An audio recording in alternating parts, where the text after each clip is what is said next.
Are we ready, Kim?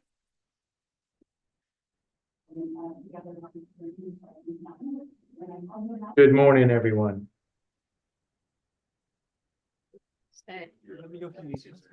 Good morning. Good morning. I would love to call the meeting to order for Deschutes County Board of Commissioners. It happens to be Wednesday, May 7th, 2025.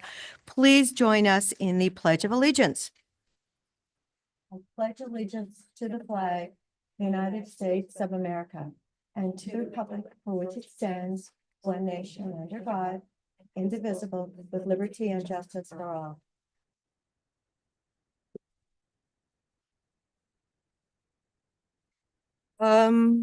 Citizen input. Those three were all regarding Thornburg, so those would not be applicable at this moment.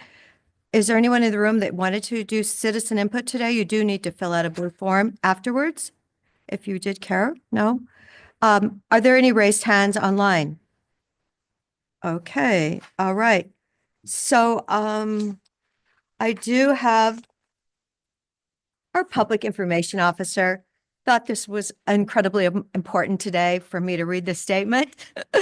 It's called Happy Public Service Recognition Week. Public Service Recognition Week is celebrated the first full week of May each year. It honors the people who work in federal, state, county, and local government. We just want to take a moment to acknowledge and to say thank you to the dedicated team of employees at Deschutes County. While there are many myths and misconceptions about the government workforce, the truth is they provide vital public services that make a real difference in our community. County employees provide a wide range of services, including road maintenance, which includes the removal of snow from Cascade Lakes Highway so that it can be open to traffic before Memorial Day. Public safety, including the work done by our community justice team, who safely supervise individuals in the community while reducing prison usage by 30%. Assessing property values and collecting taxes. As a reminder, May 15th is the deadline for the third installment of property taxes. And I also want to remind you that right now, Not Landfill has free weeds, brush, pine needles, all that is free at Not Landfill. So I think that's kind of an important thing. It goes for a little bit, and then later it switches to the 3 outlying transfer stations on the 16th through the 24th, Sisters, South County, and Redmond. So please do your lawn cleanup now and your tree cleanup. Anyway, we also oversee elections like the special district selection, which ballots are due on May 20th. Inspecting food services, ensuring safety standards are met at 850 restaurants and 290 food trucks in Deschutes County, helping property owners reduce their wildfire risk through programs. Oh, I already said it. Like Fire Free with free yard debris disposal all around the county this month. These are just a few examples of the impact county employees make in our community. We are so grateful for everything they do, and we're proud to celebrate them during Public Service Recognition Week. So thank you to our almost 1,200 employees in Deschutes County. They do an outstanding job. And if you see one of them today, please thank them.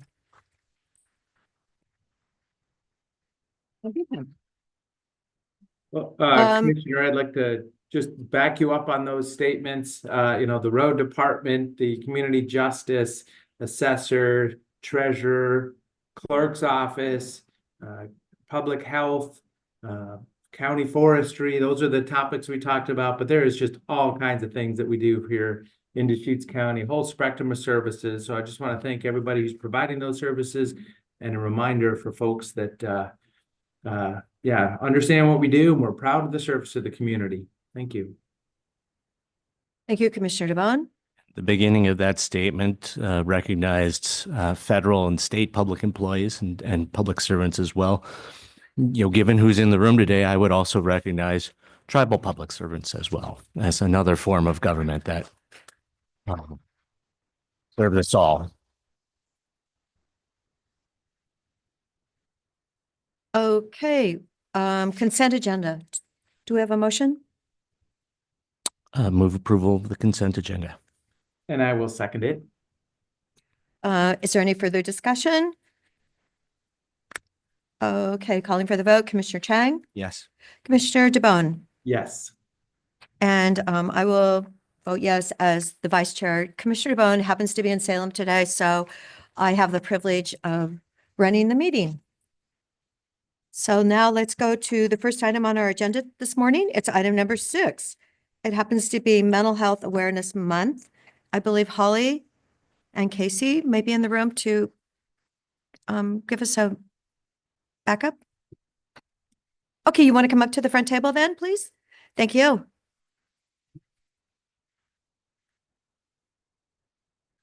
I'm Holly.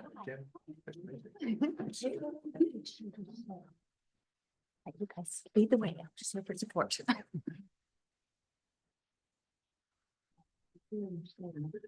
Hi, well, first of all, thank you so much for recognizing Mental Health Awareness Month. We really appreciate the partnership with the county and all the wonderful things that you guys offer here as far as county mental services, the stabilization center, and just having a partnership with you guys to talk about this stuff and have it be out in the open and not have it be something to be embarrassed about.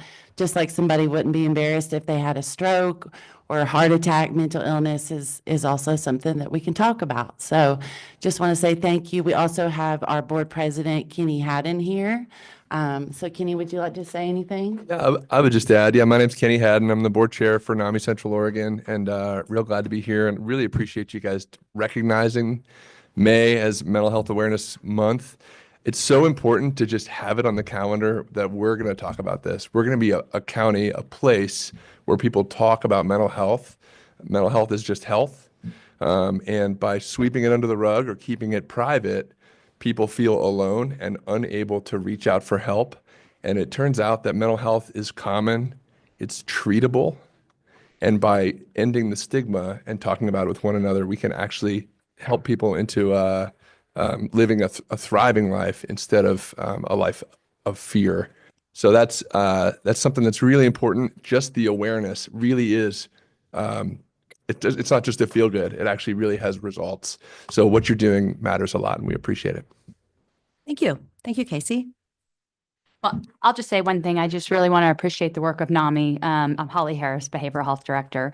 The amount of support that they provide to both consumers of mental health, family members of mental health, and the efforts they do to reduce stigma in this community are unmatched. So we really appreciate the partnership as well and couldn't do this work without them. Thank you so much. Yes, no, as someone who was part of the behavioral health meeting on a monthly basis, I really appreciate what NAMI does. And, I think it's really important. Kenny, you were saying that, is there any recommendation you could have for just like the general public? I was listening to some mental health advice last night, I think. And I was wondering if there's anything you felt like was really important for people to know. Wow, that's a huge question. Good. I'll be real brief. It's the day. Let me just share, I'll just share my personal story very quickly. So I have a family member who has severe mental illness. And when I was young and she started to develop schizophrenia, we didn't know what was going on. My parents didn't know what to do. She's behaving very strangely. I was 5 or 6 years old. I didn't know what was happening. But what I did know almost implicitly was that this is something that we keep private in our family. And that was just cultural then. We've come a long way since then, but it's still true to a large degree that people feel afraid to share these things. What I've learned since then is that situations like mine, severe mental illness, happens in about 1 in 4 families.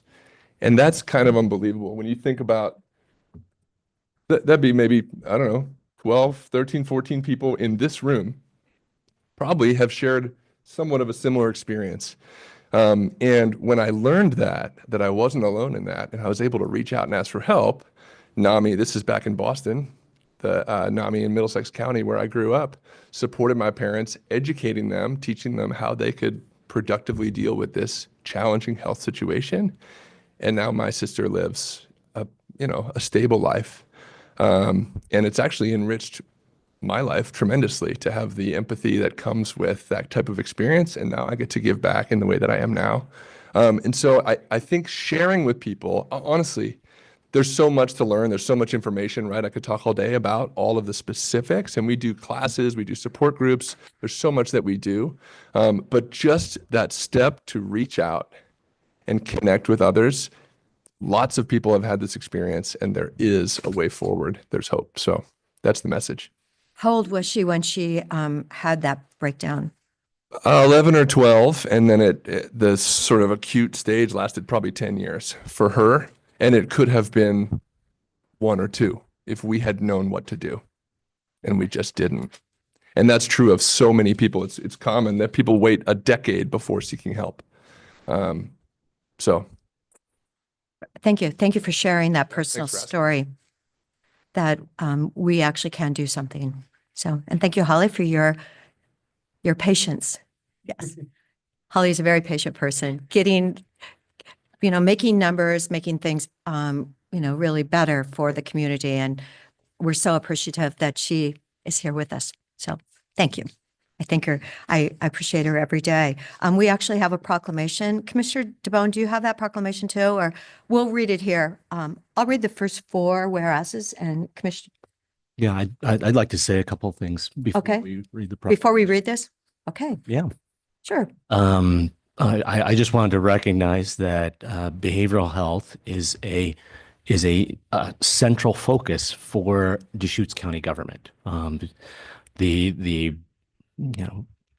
many tens of people who work within Holly's division are addressing some of the most important challenges in our community that face us every day.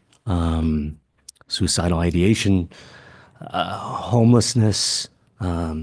There's a substantial intersection between behavioral health, mental health, and public safety. And because we do a good job on behavioral health work in our community and supporting our people and their families, we have less public safety problems in our community. So I wanted to just take a moment to recognize the work of county employees, county staff on this important topic. Appreciate the partnership with NAMI. Commissioner Adair mentioned the Behavioral Health Advisory Board. Want to express appreciation to them as well. And actually, that does make me want to ask, do we have a NAMI representative on the BHAP? Yes. We do. Her name's Julie McFarland, and Roger Olson has been involved with NAMI for years. Yeah, he just left the board. He was the Yeah. chair for quite some time. So yes. Great. Well, it's good to know. Thank you. We are also having a mental health awareness walk that we'd love everyone to come join us on May 18th in Pioneer Park. So it's Sunday. It should be like a gathering of everybody to just kind of come together and walk with us. So we'd love to see y'all there too. That was May 18th, Sunday. Yes, the day after Pull Paddle. So Okay. Recover with a walk. yes. Right. Good idea. Yeah, I thought you had something coming up. So thanks for bringing that up. All right. Commissioner DeBonne, did you want to say something too before we do our proclamation? Oh, just acknowledging, yeah, it's good to take time to understand, wonderful statements already made, the fact that, if somebody's in crisis, let's get them help, and this can be a crisis like any other. So lots of great statements made in the meeting already this morning. Thank you. Okay. Right, I'll start by reading our proclamation this morning.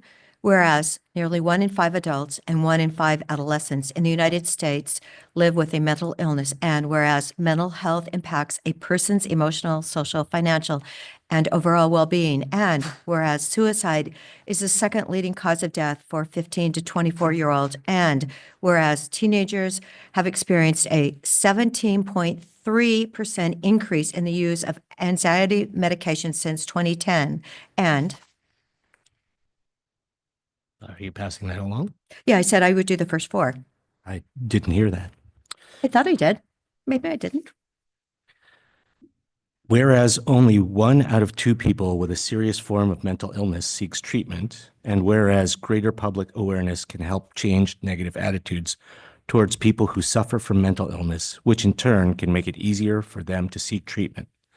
Now, therefore, be it resolved that the Deschutes County Board of Commissioners proclaims the month of May 2025 to be Mental Health Awareness Month in Deschutes County and encourages talking about mental health to further awareness of the devastating consequences of unaddressed mental illness and to shine a welcoming light on all available paths to recovery.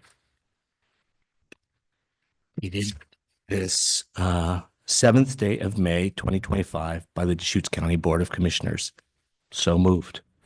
Is there a And second? I will second it. Thank you. Any further discussion? Actually, what I think I'm hearing now in our country is that 20% of women are on some kind of antidepressant drugs. And if you read some of the complications from those drugs, it's really, you need to be really aware. And I know they're really hard to get off of, but that's what I'm reading in some of my literature. But one of the things that was mentioned yesterday for all of our mental health is that getting outside and walking is really important, especially if there's not smoke in the air. So I would just say, everyone, if you can take a good 20-minute brisk walk every day, that's and it's a healthy thing to do. So. Well, and I would Holly? agree, Commissioner, that, physical health, making sure your body is moving, your social connections with other people, but antidepressants can play a critical role in people who have that chemical imbalance that can't kind of solve it the other way. They can be life-saving. So it's it's that combination of the whole person and treating it well. So It's always incredibly complicated. It's just that when you see, pharmacy advertisements and then they have all the problems with it and you go, oh, it's, you really have to think about what you're doing. So, everyone should be educated on their treatment options for sure. yes. Yes. Thank you. Thanks, Holly. All right. So it's been moved and seconded. Commissioner Chang, Yes. Commissioner DeBonne, voting on the Yes. proclamation? Yes. Yes. And the chair votes yes. So thank you so much for joining us. Thank you, Kenny, for the story. Nice to meet you. Casey? Thank you. Thank you so much. Okay, we're now on item number 7. The fee schedule. Whoa. I'm so excited. Well, Laura, Good morning, Commissioners. Laura Skundrick, Management Analyst. So today I'm here to review the proposed changes to the fiscal year 2026 fee schedule. This is an annual process for departments to determine whether changes need to be made based on several factors such as inflationary increases or local, state, and federal mandates. The board reviews these proposed changes prior to adopting next year's budget. And the proposed changes in front of you today are reflected in the fiscal year 26 proposed budget, which was distributed out to you last week. actually, it was Friday at noon, or no, Friday at 9. That's when it was in my box. We will return again with this fee schedule prior to July 1st for adoption. So today is just review. Today's meeting materials reflect only the departments that are proposing changes to their fees, and any significant changes have been outlined further in memos provided by those departments. Before we get started, I do have a few small corrections to note. If you'll please turn in your packet to page 68, the CDD section.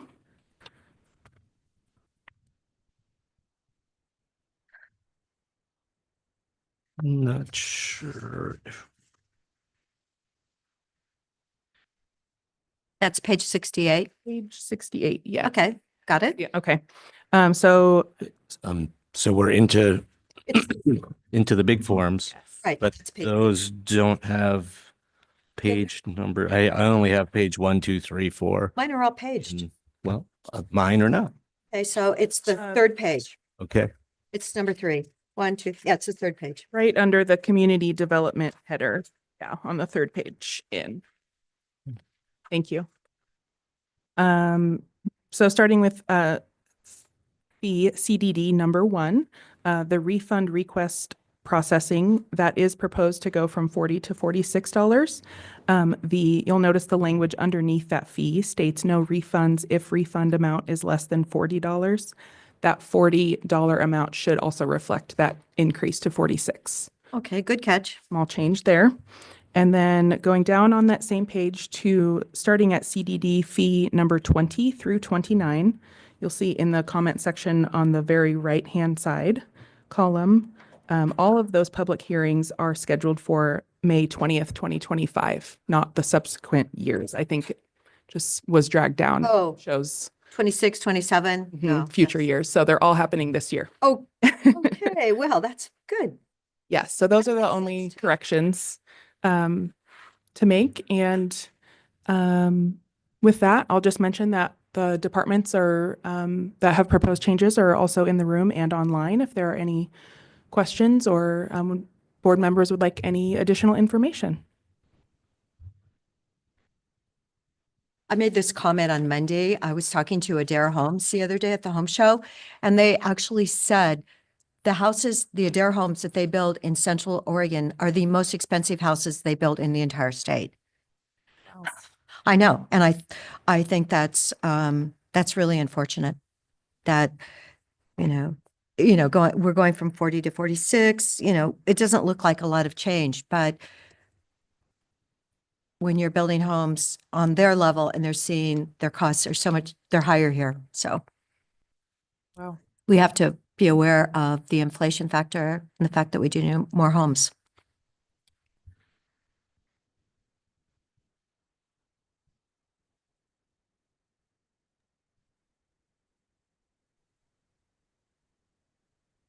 So. Are there yeah, any other Commissioners, questions? I'll just acknowledge this is a work session on the item, basically laying it out for the public. We're seeing percentage escalation in a bunch of line items from our community development, justification for changes, for some of the other items in here. Fair and Expo rental facility escalation. So as I say, I guess my call is for the community to review this. I've always want to hear feedback from interested parties. There's, construction folks that run into all these fees every day, as you're just like Commissioner Adair mentioned, building something can have a set of these fees, but these are all escalation in an inflationary environment. So hopefully we're getting there. We're just dialing into the cost of doing business. Thank you.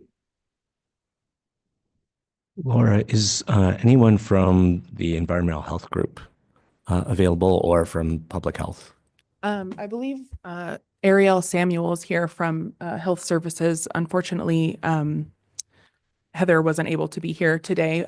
She did say we could call her if we have any specific questions, but I will note that they are proposing a 5% increase to those fees based on past discussions that we've had. So with that, in conjunction with the video lottery and TRT funds, those all will work together to support the operations of environmental health.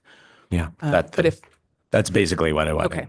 Wanted someone to cover. We are going to have to raise inspection fees to make the environmental health department whole and able to function without.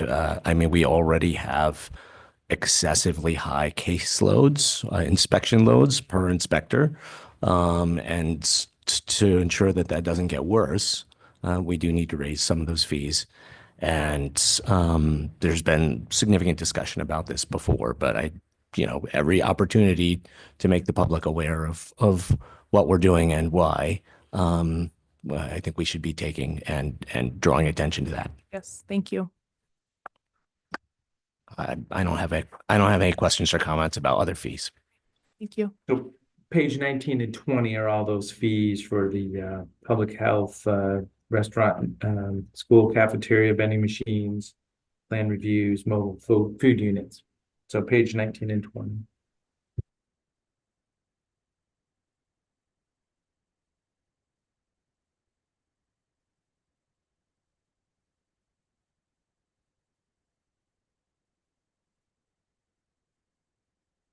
I would like to say, as far as restaurants go, we were at, Nick and I were at the, our COBO meeting yesterday, and just want you all to know, if you can go out to your favorite restaurant Tuesday, Wednesday, or Thursday, that would be really appreciated by our community.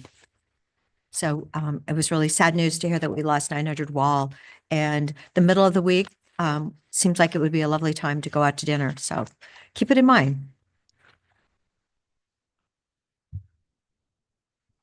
All right. Any other questions, comments? I believe we're scheduled for June 11th to come back. June 11th? I'm seeing the county clerk want to talk about fees. Yes. Mr. Dennison. Out of left field. Good morning, Commissioners. Steve Dennison, County Clerk. One of the fees that's proposed as an increase is a GIS recording fee, or a fee that is collected from as a portion of a recorded document. And I just wanted to highlight, so that fee it's written in the memo that it is to sustain that fund to support that department. It hasn't been increased in quite some time. Many of our fees that we do collect are statute driven. This one is not. So an almost 50% increase in that one fee is impactful. It's impactful to the people that are paying it. It's the feedback that our staff will receive. I just want it to be noted and hopefully considered in the future that if this program is to be sustained, that potentially maybe other revenue sources could be considered to support that function. Collecting this fee as recorded document numbers are down, I don't know where the end is in sight and where you would throttle that up or down based on the number of recorded documents, but sustaining that project or that program through recorded documents is one part of the solution, but I just hope that it can be considered in the future that there could be other sources of revenue that would help support it. That. I just want to put that on the record. Steve, is there anything else you want to say in terms of background to explain the kind of the need or kind of the size of the increase? So when the GIS fee was created in 1999, I believe it was a $5 fee, and is increased to by $1 to $6, and now it's a proposed $4 increase, which is obviously significant. There are other there's legislation that's passing, going through the House right now to increase the $5 fee that we collect for our department. And the clerk's fee has not been adjusted since 1987. So that's been a long time as well. I think the assessors have a bill, the surveyors have a bill. So there are a lot of other fees that we will collect if the legislature passes. So this a $93 recording fee that somebody might pay at our counter could increase potentially well into, well over $100 if this legislation is all passed. This $4 is just one piece of that. It's not significant, but it is the only piece that you have control over. And I just wanted to be considered that standing up a program based off of a recording fee that, well, I'll use an example of a death certificate that somebody might record in our office that's not really tied to anything related to GIS. But that person's going to need to pay that more than $100 to record it and get it on the public record. Talking about fairness and equity, the burden that's put on our customers. I think you used the example earlier of inspection fees going up, but there's a direct correlation between that service and the fees that are collected and supporting that staff. This fee and other departments in IT can speak to exactly how that works, but the fact that our fees support FTEs, software, and other pieces, I just wanted to be considered, and it's just not a fee that should be increased on any whim. And this is not a whim, but consideration of what it's actually funding and where the funding source is coming from. I just want that to be considered. And one more piece, I think it's mentioned in the memo that the average, the average fee collected by county clerk's offices throughout the state is just under $10, and that this would bring our fee to $10. It's actually half of that. Roughly half of the counties collect a fee. So half, that number should be actually cut in half. It's less than $5 is the average fee. And of the counties that do collect a fee, most of those are much smaller than ours. So the larger counties are finding another way to support and fund their GIS systems. So just for your consideration. Thank you for the background. Any questions? Thank you, Steve. Thanks. Well, $4 Take a second. doesn't sound like that much, but when you say, you know, a 100% increase that, you know, over, you know, from the original, that does sound, you know, that gets people's attention. Thanks for your time. So one note on that, maybe utilize that enactment authority column and just put a note in there.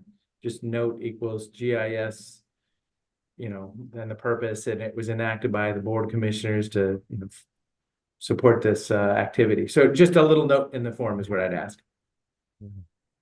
I mean, you know, one other thought, Steve, is if there, and you can stay where you are, but you know, if the legislature does increase a number of the other components of the fee that we charge, you might just do a little write up and, you know, have that available to hand out to people when they come up and they say, well, this is so much more than the last time I did this. And you can just say, well, here's the components of that additional cost, and to explain it. We do that to a certain degree right now, but yes, that's our intention, having that breakdown provided and including this fee. But that's a great point. Thank you. Thank you. Laura? All right, so June 11th? Yes. Okay. And the public is able to comment online on this? Yes, yes, that will be a public hearing, so it will be noticed. Okay, all right, thank you. June 11th, please. Thank you.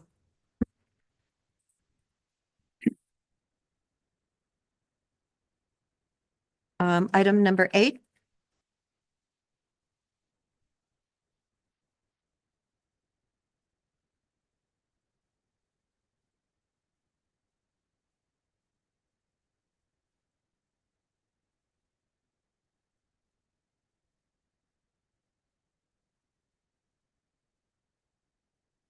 Company, good Good morning. morning, Commissioners.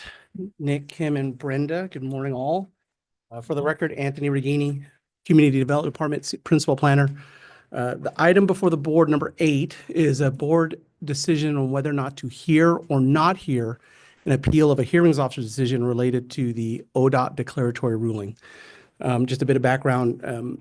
There were a number of issues or a number of requests made by ODOT in the original declaratory ruling, one of which is coming back on remand, is whether or not the hearings officer's decision constituted a collateral attack of a prior board decision in the Way Station decision. If you may recall, a prior board determined in a different decision that the subject property was zoned F2 or forest. The hearings officer found that the subject property is zoned RR10. So the issue on remand back from LUBA is whether or not the hearings officer's decision constituted a collateral attack. The hearings officer ultimately ruled that it was not a collateral attack of the prior board decision, and an appeal by the Wind Links Trust followed. So there are essentially 3 issues on appeal, some of which may not be relevant, and I'll explain more about that in a minute.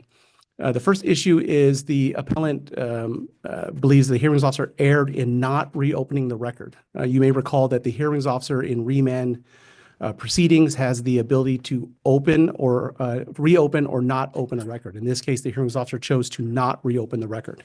So that's the first issue on appeal. The second issue is the appellant argues that the hearings officer was, again, incorrect and that the ODOT application is, in fact, a collateral attack on the prior board decision. The third issue on appeal is the appellant argues that the hearings officer should have disclosed connections with both ODOT and I believe a bicycle advocacy committee in order for the appellant to give the appellant an opportunity to address that. And so again, there are 3 issues on appeal. As you'll note from the staff memo, because of the 120-day timeline, which is reduced from the typical 150-day timeline, staff believes that there's not sufficient time to hear the appeal. The 120-day timeline ends on June 12th. And so with a 10-day notice period, the soonest I believe we could get to a board hearing is probably May 21st. So that would make it very, very a challenging schedule, particularly with your upcoming board meetings. So as you note in the staff report or staff memo, both parties were well represented. All parties had opportunities to submit their evidence and testimony, at least up until the hearings officer proceeding. And again, a timeline is going to be very, very challenging. So for these reasons, staff recommends that the board not hear the appeal.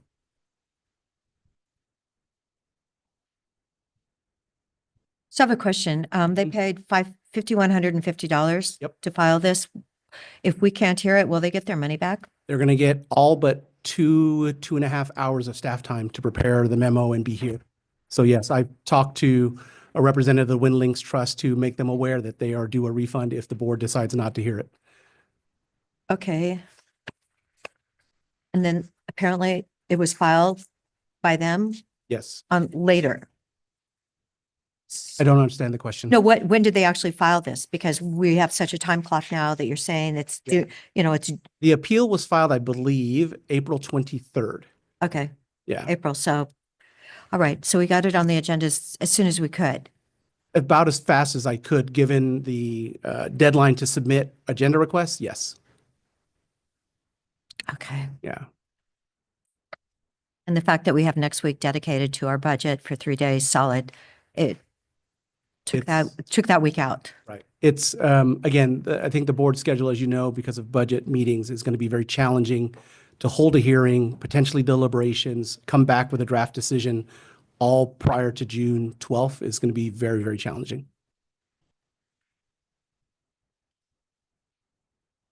Are there any other questions or comments?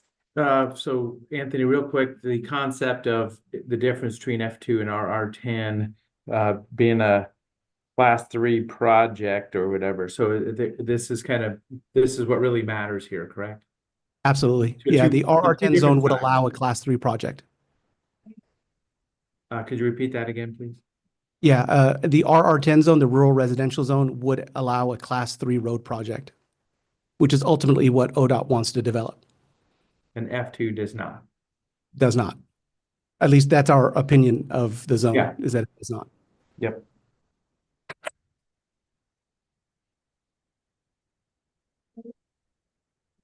Mr. Chang, did you have any questions? I don't really have any questions. With the amount of time available, I don't really see how we can hear this appeal. And I would feel worse about that if this issue, the location of this proposed bike trail or paved pathway, hadn't been thoroughly processed, through through a variety of public planning processes, and also, the appellant has had an opportunity to bring this issue to a hearings officer, have a full procedure related to that, get a decision, and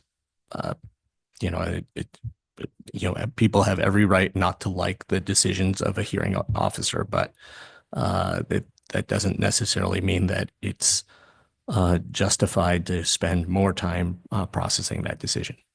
I will make one more comment, and I meant to include this in my opening. The appellant, Wind Links Trust, and I wanted, in fairness to them, they were communicating with county council and staff, and that if the board had concerns about time, they were willing to, their request changed from a de novo review to an on-the-record review. So I just wanted to put that out there. I still think even with an on-the-record review, which eliminates the ability to submit new evidence and testimony, we would still not have enough time to complete a decision by June 12th. But I did want to put the appellant's request out there.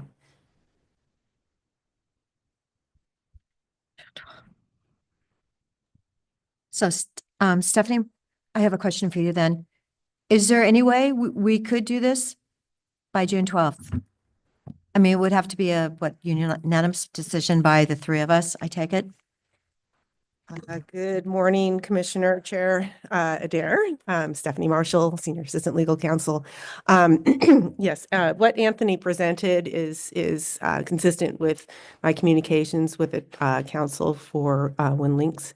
And, they, not surprisingly, they would like to see the commissioners take this up. However, the question of timing really is a decision that has to be made by you all in light of budget and other matters that are coming before you. Is it possible? I mean. Certainly I can answer that. It's theoretically possible. But the problem that you have, and let me lay out the dates. Right, So we have to have a minimum 10-day notice prior to the first hearing. So which means based on your calendar, it would be May 21st would be the hearing. Even if we went with an on-the-record review, it doesn't preclude parties from participating with just argument, even if it's not new evidence and testimony. So then the board would have to decide, do we have an open record period or not?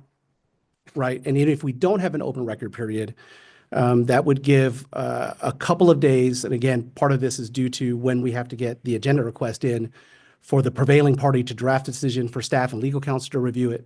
We would have to come back, and this all has to happen before June 4th with a draft decision. And we still have, in between May 21st and June 4th, a deliberation date where the board has to deliberate on the merits of the case.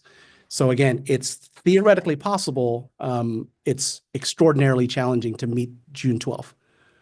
Extraordinarily challenging. Okay. Yes. In my opinion, yes. Okay. And, okay, Stephanie, you concur with it? Extraordinarily. Extraordinarily. I concur. I mean, like, basically, how the process works in getting the agenda requests and getting the public notice, that's something that we have no control over those time periods. But, I mean, just rolling it up, right up to the deadline, that puts us in the position of not being able to have a final decision by the deadline. So, if the board's desire is to hear the appeal, staff will do everything in our power to make that happen, but there is that risk. Yeah. Thank you. You're welcome. Is there any other discussion? Is there a motion? Well, I guess I wanted to ask one more thing.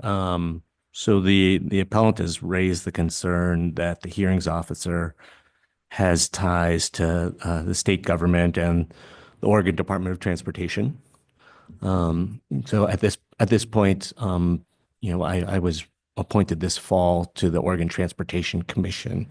So I guess I should be asking whether it's whether I would even be allowed to participate in this hearing, given that affiliation. Right. And, with regard to what I'm going to characterize as the bias argument, it would be, in my opinion, difficult to have a hearing on the record without giving all parties, including potentially the hearings officer, an opportunity to address bias. And so, again, on the record is, in some respects, problematic because you don't give an opportunity to address truly that third issue on appeal. But with regard to your question, I think that's something legal counsel will have to weigh in on whether or not you would be conflicted out. Mm-hmm. I've I've tracked this issue since way before I was appointed to the Oregon Transportation Commission. But Right. If that's some kind of a perceived conflict, then Right. I'll take legal counsel's recommendation on it. And Commissioner Chang, disclosure is the first part, disclose that you have that that group that you're affiliated with, that you participate with. And then it becomes a statement that you make as to whether you believe that you can hear it in a fair and impartial manner. People may disagree, but yeah, it's either actual bias or the appearance is probably the most difficult thing to overcome. You can state, I believe that, putting this aside, I can hear this in a fair and impartial manner, but you might still be inviting objections to you or being a decision maker on that matter. Will, did you have something to add? Yeah, good morning. Thank you. Will Groves, your planning manager. I wanted to emphasize that I think Stephanie and Anthony have done an excellent job letting you know the difficulties of this, and that this would be, to achieve it would be an all-out sprint. But I think that it may not be conveyed that this is a sprint through a minefield. And what I mean by that is that the chance that we create new procedural error by not allowing people to participate fully in a state process that just does not leave time for 2 hearing processes in a 120-day process is something that's of great concern here. You know, I think that if this was a 150-day clock, the board would be, potentially well advised to engage. But in this case, the parties are going to take this to LUBA. In either case, this will not be the end of the process. They're afforded more process, and to the extent that the hearings officer has somewhere created an error, which is, what you're being asked in part to evaluate, can be remanded back to us with another 120 days to go at it, rather than us potentially creating new errors in this very short time frame. But in that 120 days, perhaps they would bring it back to us faster? If in that 120 days, we would engage in the most expeditious process possible, and that the applicant would get a full and fair vetting, on those issues that LUBA said that we got wrong, to the extent there were any. So there, the fact that you don't engage doesn't end the process or end this inquiry or the arguments that are being made. They just, they pass on to LUBA, which they're going to do anyhow. Okay. All So right. with this information, I do support approving the order denying the review for now. I do support that it has gone through a local hearings officer process and it is well written and reasoned.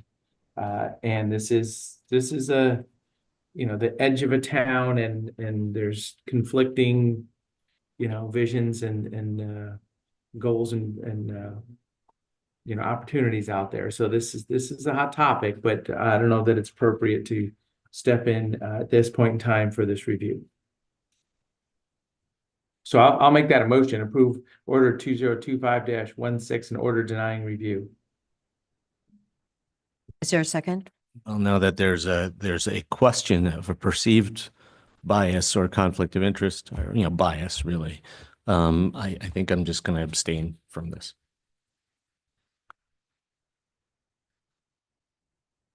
So I won't second that either.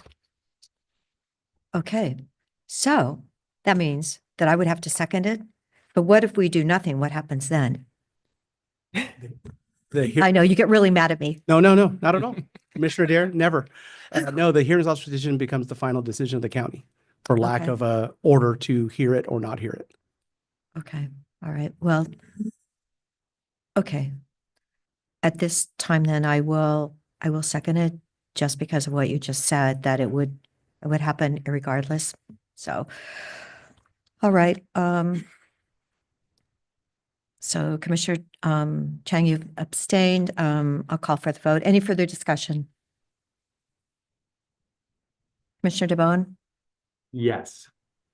Okay, and the chair regretfully says yes. So, okay. Thank you. Thank you. Commissioners.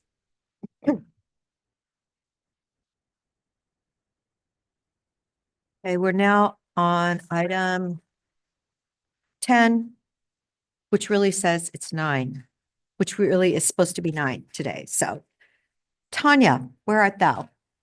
Back. Thank you, Tanya. A long walk from the back.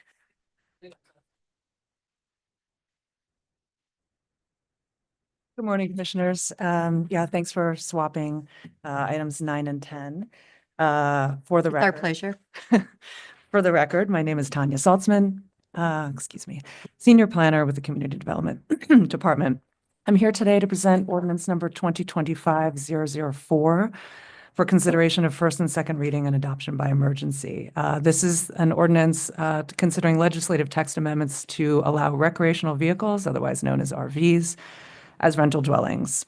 The file number is 247-23000-700 TA. This has been sort of a long journey. If the previous item was a sprint, this one might have been a marathon. So I'll just briefly go through the procedure or what's happened thus far, just to refresh everybody's memory. And then I'll briefly provide an overview of the most recent wave of changes that occurred to the amendments and then present the board with their options, if that's okay. Yes. All right, so the planning commission process occurred in the fall of 2023. At that time, they had a hearing in November, and after deliberations, the planning commission voted 4-3 to not recommend adoption by the board to allow RV rental dwellings. We've gone over the reasons that they made that decision in previous meetings with the board. The board then had a hearing in May of 2024, excuse me, and then there were several meetings as well as a reopening of the record to get additional input from the fire service districts. The board reopened the record for about 3 months. At which time then the staff came back to the board several times. The most recent being December 18th for the final deliberations. At that time, staff presented the board with several issues that staff needed direction on concerning RV rental dwellings pursuant to Senate Bill 1013. Those changes I'm going to summarize in a bit. So the ordinance that you have in hand contain those changes that were decided at the last deliberation meeting.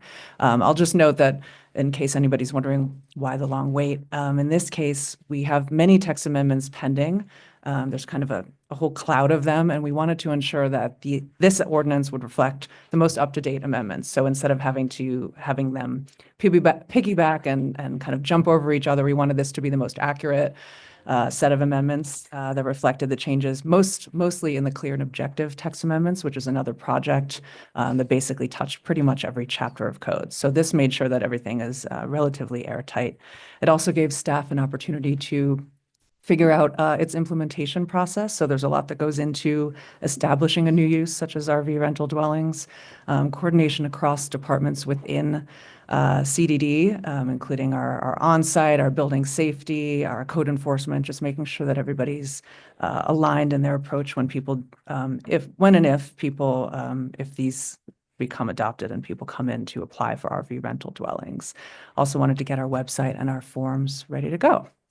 So with that, I'll just provide a brief overview of 4 main points that are incorporated into this ordinance.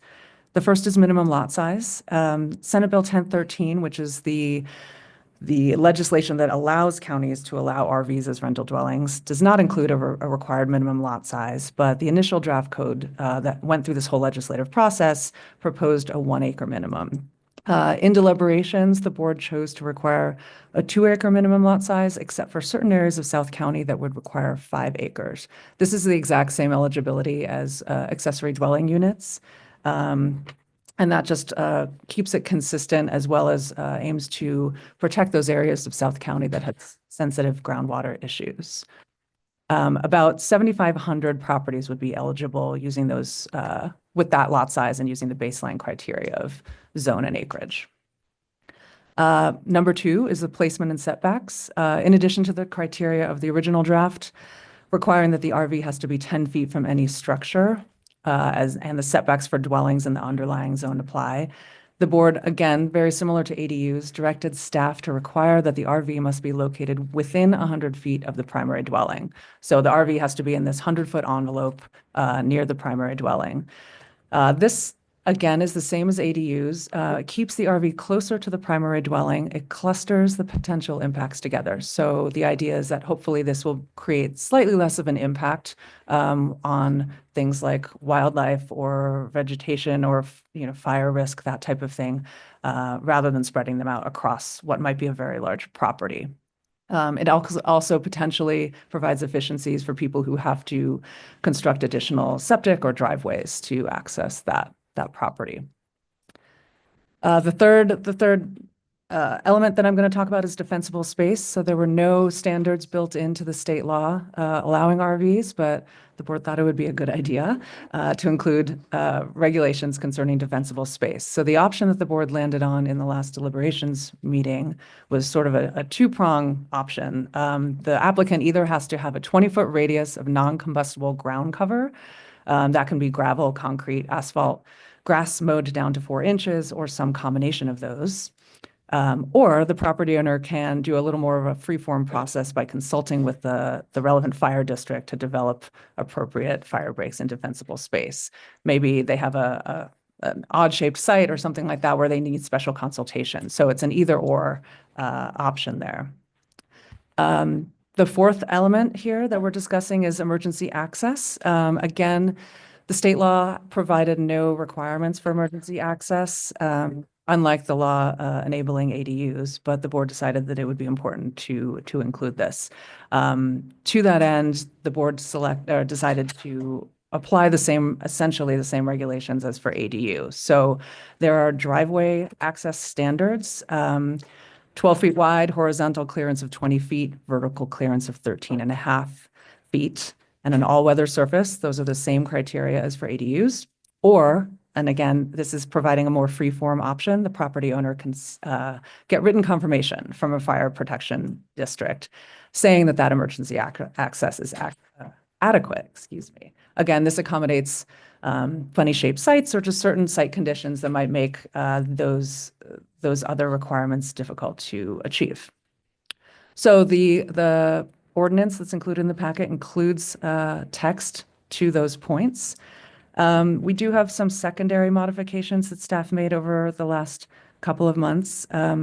As I noted, the clear and objective standards, or one portion of those amendments, have been passed thus far. So a lot of our definitions in our county code were modified. So these amendments reflect those. So one example is, instead of saying single family dwelling, that has been changed to single unit dwelling. So we just wanted to make sure that those were all in synergy there. We added language to reflect the process of applying for an address and applying for any on-site wastewater permits.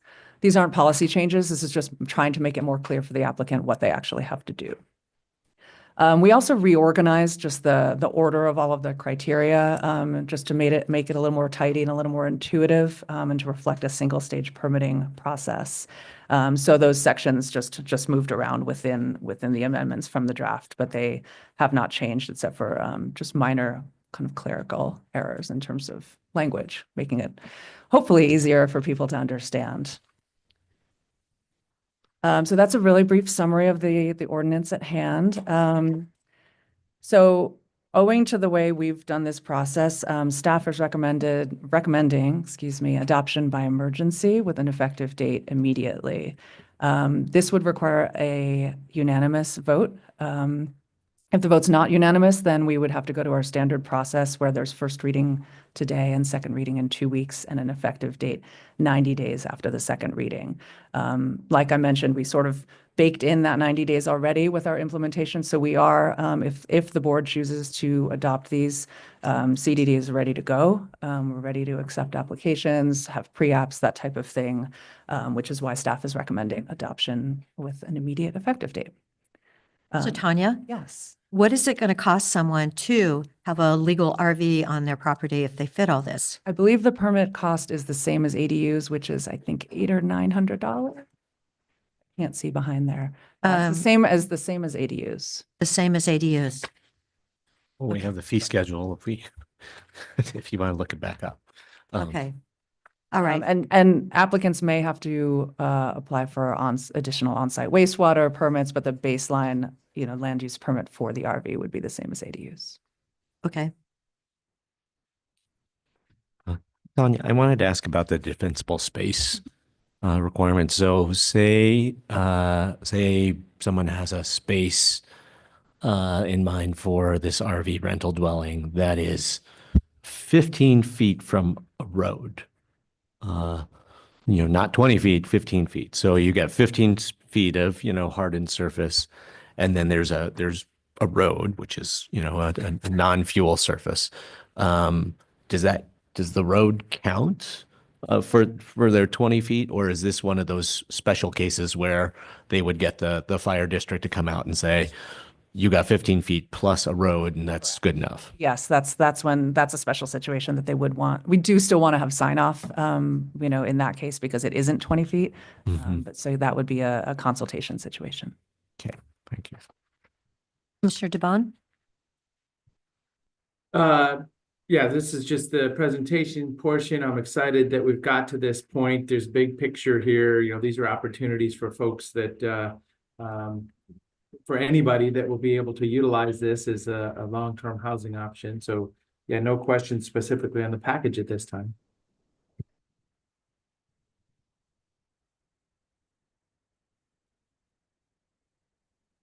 Well, if there's no other questions, I'd just like to say how glad I am that this opportunity to provide workforce and low-income housing opportunities in the rural county with the smallest amount of impacts to the landscape and environment and to neighboring properties has finally come ripe.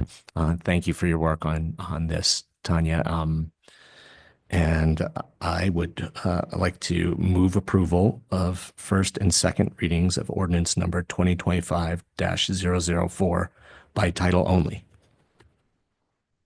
I will second it. Okay. Is there any further discussion? I'll just acknowledge that, yeah, Clackamas County, I think, is the one that went to the state legislature and said, hey, we've got a problem here. We need to do something. We have opportunities. It evolved through state legislature. State law was changed so we could exercise this. Good discussion at the Planning Commission. As I say, they really struggled, kind of right at the edge and didn't support it. But for the three of us to be able to look at the big picture here, figure out what's appropriate. Things are evolving. Folks are doing some of this anyways. Septic is going to be the big key to this operation, and it's a lot less than a permanent accessory dwelling unit, another housing unit built on site. So what a great opportunity in our time of transition and need from our public lands efforts that are going on right now and the community as a whole. So excited to support this. So Tanya, I know with the ADUs, the septic systems for a lot of houses don't allow the ADU to be added and they have to do their own system. Is this going to be a smaller standard because it is an RV and not a 900 square foot ADU? I think, without speaking for Todd, Yes, Todd. But the impression that we received as staff is that it's more likely that RVs will be able to go with the existing system that's there because it is a smaller amount of flow. It is a slightly more concentrated flow because of the way the RVs work. So it seems like it'll be potentially, and it depends again it's a case by case basis, but it seems like it's potentially less of a lift to install these RVs with a wastewater system. It'll potentially not require as many people to install a new system. Okay, and But it's a case by case basis. So can they you will. remind me what zones can have this then Yes. legally? It is our rural residential zone. So it's our RR10, Yeah. our MUA 10, SR 2.5, West Side Transit, and UAR 10. Okay, so it's not EFU. Not EFU. Yes, The state law did not. yes. There's no wiggle room on that one for us. Okay, no EFU, so interesting. Just wanted to point that out to the public. Yeah, no, thank you for that. Let's, okay, so any other further questions, any follow-up? So calling for the vote then. Commissioner Chang, Yes. Commissioner DeBonne, Yes. and the chair will vote yes. So then we need another motion? If we could read by title. Oh, by title, oh, that's me. Okay, both of them, right? First reading by title only, ordinance number 2025-004. An ordinance amending Deschutes County Code Title 16, addresses and road names, Title 18, zoning ordinance, and Title 19, Bend urban area zoning ordinances to allow recreational vehicles as rental dwellings and declaring an emergency. Okay. And then I need to read that second reading, that same thing again, I guess. All right, so second reading, this is really pretty fast. And an ordinance number 2025-004. An ordinance amending Deschutes County Code Title 16, Addresses and Road Names, Title 18, Zoning Ordinance, and Title 19, Bend Urban Area Zoning Ordinance to allow recreational vehicles as a rental dwelling and declaring an emergency by title only. Okay, so am I good now? Thank you, Kim. All right, so now number 2.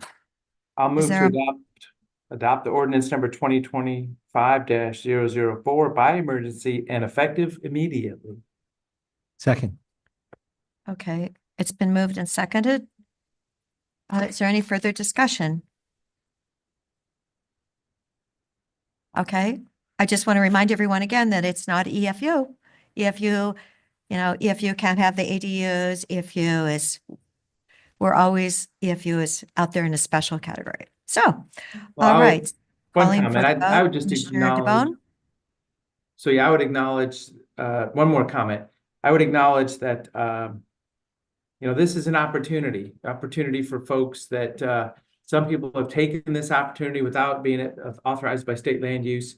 But this is, an opportunity to be able to live on, somebody's property, legally authorized, pay a fair amount, make that relationship. So my point is there's some folks that we're, dispersing from China Hat and some other places that maybe even need to come up to a level of being able to do this. So hopefully we can help as a community, plug in folks in where it's appropriate, make those relationships and, have housing options for people that have been desperately looking for it.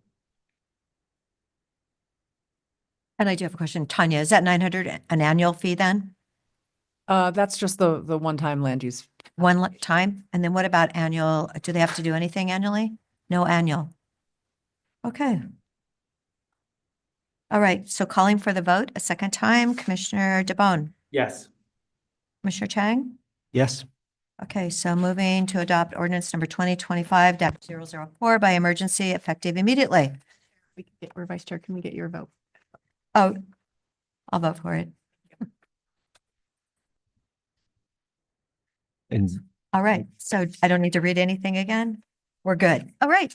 And just to address, if there's EFU property, EFU zone property owners who are interested in other kinds of housing opportunities, one of the unique opportunities that is available to exclusive farm use land is farm worker housing opportunity. So, EFU doesn't have access to this RV rental dwelling or ADU opportunity, but they have access to other kinds of opportunities. And, a farm worker housing opportunity is a really good thing when we're talking about an exclusive farm use zone property.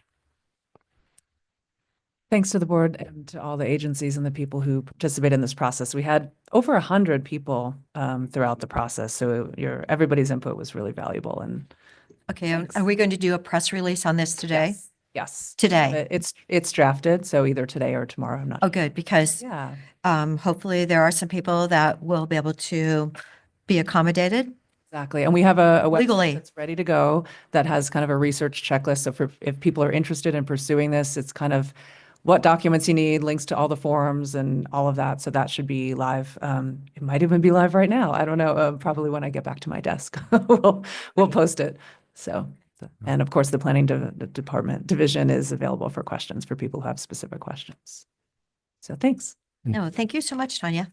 This might be opening up a can of worms for code compliance, but I do think it might be appropriate in this media release to explain to people that, someone who's hosting an RV as an RV on their property without a permit, without adequate septic and other things in place, that is a code violation. And this is a potential opportunity to get that rectified in certain situations. Yeah.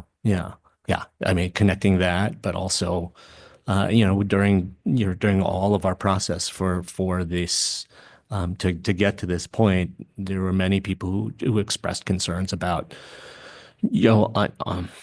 unauthorized RV rental dwellings in their neighborhoods right now. And so this is, I hope that people can see this as an opportunity to, you know, remediate that situation, to provide legal opportunities that, you know, take care of neighbors and take care of groundwater quality and things like that, but also, you know, make that housing available in our community.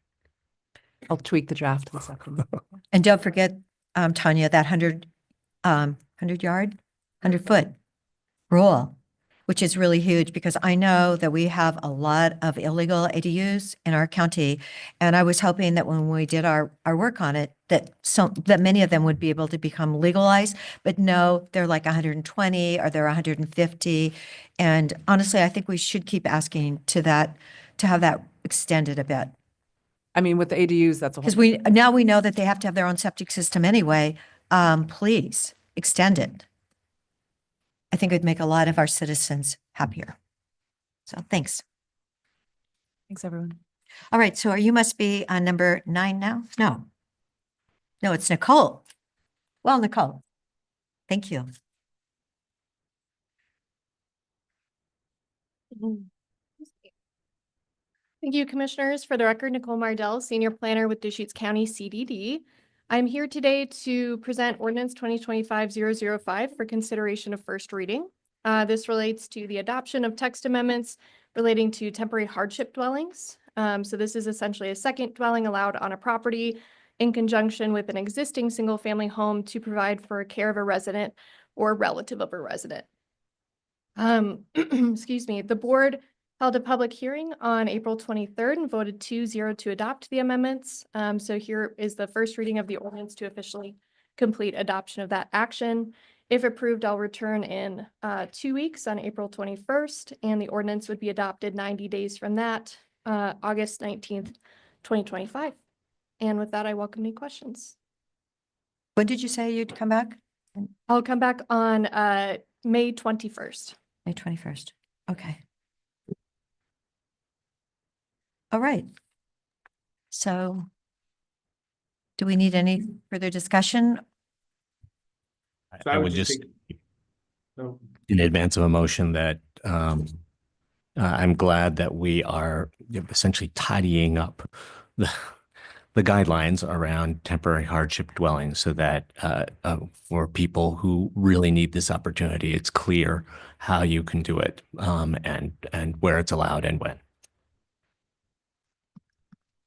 And I would Commissioner- acknowledge that, yeah, this is kind of a update to the package, but also a little bit of policy choice, expanding this opportunity ever so slightly, just in just the terminology and, you know, what we expect to be able to see. And it's a good option for family members, especially elderly, as that's the scenario that, you know, getting to the doctor's office, defining something that qualifies. Let's relax that a little bit because we know we need housing for folks. So I really support this package, and with that, I'll move approval of first reading of ordinance 2025-005 by title only. Second. Okay, is there any further discussion? Nicole, I really appreciate it. I think you said single family, and we're now supposed to call it a single unit. Excellent. Like, I personally think we need to go back to the family, honestly, because that's what we're trying to do. I grew up with my grandmother living with us. It was a family. So thank you for that reversion. Any other comments? All right, calling for the vote then. Commissioner DeBonne, Yes. Commissioner Chang, Yes. and the chair votes yes. Moving approval of the first reading of ordinance number 2025-005. An ordinance amending the Deschutes County Code Title 18 zoning ordinance relating to temporary hardship dwellings. So thank you, and you'll be back on May 21st. That's correct. Thank you very much, Commissioners. Thanks. And thank you for being with the county. I always thank you for coming back from Sisters. Okay, we are now at item number 11. Stack of reforms for.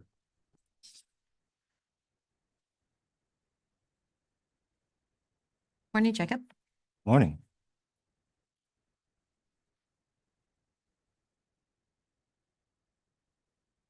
Oh my gosh, we made it perfectly on time because it was posted for 10:10. Perfect. I'm 4 minutes late.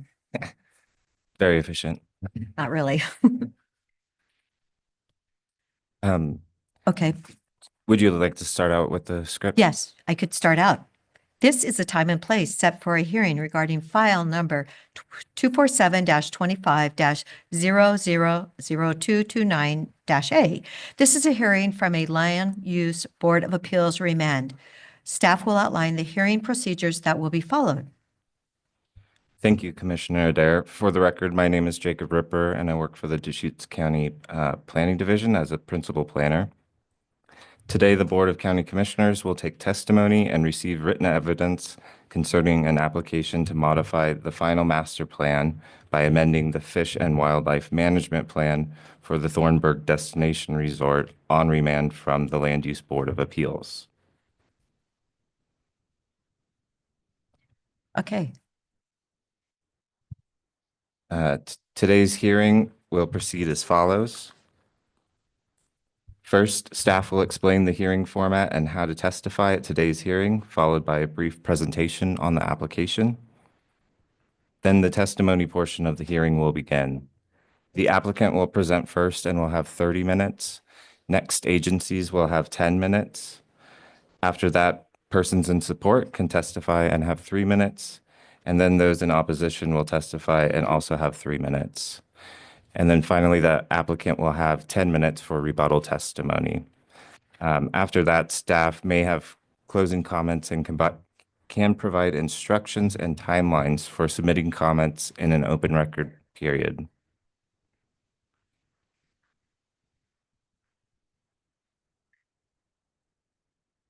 This is a hybrid public hearing with both in-person and remote participation. Before starting your testimony, please provide your first and last name, as well as your mailing address.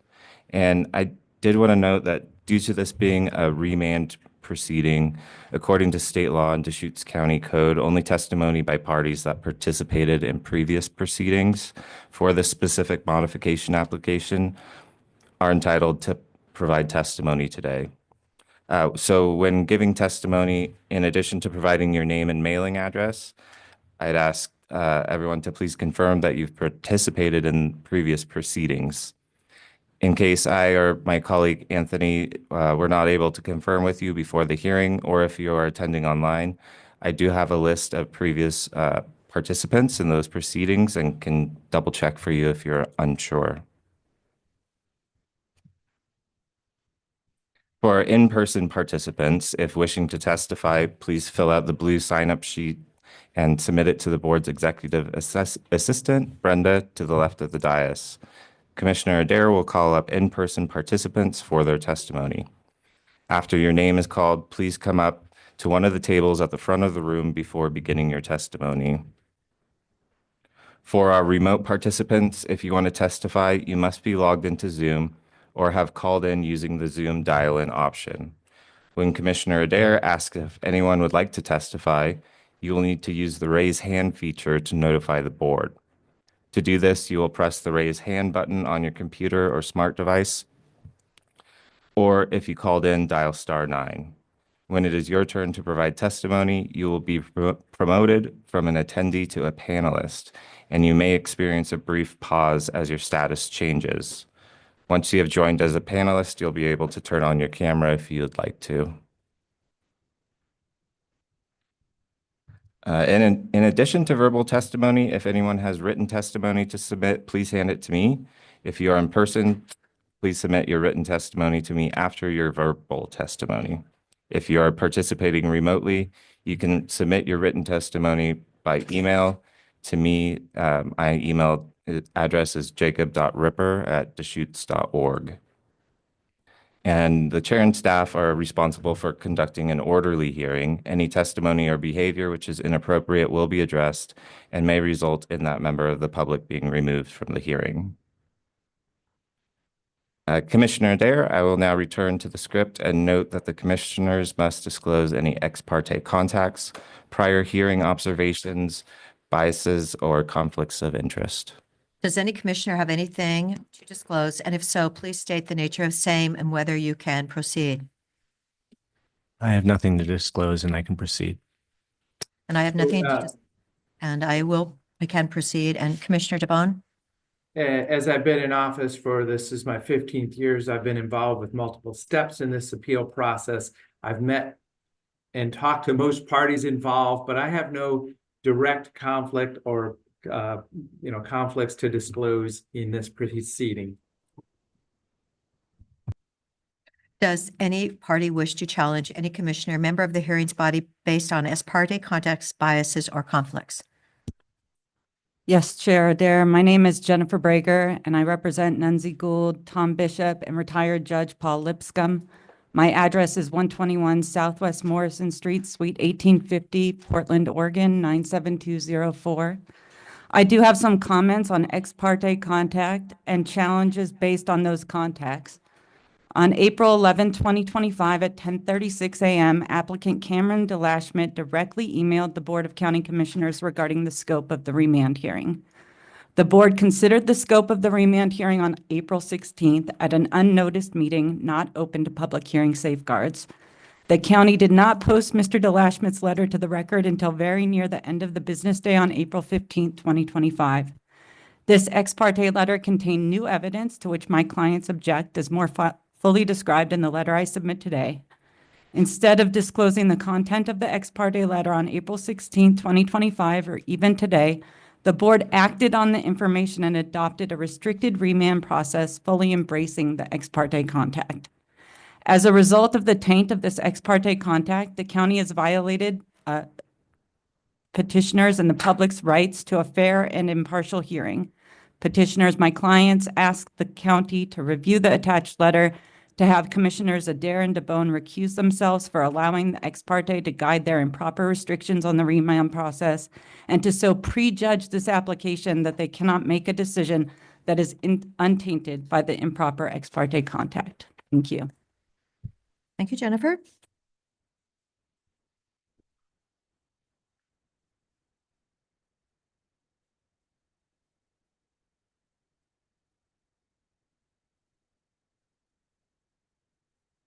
Shall I proceed with my report? I think we maybe should hear from Stephanie. I know she's busy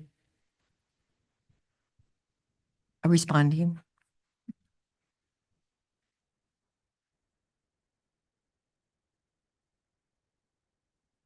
Good morning again, Commissioners. Stephanie Marshall, Senior Assistant Legal Counsel. So the objection to ex parte contact and requesting that two of the three commissioners recuse themselves.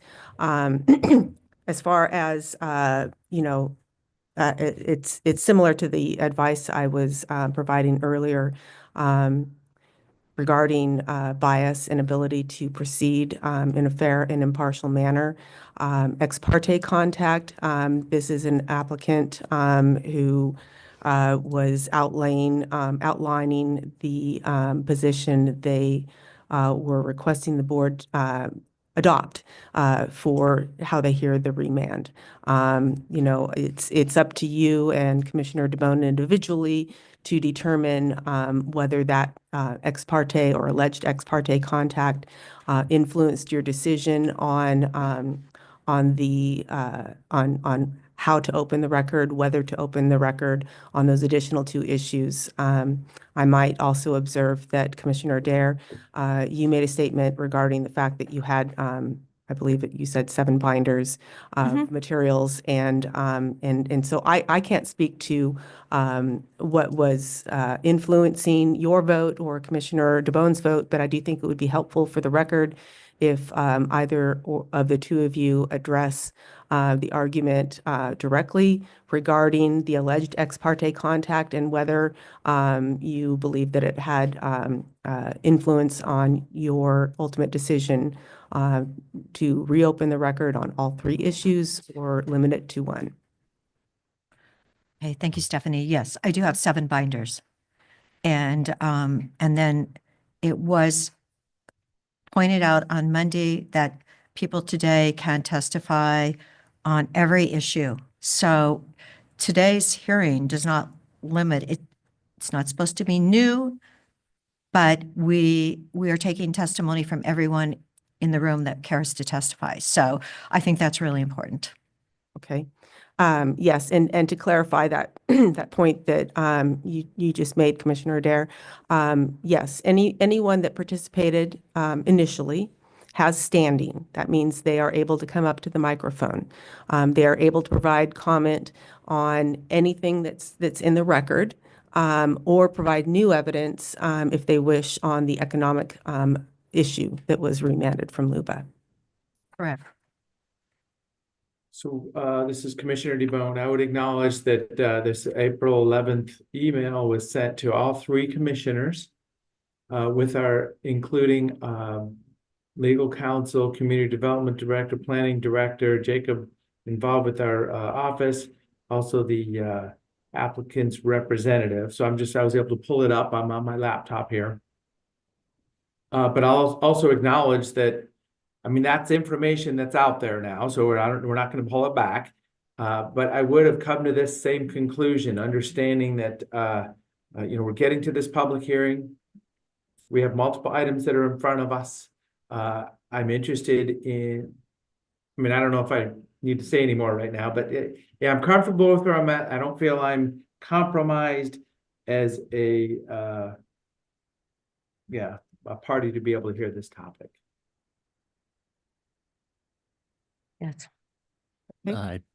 Since Commissioner DeBonne stated that all three of us received that email, I just want to make it clear that I didn't read it when I received it because I was concerned about procedural impropriety. And I think the important thing to note about this particular issue is what was requested in the email and how the commissioners voted. Thank you. So ultimately, you each. Tiffany, I do have a little please. follow-up. Yeah. Okay, so we did get it. Did county legal tell us not to read it? I don't believe, I personally did not. I don't know if you Okay. received that direction from other individuals. I get like, what is the word? Hundreds of emails, sometimes hundreds of emails an hour. And I'm, I know I saw it, but did I read it? I'm not sure. Okay. Oh. It's clearly in our record. It's a 4-page memo in our record. So it's here. Okay. Hi, Stephanie. How are you? Good morning. Good morning, Commissioners. My name is Carol Macbeth, and I'm a staff attorney for Central Oregon Land Watch. On behalf of Land Watch, I wanted to add on to what Jennifer Bragar said. We have significant concerns that Commissioners Adair and DeBonne expressed prejudgment bias when you did not allow an opportunity for the tribe to present evidence of their Indigenous expertise and knowledge for your consideration. It seems to us that you had prejudged the issue so much that you didn't care whether you saw additional evidence or not. There were several statements to the effect that this has been going on long enough. And as your counsel mentioned, that you already had enough evidence in your 7 binders. We think that this shows a prejudgment bias and that is prejudicial to the substantial rights of the public to participate in a fair and impartial proceeding. Thank you. Thank you. Yes, again, Commissioners, this will be a decision that you both have to make individually because the call for your recusal has been made. You may state on the record whether, the basis for your decision, either to recuse or not to recuse, that those statements will be part of that record. And to the extent that either or both of you participate and a decision is made, these objections will be part of the record and preserved for further for addressing and further appeal. Okay. Thank you, Stephanie. You're welcome. So I will acknowledge that I support that this is part of the record. There's, as I say, I mentioned, I've been involved with this a few steps now. We are at a point where we're taking public input in a public hearing on this matter. I'm not in a spot to recuse myself. I mean, there's us as commissioners, we're the quasi judicial land use body. We're hearing it. This is a public hearing. So as I say, I support putting this as part of the record. And don't see myself compromised in this scenario. Well, the good news is we are going to hear everyone in the room that wants to testify today. And I think that's really important to listen to everyone. So I appreciate people being here today. Commissioner Ken Katzroff here on behalf of the applicant. I'll provide my address and my testimony. I just wanted to provide one quick response that it's my belief that this is something that if the parties want to raise, we can address in written comments later. But moreover, I wanted to point out that the letter that was submitted by Mr. DeLashmutt was 100% aligned with the remand request itself and how the county handle it. So in terms of the actual request, it's the exact same. And so there's, in our view, no new evidence. It was an argument made by an applicant in response to a letter that was submitted by the tribe, also to the county, before the proceeding. The last point I would make is that Ms. Bragger mentioned that it was an unnoticed meeting. That's not correct. It didn't go through the same public hearing type of notice. It was a work session on the county and by the county on how to address the hearing itself, which doesn't require separate notice, and in fact was posted via the county's standard procedures. So it's not something that they didn't have the opportunity to know about or was done under the guise of night, which you seem to imply. It was part of the standards, the county's standard process. So those are the only responses I wanted to provide before moving forward. Okay. Thank you. Thank you. I know, I'm sure it was noticed in our standard. Yes, and I will note for the record that representatives of the tribes were in attendance at that meeting. But again, the decision is yours and Commissioner DeBones, and it looks like I've got Ms. Brager here again. Here you go. Okay, I'll let you finish with this. I have Okay, that's all I have to say right now, and we'll see what response might be further. Thank you. All right, I just noted that this seems to be the overlapping time to object to the process, and there's mixed messages going on in the room between staff and the county board chair about who will be heard today. And I just want to object to the county's process to try to exclude people who want to speak in this hearing. Even notwithstanding all of the objections that we have submitted today, and we will discuss further, the public has a right to comment on evidence that it's never seen before. And this is not limited to people who spoke previously. So anyone who wants to talk about economics can speak today.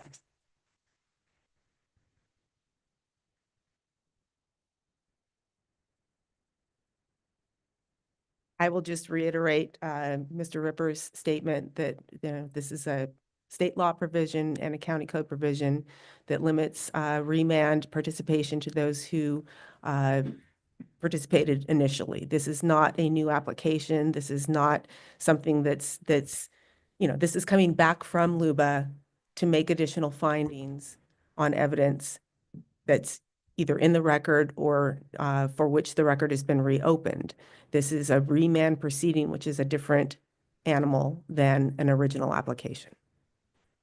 Yes, I know we had one not that long ago. And I know at that time, the public was not happy, but when this came up again, I'm aware it's not like this is the first time we've had to do this. We have done this in other cases.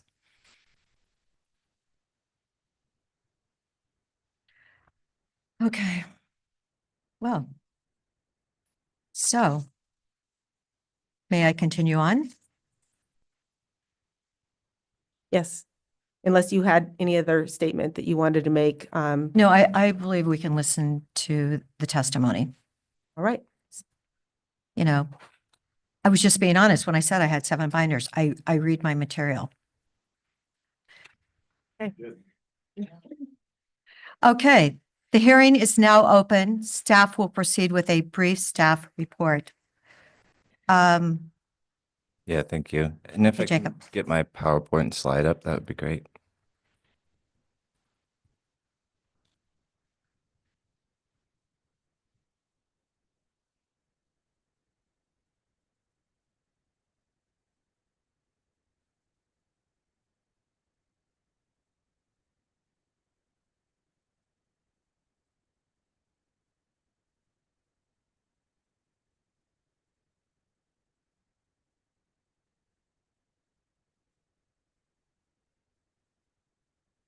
There, guys. No, just keep smiling, huh?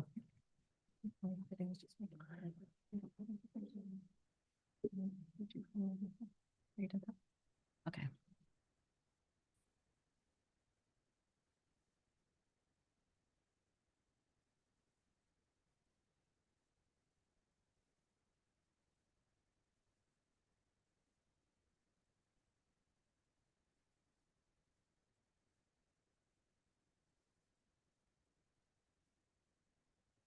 All right.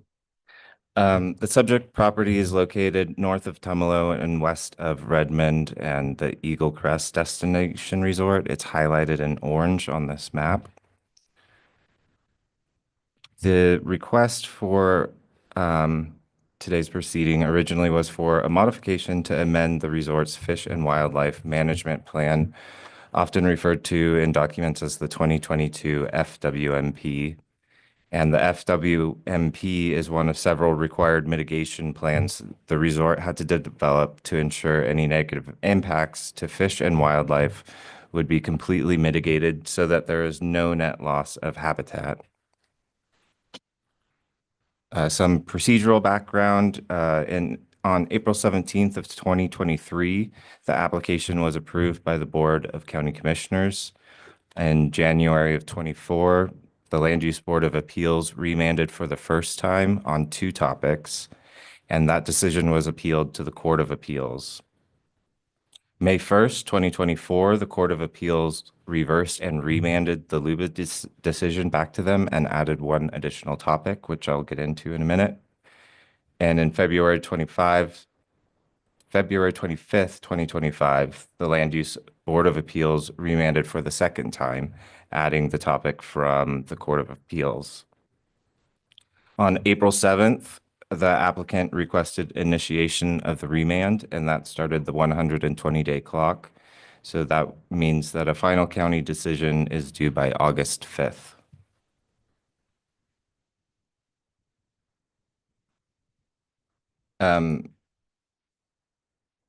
Before I get into some of the remand issues, I wanted to provide some clarification because it can be a little bit confusing about what the record is and what we're referring to. So for today and for ease of everyone's understanding, I'll refer to the previous proceedings that were before LUBA and the Court of Appeals as the LUBA record.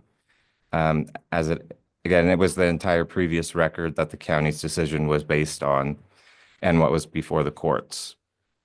And all of those documents can be found on the county's website. It's kind of hard to read, but there's a shortened URL there. I can provide it to anyone that requests it. And for anything received on or after the request to initiate on April 7th, I'll refer to as the remand record. And again, all those documents can be found on the project website. LUBA remands are a little bit different than the typical land use proceedings in that LUBA has instructed the county to make specific findings related to 3 specific topics, which I'll get to in just a minute. And for folks that are providing testimony today, please direct your comments towards these topics. The first was that additional findings to explain why the submittal of the 2022 Fish and Wildlife Management Plan to the Oregon Water Resources Department is sufficient to satisfy the no net loss standard with respect to groundwater sources for fish habitat mitigation. The second was that the FWMP was a substantial change with respect to the required economic analysis, and LUBA required further findings addressing DCC 18-113-070C3 and 4, and that the county will either need to consider those changes or explain why that consideration is not required.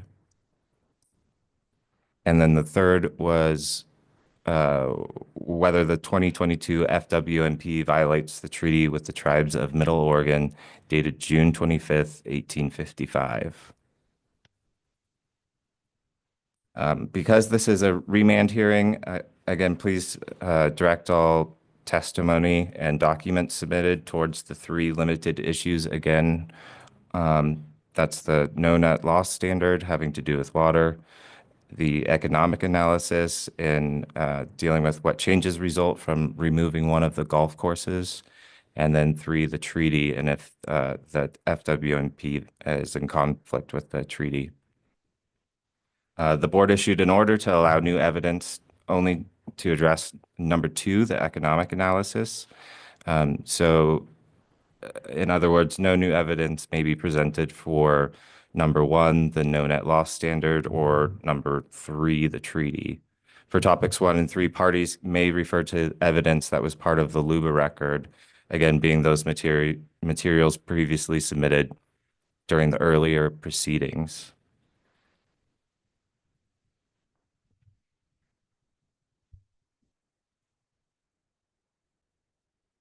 That wraps up my brief staff report. I am available for any questions. Okay, are there any questions at this time for Jacob? Thank you for correcting that one where you said 2 and 3 and it was 1 and yeah. Oh, I'm sorry. It just goes to him. Sorry. So I'm really confused because I've heard, no, you don't get to say anything. And then I hear you twice saying, everybody here can speak. Excuse, okay. Okay. Okay, as it was pointed out, because this is a remand proceeding, it's incredibly unusual that only those people, and I have quite a few of them here, who spoke in the past will be, or submitted written testimony will be allowed to speak today. So we've had other public hearings that have been just like this. They're always rather difficult for people to understand, but that will be the story. So if you spoke in the Actually, if anyone's writing. No.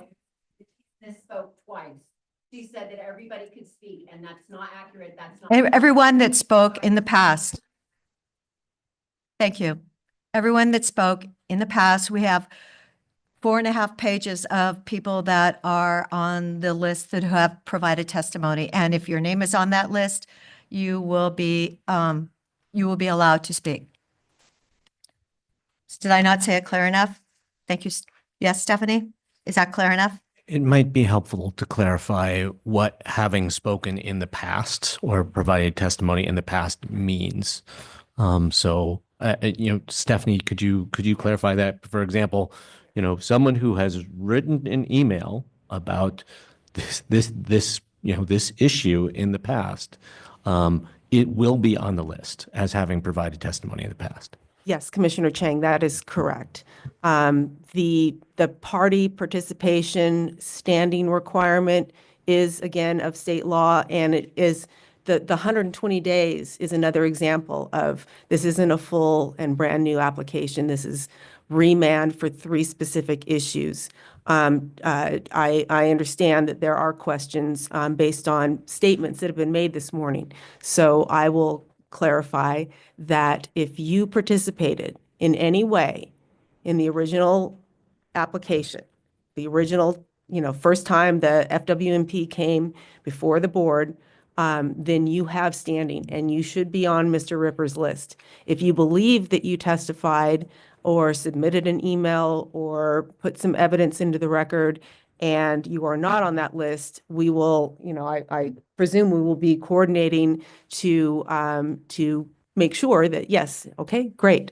And to the extent that there's any question, it's the board's discretion to say, you know what, let's take that testimony, let's take those statements, and then we can decide if that person was a participant, and then we will follow up with a staff memo stating you heard from these individuals and they did not have standing, therefore please, disregard, or, all of these people that provided testimony, they all did participate in, And you there found go. them in the record, even though they aren't on those 4.5 pages. Is We that what you're we just will saying? be following up, Okay. and I believe Mr. Ripper stated this in his presentation.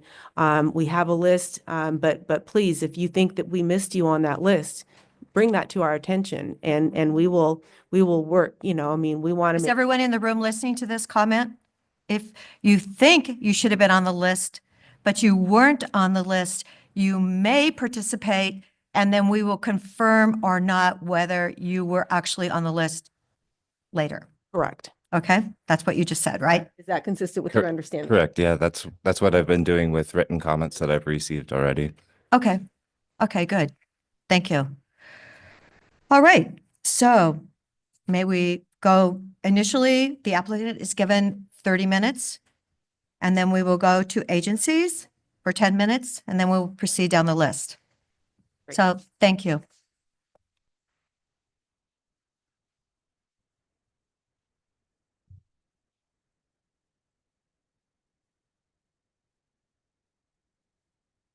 We don't have a timer anymore, do we? Do we what? We don't have a timer anymore? We do have a timer, and we have fabulous music when you go over your timer. That's the really good news. Thank you to Kim for doing that. Okay, well, I'm going to start my own stopwatch anyway. Good morning, Commissioners. My name is Ken Katzroff. I'm here on behalf of the applicant on remand here, Cameron DeLaschmidt, Pinnacle Utilities, and Central Atlantic Cattle, which is the Thornburg Destination Resort. My address is 360 Southwest Bond Street, Suite 500, Bend, Oregon, 97702. Without taking a ton of time, I think that the first order of business with the board today was mental health awareness, so a difficult topic. I will say that I have a cousin with schizophrenia who moved to Bend because Bend has the best services. They moved away from Portland in order to actually have full around care, and they rave about it. So it's something that has impacted my family and continues to do so. But Bend and Deschutes County, great job on that. I have a slide deck which I'd like to start with. We're going to set the stage a little bit, and it's kind of become apparent based upon the kind of universal emails that Landwatch and others send that maybe not everybody in this room really understands the scope of where we're at with both the history of the resort as well as kind of where we are in this process. So let's start. Well, there we go. And it is really difficult for me to see. So I'm going to try to do it on my laptop too at the same time. So bear with me. Thornburg encompasses about 2,000 acres and had its initial approvals 20 years ago. It is currently entitled by Deschutes County and in various stages of construction related to the Phase A1 and A2 tentative plans, which totals about 300 new single-family homes, 37 cabin lots, has site plan approval for 24 overnight lodging units, site plan approval for a golf course and associated water features, and then site plan approval for clubhouse and other public-facing and kind of internal infrastructure. All of that is in different various stages of construction right now, but those are that's what already is approved at Deschutes County and moving forward. Now let's talk about what the request is before this board. And we are seeking to modernize the FWMP. And what's important to note, as we talked about last time in this hearing a couple of years ago, is that what this FWMP does is it reduces the amount of authorized water use for Thornburg from over 2,100 acre feet of water to less than 1,400 or to 1,460 acre feet of water by removing an optional golf course, which was part of the original conceptual and final master plan. So we are seeking to reduce the amount of water use of the resort. I want to make a quick comment that the result of a denial on this application is not that the resort goes away, it's that we have to fall back on the original plan, okay, which is more water use and worse mitigation. We'll get to that in a second. I want to compare our water use to actually what the basin looks like. We're talking about 1,460 acre feet of water maximum at full build out. And you want to compare that to the annual recharge of the Deschutes Basin, which is over 3.5 million acre feet of water.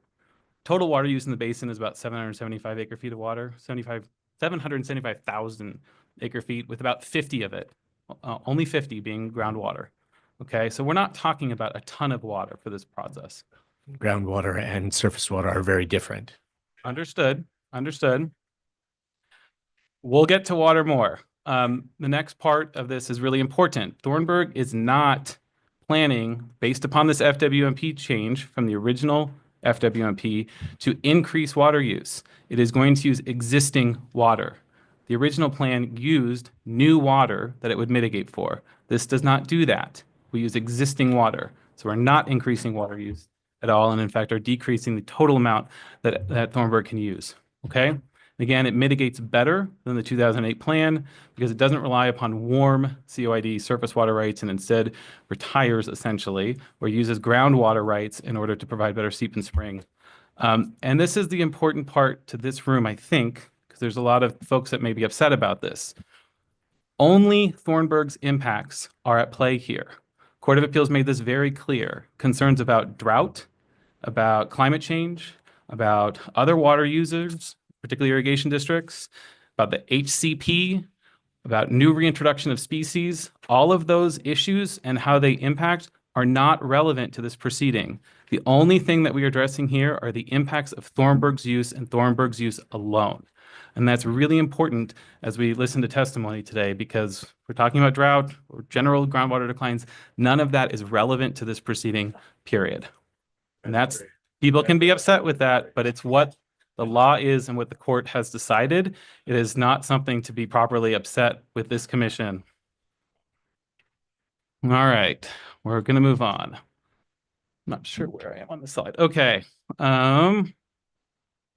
So again, there's previous findings that either were unchallenged or upheld by the Land Use Board of Appeals or the Court of Appeals. And the first one up here is pretty relevant. It says overall, the combined effects of planned groundwater pumping and mitigation appear to be a net benefit for both habitat quality and quantity. Okay, no party challenged that. And it was affirmed. The same is true in Deschutes River, the Crooked River, Whychus Creek, Little Chutes River. And all of that was affirmed by LUBA and the Court of Appeals.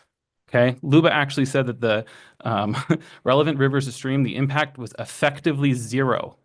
And ODF&W itself said that the impacts, in particular the Crooked River, were just noise.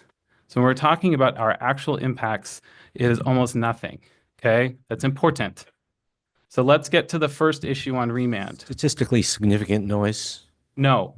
I do believe that the phrase statistically significant was used in our stuff. Not statistically significant. So that's what all of the testimony from the biologists, the fish scientists, et cetera, all said that it is not statistically relevant. Okay, and ODF&W then agreed and called it noise. So it's not statistically significant. In fact, the findings that were affirmed is that it's not even measurable. Okay, so but to the extent it is, all the modeling shows it's a net benefit. So, but in terms of actual, if you were to put a device down in any level of stream right now, it would not be measured. Okay. Not measurable does not mean not real. I agree, but what the science says is that what the actual impact would be is a net benefit to both quality and quantity of habitat. Mm-hmm. And we'll get to talking about the challenges with the model and the assumptions used and the data used in a bit. I'm not sure how that's relevant to this proceeding on remand, but if you want to ask questions, we can address it. The first issue on remand is the groundwater mitigation piece. And it relates only to the groundwater compliance portion of the Fish Wildlife Mitigation Plan. It does not relate at all to surface water, which are very different. And the plan, quite frankly, was imprecise. What we want to be clear here and what LUBA asked us to address is what actually is really the mitigation event when it comes to groundwater. And what the record shows and what the FWP says is that the cessation of a particular groundwater right and control of that water right by Thornburg is in fact a mitigation event because it leaves the water there. Okay, an OWRD process is not required. Control is key. A deed or assignment so that it doesn't require any sort of OWRD process at all. In fact, it just provides Thornburg ownership of that right and control of it. And when it stops pumping, that is, in fact, the mitigation event. Now, I'm going to contrast that with a surface water right. On a surface water right, if I say have 100 acre feet of water that I can pull out of the Deschutes River, and I, in fact, only pull 80, well, that leaves 20 acre feet of water that a downstream user can, in fact, pull. That is not the same with a groundwater right. So on a surface water right, OWRD process is required. That's reflected in the plan, and we're not talking about surface water rights at all. It's clear in the remand from LUBA and the Court of Appeals that surface water is done here. We're only talking about groundwater. And I will say that the FWP erroneously said that certain alternative actions related to groundwater right require a process by OWRD, and they don't. And so we'll get to a little bit more. Can't see where I am up there. Yeah, same spot. I'm not going to read this quote, but basically what it shows here is with citations to the record, and you have this PowerPoint, it's been emailed to you, just FYI, into the record to Jacob, that essentially unchallenged findings show that by stopping pumping and owning or controlling that water right, it in fact provides the mitigation event and meets the no net loss standard. Okay. I'm going to move on because we're already a third of the way through. These are just a bunch of other citations that essentially show the same thing based upon the record already before you, and consistent with the Court of Appeals and LUBA's remand to make additional findings and additional findings only on that piece. Again, more stuff. Here's the meat of it. We are asking, here's the request. We are asking to make findings based upon what the actual compliance and reporting measures say. And then we've got two options for the county. One is either they accept, just for ease of use, an updated plan that changes one set of red lines, which are located up here, not new evidence, just one set of red lines to the plan, or impose the same as a condition of approval. And that will address LUBA's remand related to groundwater and make findings related to the same. Okay, so that's the request from the applicant. Part one, it's pretty simple, and it clarifies that, yes, the party who was successful in this remand was correct. A submittal to OWRD when it comes to groundwater is not sufficient. We agree. It was never intended to say that, okay? It's control and cessation of pumping, and that's what this change does, okay? I'm going to move on to issue 2 because we're already 10 minutes in, almost 11. The second one is an updated economic analysis. And what that required is that we look at the resort as a whole at the time of the CMP and determine whether or not, based upon 18070C 3 and 4, that there was substantial economic benefits to the county, essentially that overweighed the loss of resource land. And what they said is by dropping this golf course, by removing a golf course and additional water use, that those economic assumptions don't change, that there still can be a finding by the county that there's significant economic benefit. We've submitted a new economic report yesterday to the record and additional analysis and whatnot today as well as this PowerPoint. I'm going to turn over to Cam to hit some of this real quick. Hello, Cameron DeLashmet for the applicant. Address 67525 Southwest Klein Falls Highway. So on what's changed, the economic report, Mr. Lipscomb, the heart of the remand was a removal of a golf course. So for 20 years or so, we've been told that we should build less golf, use less water. We heard those claims, and we did just that. And the elimination of the golf course in the remand was whether that created an economic event that changed the original economic plan. And in 2005, we did an economic analysis by Peterson and Associates, and they looked at the impacts, financial, fiscal impacts, the impacts to housing, the impacts on taxation. And at that time, they came up with, they opined that there was an overwhelming financial benefit to the county that far outweighed any of the loss of resource lands. And the issue of resource lands is in the code. It's 18113.070D4. And to understand the resource lands question, this is not, this is land that's zoned exclusive farm use, but this is range land. It's been in my family since 1953.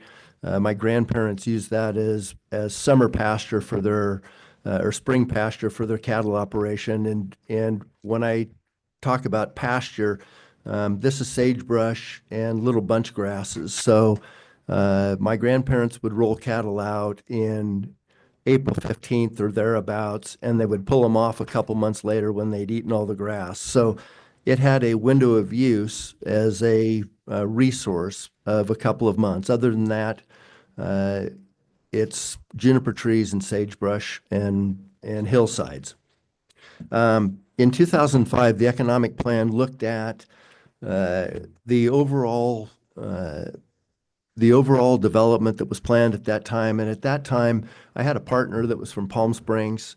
His vision was that we have this incredibly golf-centric operation. So it had 3 full 18-hole golf courses, as well as a $9 million par 3 that had total of about 80 acres of lakes, flowers.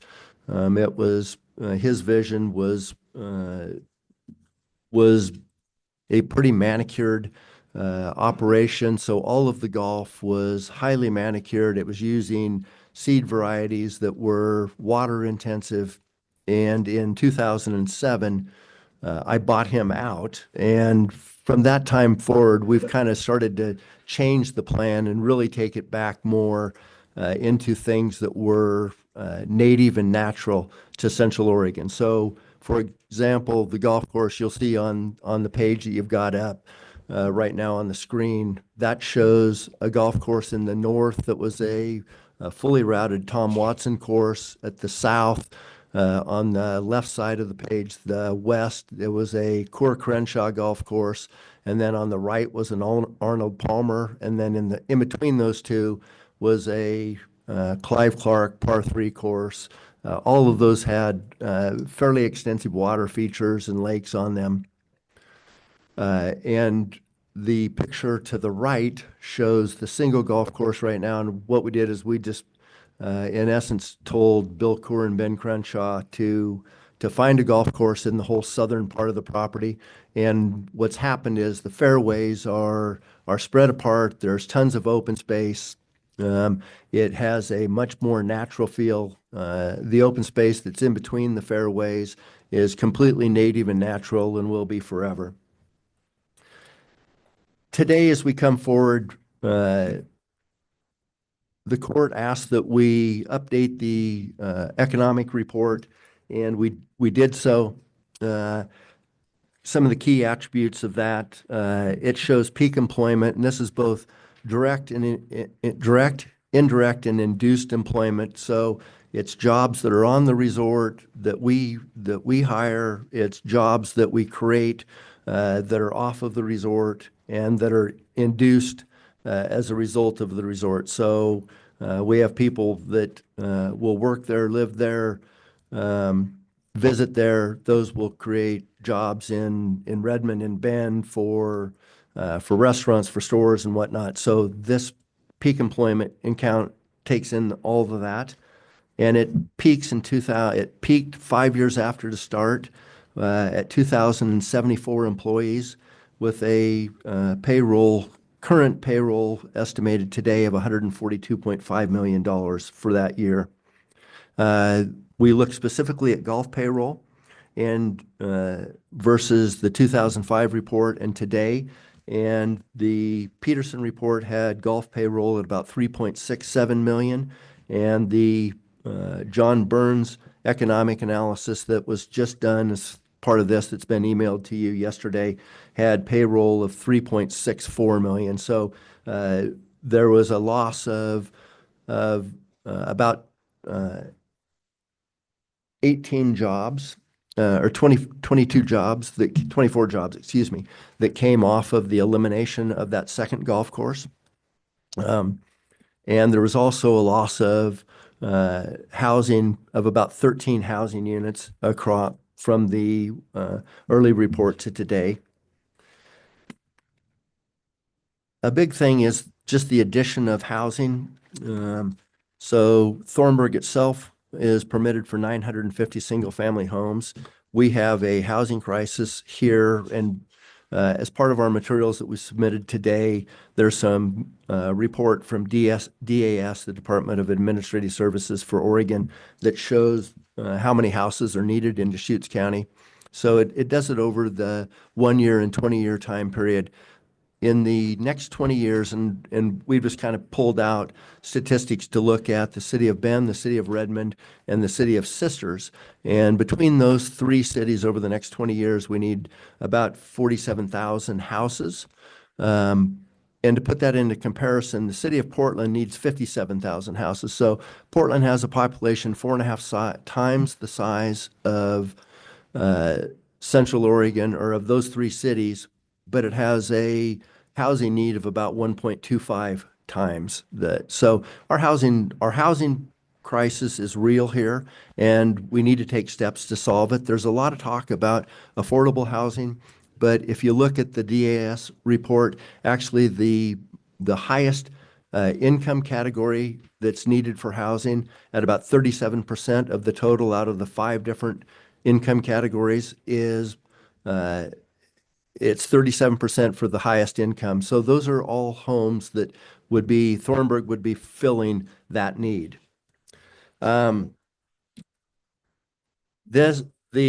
The plan today and the plan in 2005 has very, very little burden on public services. In fact, in Peterson, in his report, it opined that there was massive subsidies, and he focused on schools, and that at that time, out of the 22 million in property tax revenue, about 8.1 million would be dedicated to school services. And the kids that would be going to school from the resort was about 365,000. So there was a $7.5 million surplus into the school system. And similar things exist with the fire department, the sheriff department. I mean, public services are very, very low because of all of the amenities that sit on side. There won't be the use of public parks or public libraries or other things. I mean, the surplus that is generated from taxation at Thornburg is very substantial. So the property tax today on the property is $38,619, I think. In 2005, Peterson estimated that taxation at build out would be about $20 million. Today, John Burns estimates that the taxation from build out of Thornburg is $47.5 million. A very minor reduction in jobs based upon the reduction of the golf course and operational efficiencies. And with that, that's all that we have on that. I think you have like 9 minutes left. I'm sorry, the timer went down. Well, But 30 you have a third issue you need to address. I'm going to address it. You want to address. Here we go. And then I have some questions. Okay, so a question on procedure then. And previously when we had time limits, when Right, there was we'd added that. questions, just making sure. Thank you. All right, I've got one slide and one slide only on this last issue, which is findings regarding the treaty rights. I want to be clear here that one of the things that has not really been addressed, maybe not addressed, but not properly scoped before this board is that there's actually 3 decisions we're talking about. We're talking about, well, 4 if you count the Board of County Commissioners decision that went up to LUBA. Then we have the decision from LUBA to the Court of Appeals. And then we have a decision that went back to LUBA where LUBA issued another final order and opinion. And that is the scope of this remand when it relates to this issue. And what that is for the county to make findings addressing the treaty. So the county was consistent with our request when we initiated the remand, properly scoped in terms of not increasing or not allowing new record submittals on this, because the request before LUBA in the first instance, the Court of Appeals, and then most importantly, the final opinion order from LUBA on the remand is a findings issue related to the treaty rights. I will say that in no part of this proceeding, whether before the county before, or before LUBA, or the Court of Appeals, or again now, has Thornburg or any party as far as I'm aware, argued that the tribe didn't have a valid treaty right or didn't have valid concerns. That is not what anybody's position has been in this case. What the position has been is how do those treaty rights impact, or how does it relate with the county's own code around no net loss, the no net loss standard, which, as LUBA and the Court of Appeals properly determined, is a county standard only. They must address the treaty right, but that's it. Okay, and so what the treaty rights are, as stated by the tribe in its past litigation on this matter, is a right to harvestable fish, which includes a right to fish habitat. Okay, so I want to kind of bring back to the forefront what this county has already decided and what has been affirmed, which is the FWMP itself leads to a net benefit. And there's a typo on my slide, but I'm just going to move on, that there's a net benefit in essentially all reaches related to the Deschutes Basin, a net benefit in habitat quality and quantity. And most importantly, getting back to a sort of, not most importantly, a question that Commissioner Chang started to ask, which is the modeled impacts are so small as to be immeasurable and of no biological significance. And that's what 42 or so technical reports that are in this record already established, was that it's not biologically significant. It's not measurable under existing actual technical hardware, let's just say, but that all of the benefits that are done through published models that are peer-reviewed is that it would lead to a net benefit in quantity and quality. So here's the request. Consistent with LUBA's remand and the Court of Appeals direction also, is that the county must make findings related to the treaty and how that meets the no net loss standard. And so what we're requesting the county to do is to make the finding that we've already determined that it provides a net benefit of quality and quantity of fish habitat and thereby doesn't violate the treaty. Now, we've already put this in our submittals previously, but I do want to read a part of the oral argument before the Court of Appeals because I do think it's really relevant to this case. Senior Judge DeVore asked on rebuttal at the Court of Appeals, quote, "Would it suffice if the county had said, we concluded from all the evidence and we recognize that there is a dispute and we recognize that not everybody is persuaded by the modeling. We recognize that. We respect that. We have to make a judgment call. We conclude that the no net loss standard is met. Therefore, there is no impact by the Thornburg proposal and therefore there is no impact on fishery resource protected by the treaty. Would that then have sufficed and addressed the treaty issue?" And the Tribes Council said it certainly would have been addressed. Whether the tribes would have agreed with the findings and legal analysis, who knows, because it didn't happen. If I'm being responsive, and I'm not trying not to be, at that point the tribes may have had a different legal challenge. And I'm not going to finish the quote, but the point is that the Court of Appeals gave us a roadmap, and it was informed by the tribe's own lawyer, which is, hey, if the county had just said, we've looked at the evidence, and we still find that you meet the no net loss standard, would that have been sufficient? If you read the full quote, it's essentially, well, yes, but we may have had a different challenge. That's what we're here about today. Make a finding on it. But the point is that we are in a remand proceeding, which, as this board has said a number of times today, is different than the beginning of an application, where the scope is very limited, and it's limited to other issues that have been resolved related to drought, HCP, et cetera, are not within the scope of this proceedings. That was what was litigated last time around and which was resolved conclusively. So I am giving you 3 minutes back of my time of the applicant, and I'm happy to answer any questions that you have. Any questions, Commissioner DeBonne? None at this time? None at this Okay. time. Yeah. Commissioner Chang? Yeah. I'd like to, I think my questions about issue 1 and issue 3 are more substantive, but I do want to ask a couple of questions about the economic analysis. Okay. Mr. Delaschmidt, I heard you say that, we need, you talked about the gross number of housing units we need. You talked about the component that's in the high end of the price range. I would love to hear number 1, just your sense of what kind of a price we're talking about for the 950 housing units that are going to be built in Thornburg if all of your applications go through. Well, we haven't set prices yet, and we're kind of looking at what the market is. So when we go to market, we'll do that. Construction costs have gotten fairly significant, and homes in the upper range are costing $600 a foot and more to build. So we're probably looking at a price in the $1.5 million to $2 million range. Okay.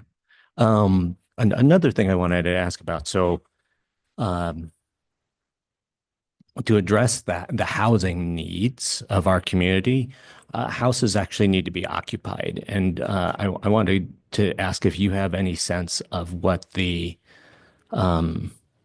proportion of homes in a destination resort that are, actually resident occupied versus seasonally occupied or occupied just a couple weeks a year for vacations or used for short-term rentals is.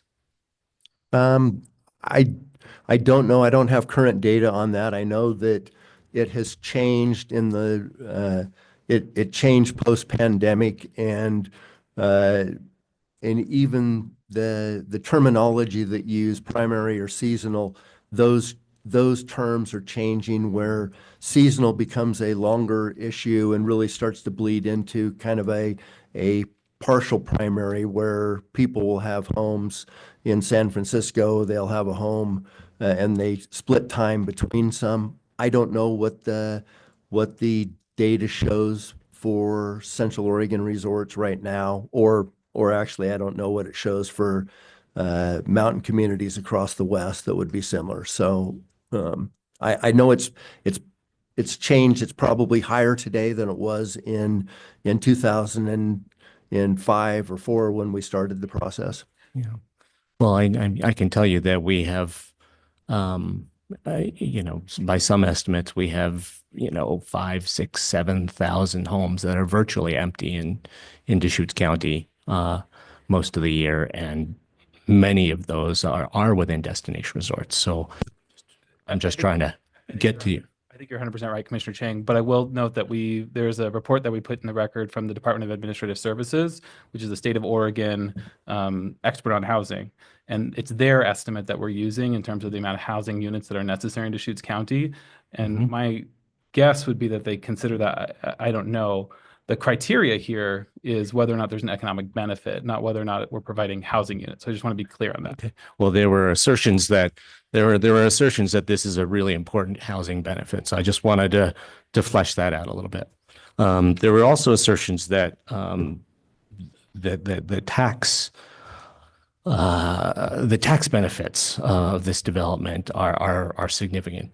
I don't doubt that the taxes collected would be significant, but I wanted to ask if you all understand the way that property taxes flow to the school district, to the state, and then back to the school district, because essentially the taxes that our school districts collect, which are the lion's share of what you see on your property tax, is all surrendered to the state. And then we only get money back based on the number of students that we have.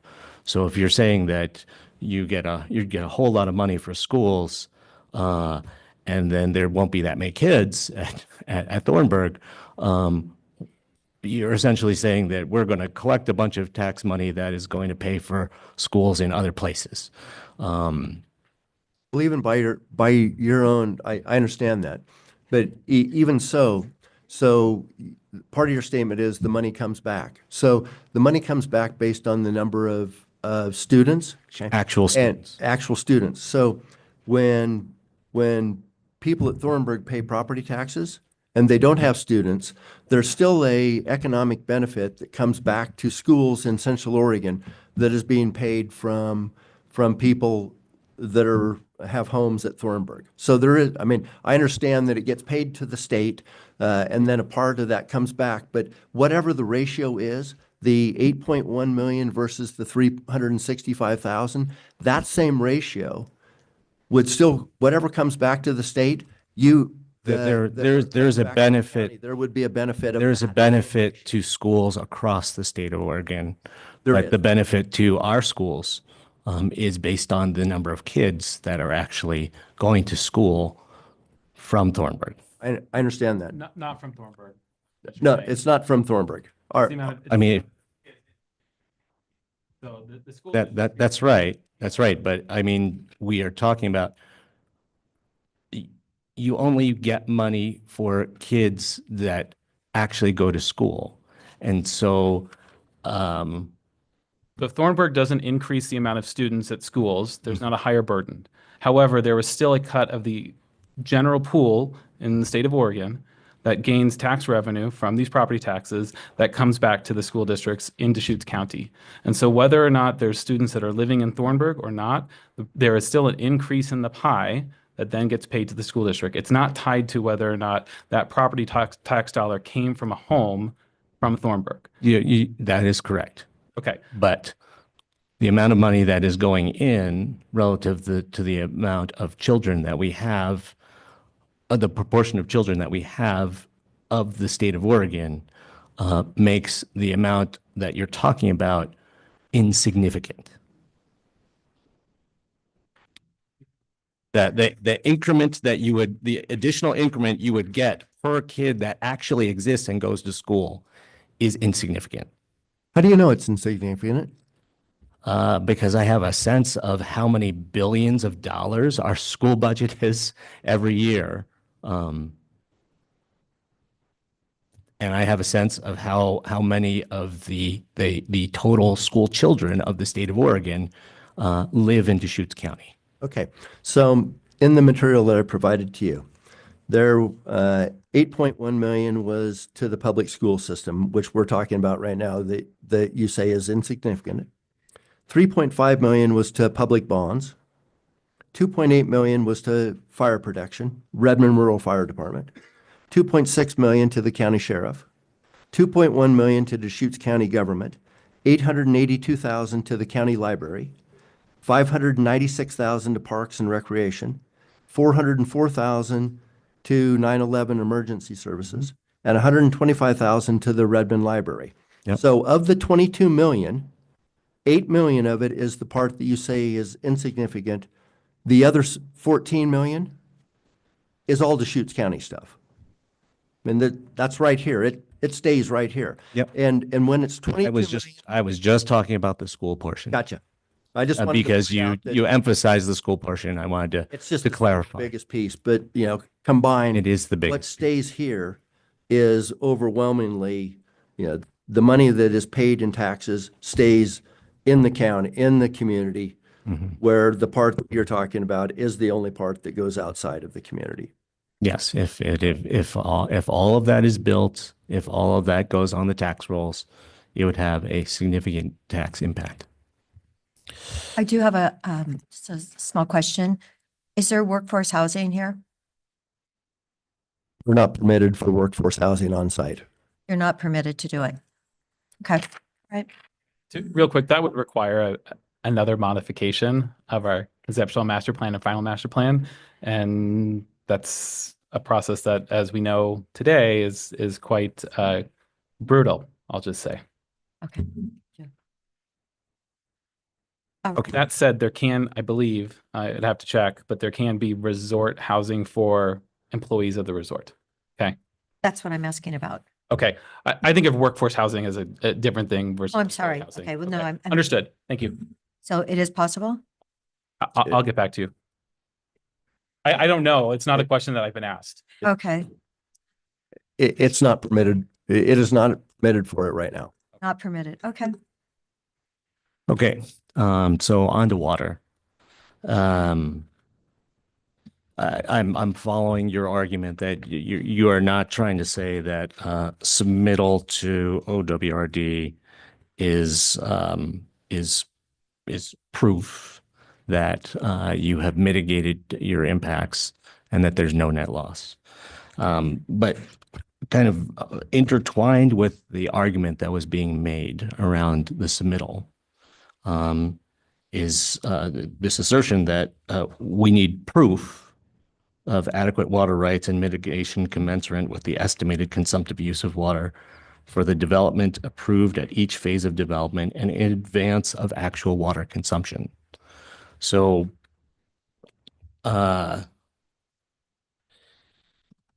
if you are saying that you are trying to assert that mitigation equals control of water rights and cessation of pumping, but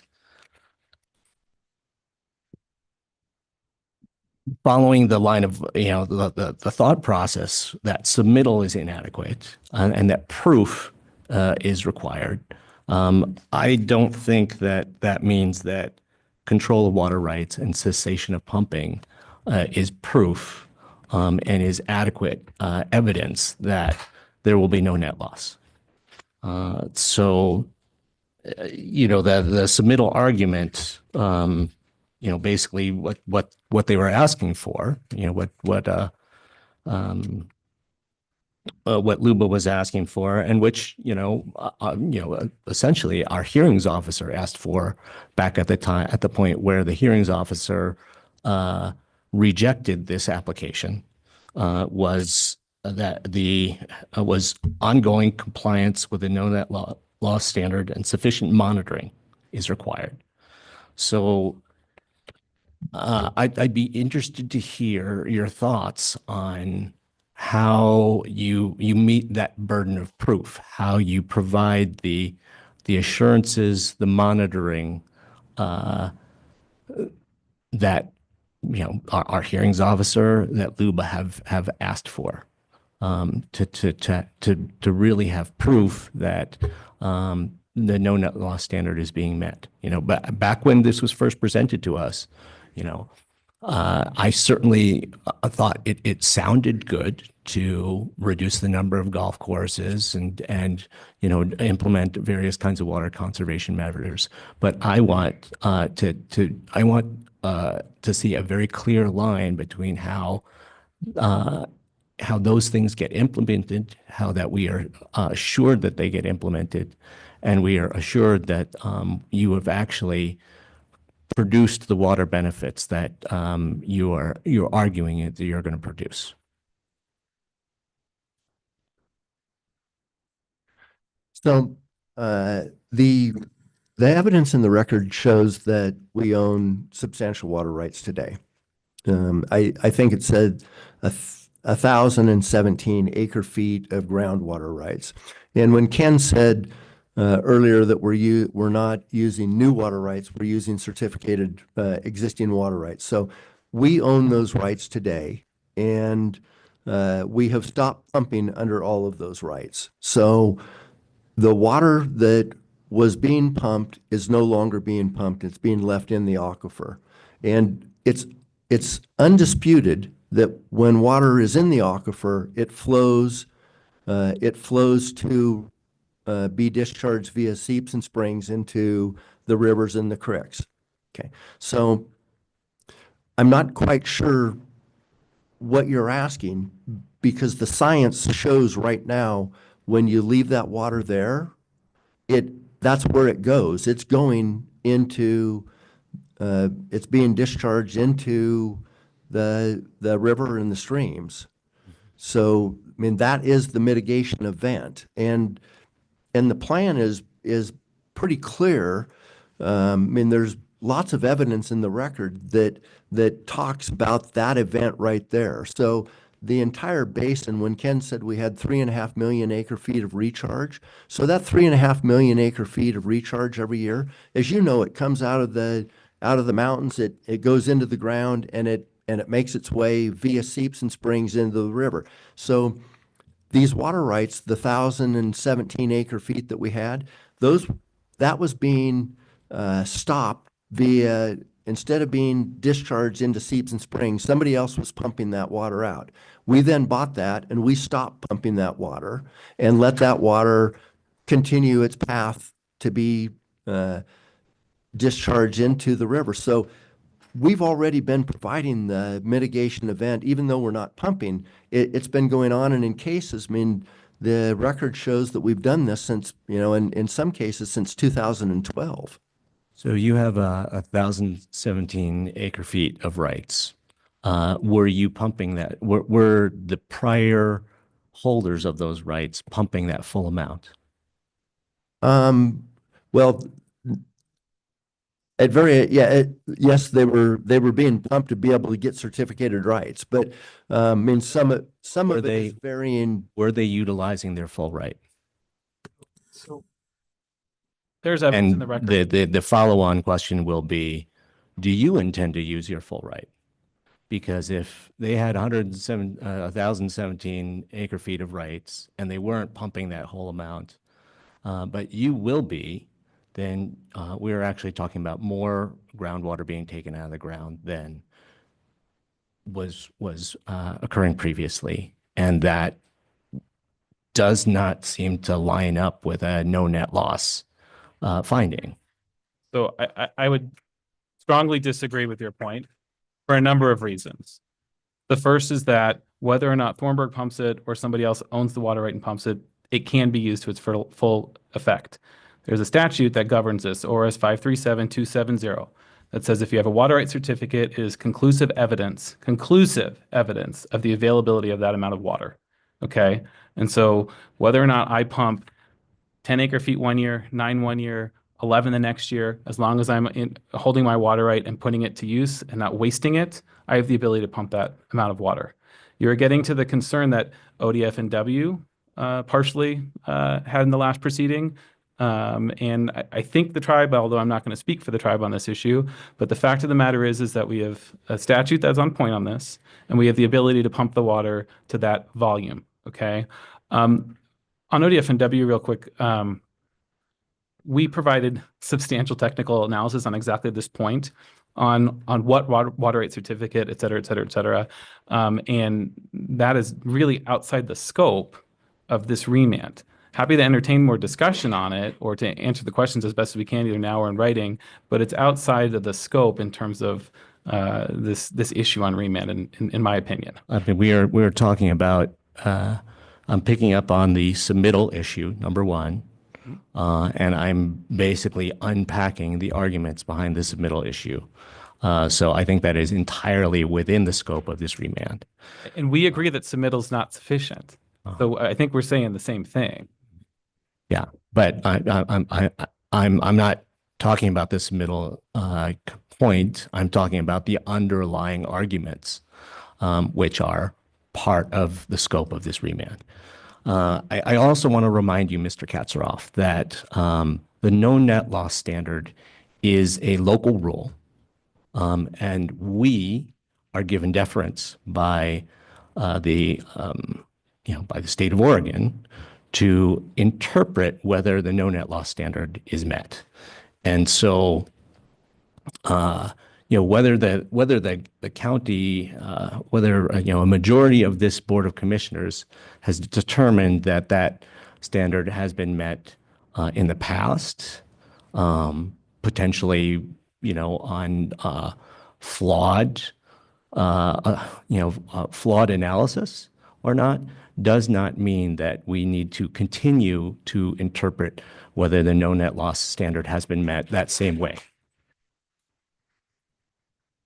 And I'm not an attorney. You can talk about, having a right being the same as pumping your full right out of the ground. But I do have some background in hydrology, and I can tell you that actually pumping your full right or pumping a portion of your full right has very different hydrologic effects on the system. At that point, let's be clear here that the evidence in this record assumed full pumping of every right. And that was still the analysis that was made and the findings that were made in all of the evidence. So I agree with you. But what the analysis is based upon full pumping of all of these rights. Okay, now we'll get to your model. Your analysis is rooted in your model. Everyone has said it's a good model. That's fine. But as with all models, the assumptions that you make and the data that you put in colors the outputs of the model. ODF and W has expressed significant concerns about the modeling exercise and a desire to open up the hood and understand better what that looked like. They have not been given the opportunity to do that. And that is... I strongly disagree with that statement, and ODF and W submitted a letter again, I think yesterday. But let's be clear here, this issue of the modeling was directly litigated in this last proceeding, and Thornburg won in those issues. That is not open for consideration in this remand. Well, to the extent that you keep saying the analysis shows this, the analysis shows this, as part of these proceedings is rooted in that model. The model is part of the discussion. The issue is resolved. If you would like to take a look, and we could brief this further, but the Court of Appeals directly opined on this issue and the assumptions made in the modeling, and it agreed with Thornburg. Okay? So, I mean, you can be upset with the process or with the Court of Appeals decision, but let's be clear here. It was in fact appealed to the Supreme Court, who denied review. Yeah. Okay? Well, It's settled law. if you're going to keep Law of bringing the up, if you're going to keep bringing up the analysis based on the model, I will keep asking questions about the model. You're welcome to do that, but it's law of the case at this point in time, Commissioner Chang. Is there a letter, an ODF? There is an ODF&W letter saying that they're not going to show up today to testify, that they have the same concerns related to drought, climate, et cetera. All of those issues have been resolved and are not within the scope of this remand. Thank you. Yeah. I also wanted to, you know, the Crooked River impacts that, you know, you're arguing are insignificant. I just wanted to go back to this idea that, you know, the reduction of a portion of a CFS of flow doesn't mean anything, you know, which is essentially what you're saying. That's not what I said. Well, I mean, what would you say? What does the reduction of a portion of a CFS mean? So there's substantial briefing and evidence in this record related to this particular issue, that sometimes when you have a reduction in CFS, it actually improves habitat quality because it reduces temperature. So if you want to get into kind of those analyses, I'd be happy to pull out the technical documents and point you to those in our written material. The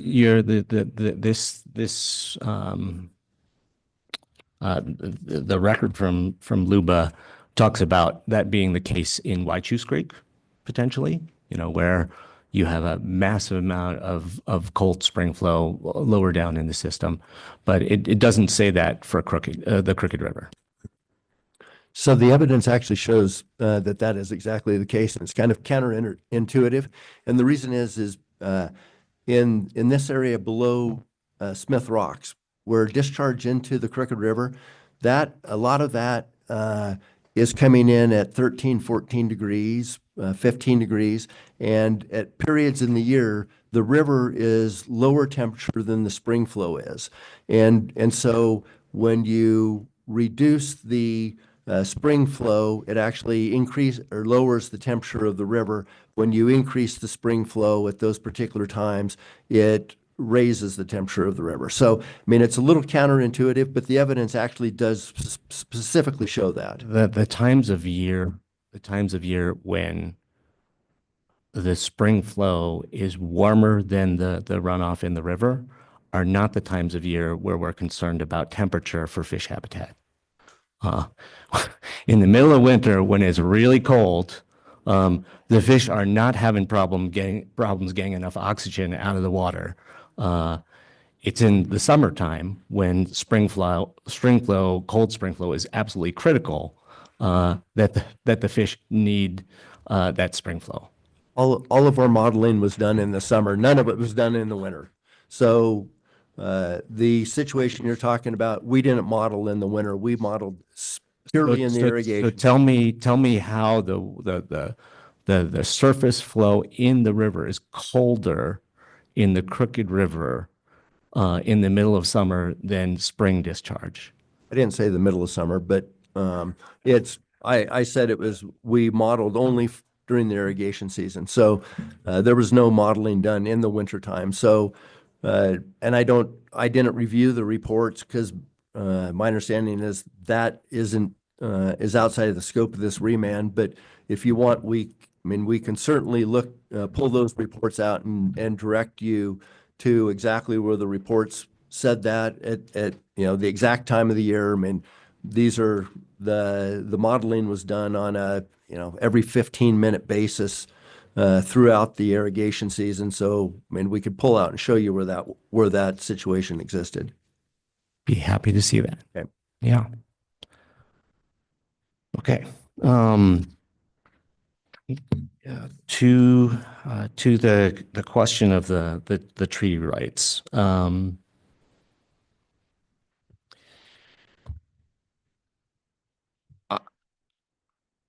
I appreciate how you are legally trying to narrow the scope of this issue to whether the treaty rights are connected to the no net loss standard. I would say though that treaty rights need to be considered at a higher level than that. These are treaties that were negotiated by the federal government, introduced by Congress, signed by the President of the United States. And what I witnessed in the process that we had here was that when the tribes tried to come to assert their rights and to assert their appropriate role in evaluating this issue and making these decisions, they were essentially denied access to the decision-making process. I would take exception to. We had a joint letter with the tribe to provide more information, more time, more open record in the last proceeding. So I would take exception to that statement. That is incorrect in terms of the reflection of these proceedings. The amount of time that was offered was far less than the tribes requested. And, as I think we're beginning to understand from the discussion here today, these are incredibly complex issues. And I would say that the Oregon Department of Fish and Wildlife, the Warm Springs tribes are probably two of the primary reasons that we have anadromous fish at all in the Deschutes Basin anymore. Without the work of those agencies, these species might very well be extinct in the basin. So they know a lot about fisheries management, more than you or I do. And to deny them, adequate opportunity to, analyze your proposal, try to understand its effects and all the kind of complicated strands of interaction between surface water and groundwater is not appropriate for a treaty rights holding entity in a procedure like this.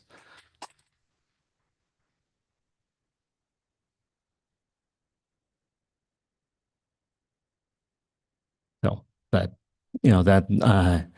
my concerns about the treaty rights are at a higher level than the question of whether they are tied to the no net loss standard or not. But we've just had a long discussion about how I am concerned that the no net loss standard is not being met. So there's that. That's all I have. Thank you very much. Thank you. We will now go to agencies. I'm not sure if it's going to be Jonathan Smith Sr. Representing the tribe, but whomever. Lawyers today. Yeah. Okay, okay, thank you.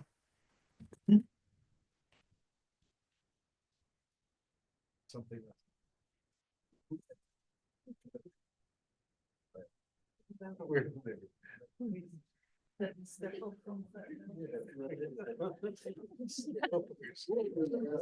Yeah.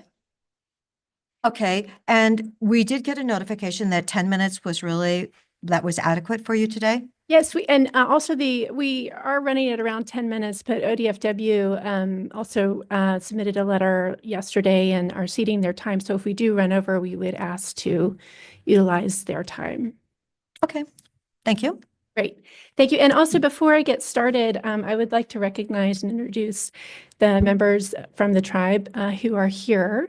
And that includes our Tribal Council Chair, White, the Vice Chair, Kalika, Tribal Member and Wasco Chief Green, Council Member Moody, and Council Member McConville. Also in attendance today is the Tribal Council Secretary, Bobby Bruno, and the Branch of Natural Resources General Manager, Austin Smith. Okay, and would you care to identify yourself? Yourself? Oh, sorry. Sure. I'm Ellen Grover, legal counsel for Confederate Tribes of Warm Springs with the law firm Best and Krieger, and our address is 360 Southwest Bond, and that's in Bend. Thank you, Commissioner Dare, Commissioner Chang, Commissioner DeBone. My name is Josh Newton. I'm also representing the Confederated Tribes of Warm Springs. My address is 360 Southwest Bond, Suite 400, Bend, 97702. Thank you. Thank you. I think, yeah. I'm going to handle a record objection issue, and then we're going to turn it over to Ellen to deliver the most of our remarks, and I might clean up at the end. To hopefully avoid the rigmarole of going through whether or not the tribe actually preserves an issue, we're actually going to put this up front and say that we are providing notice to the board and to the other participants of this proceeding that we believe the board erred in not reopening the record as required by the Court of Appeals in connection with its consideration of whether the 2022 FWMP violates the treaty. I'm going to quote from the court. Court of Appeals said that in the event of remand, we highlight that remand will, quote, allow an opportunity for the tribe to present evidence of its indigenous expertise and knowledge for the board's consideration that the tribe asserts it did not have adequate time to present due to its late involvement in the proceedings. Tribe has raised this issue to the county. We've had no substantive response. An applicant hasn't explained either, in light of this instruction from the Court of Appeals, why they asked not to have the record reopened on issue number 3.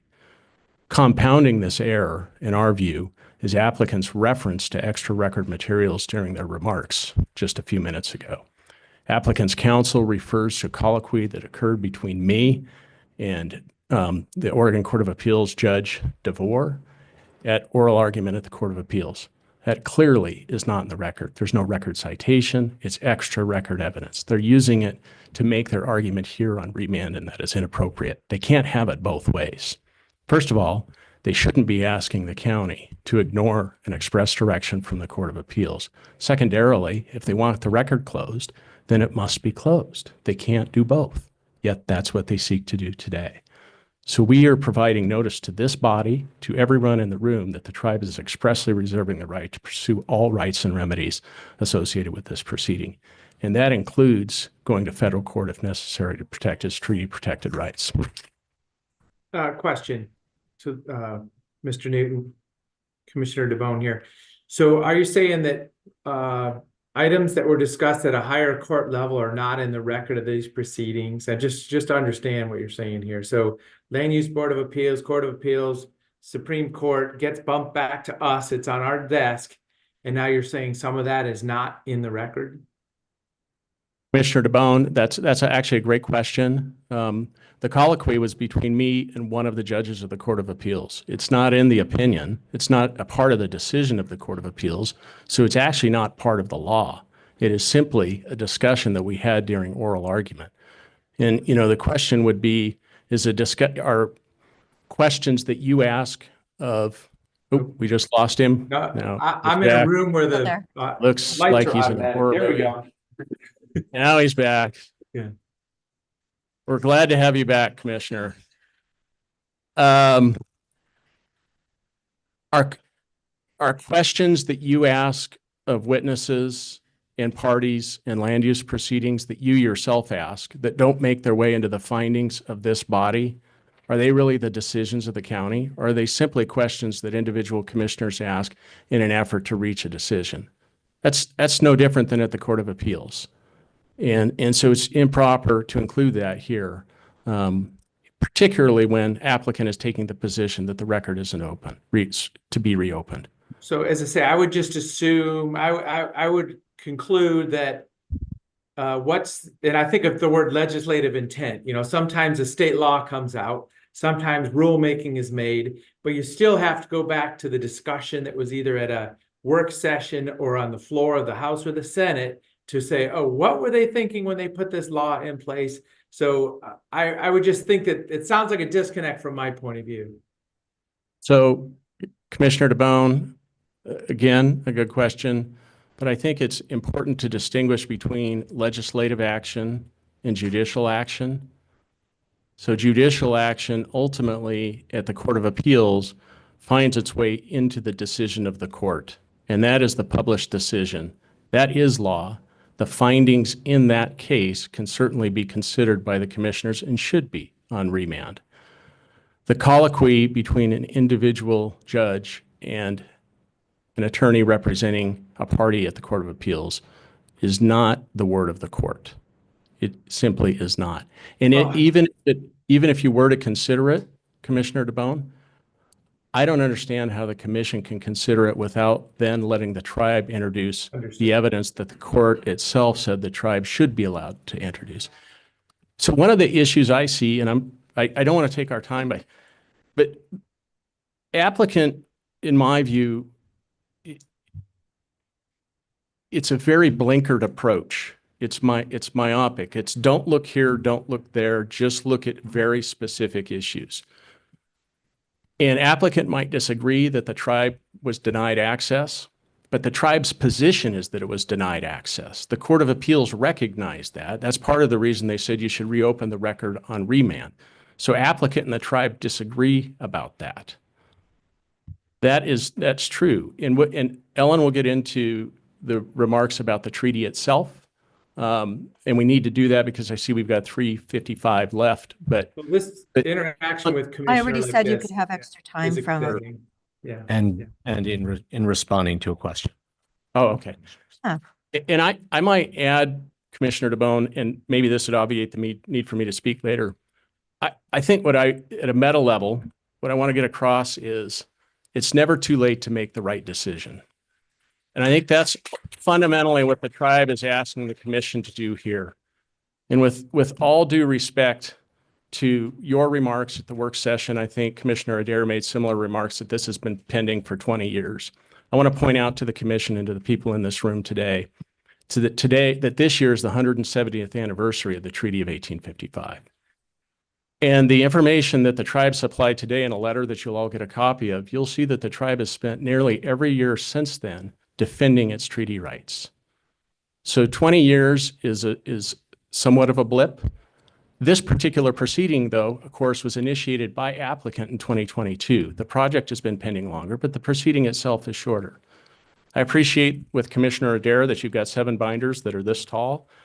One inference, I guess, could be drawn as it's been studied to death.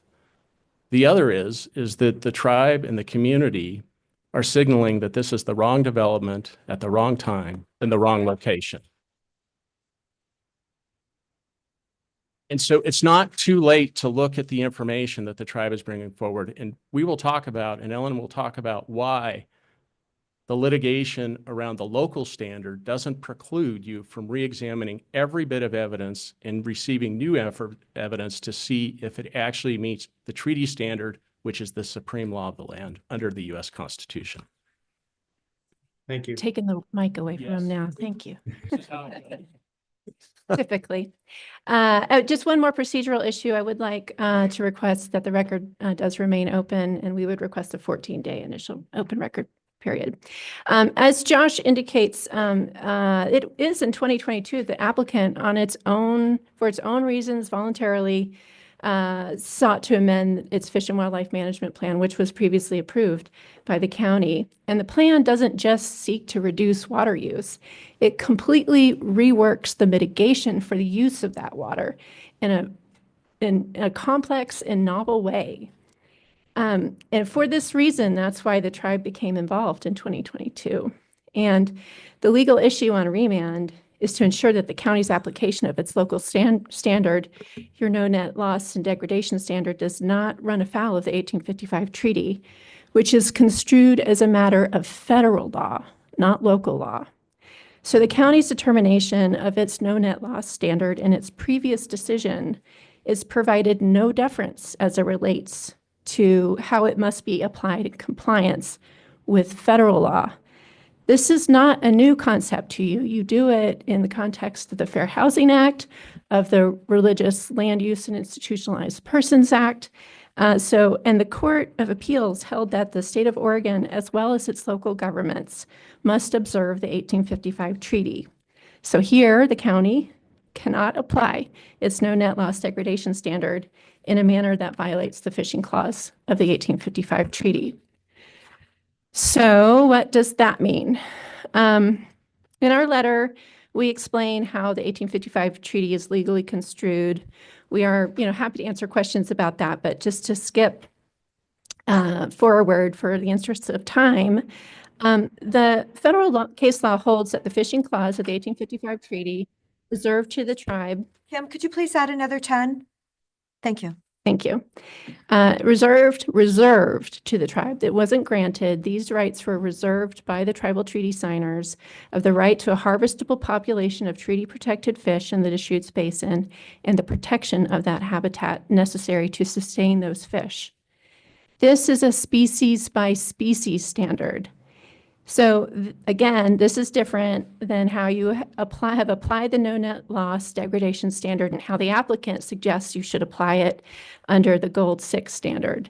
The Gold 6 standard said you can, meet the standard by just a general mitigation of fish and wildlife habitat without regard to evaluating the species by species. So the treaty requires a habitat-based analysis, but you have to apply the standard to require the applicant to show by substantial evidence that the 2022 Fish and Wildlife Management Plan will not cause a net loss of fish habitat necessary to support a harvestable population of each treaty-protected fish species. In other words, if the effect of the groundwater pumping under the 2022 plan on the treaty-protected fish diminishes the number of fish that would otherwise be available for harvest, the board cannot approve the plan. As we explain in more detail in our letter, this includes, in our view, a three-part showing, none of which the applicant has addressed on the record. This includes showing the presence and current status of the treaty-protected fish resources that may be affected by the groundwater pumping proposal. Second, showing the effects of the proposed pumping on those treaty-protected resources. And third, then showing how the proposed mitigation measures will completely mitigate the impact to those treaty-protected fish resources caused by the proposed groundwater pumping. As Josh very passionately identified earlier, on remand, the Court of Appeals expressed that the tribe would be allowed an opportunity to present evidence of its indigenous expertise and knowledge for your consideration of whether the 2022 Fish and Wildlife Management Plan violates the 1855 treaty. This board's refusal to reopen the record denies the tribe this opportunity. And as Josh identified, we do assign error to that decision. And applicants' arguments that seek to limit the scope of your consideration of the treaty standard is just plain wrong. You're dealing with a new legal standard, which is a federally construed standard.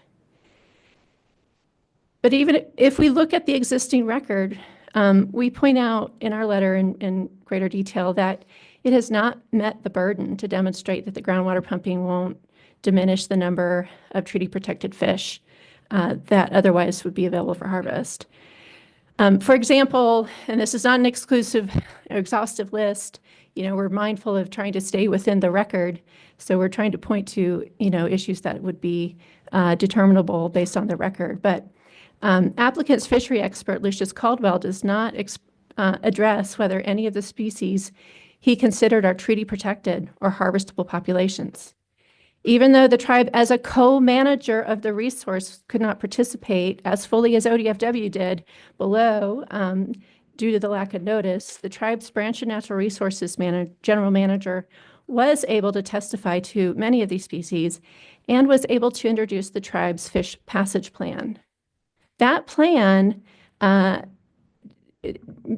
Dr. Caldwell had access to, and after reviewing it, he should have updated his analysis to address additional species, for example, sockeye salmon, fall Chinook salmon, and Pacific lamprey, because the objective of the Fish Passage Plan is to provide access to support self-sustaining fishery for those species.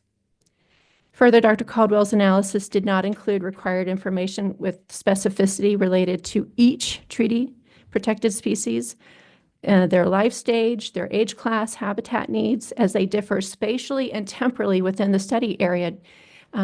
Commissioner Chang, your questions about seasonality and location, even location within the Crooked River or the Waichus, those are big streams.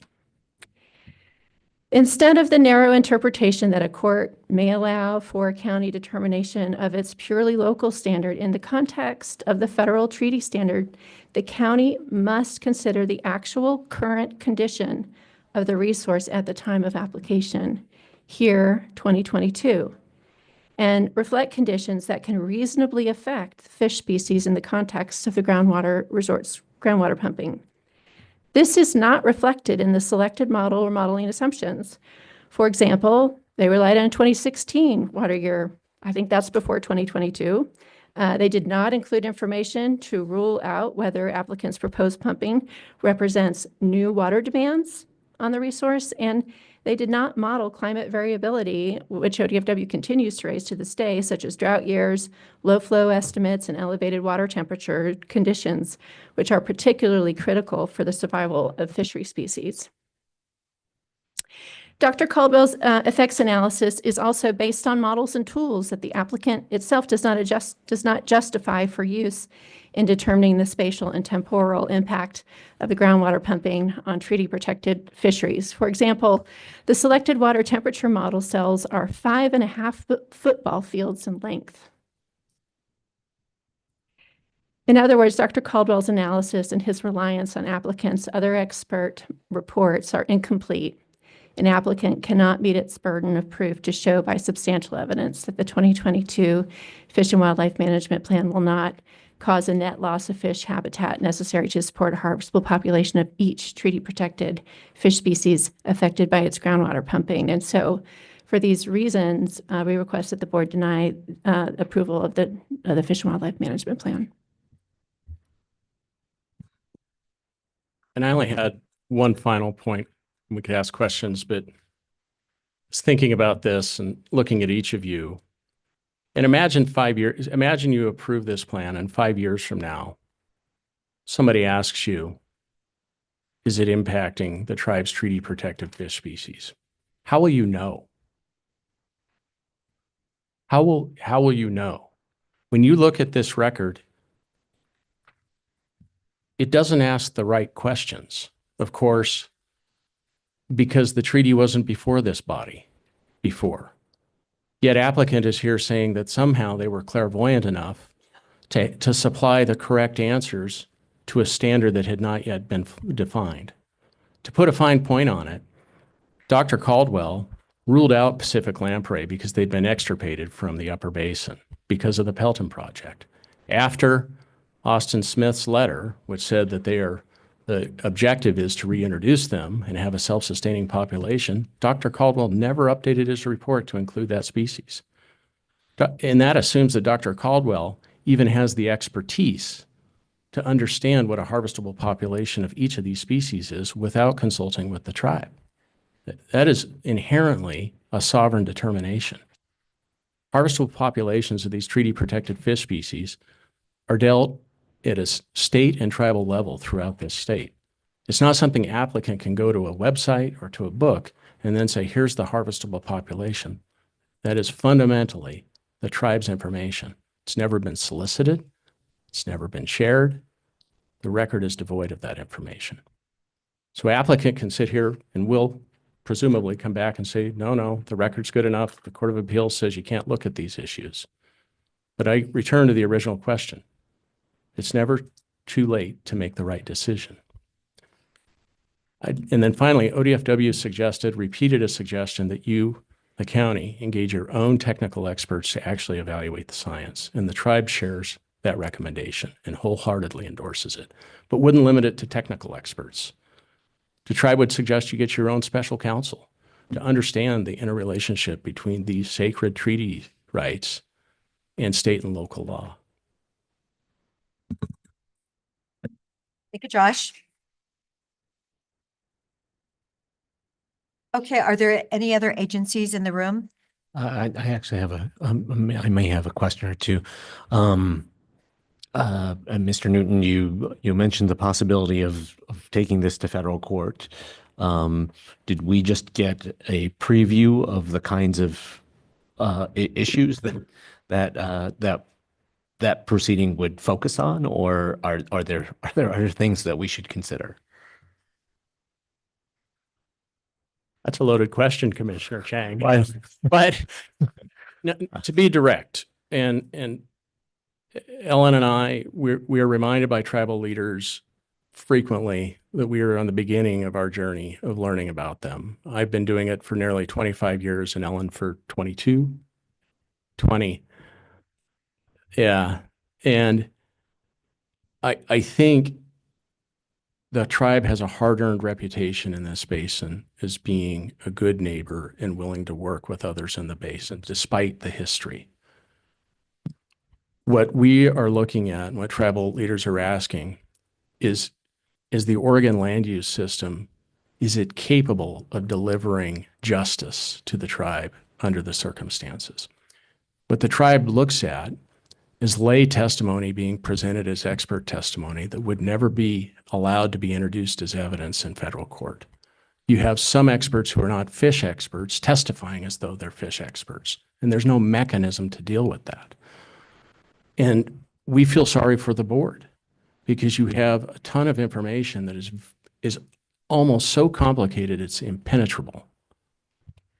And so that's why the tribe keeps asking the question. As you look at this and you read the tribe's letter and you think about it, can you honestly say that these treaty protected fish resources are actually addressed in the 2022 Fish and Wildlife Mitigation Plan in a way that you could explain to a class of kindergartners and be assured that you've discharged your duty as elected public officials to not violate federal law?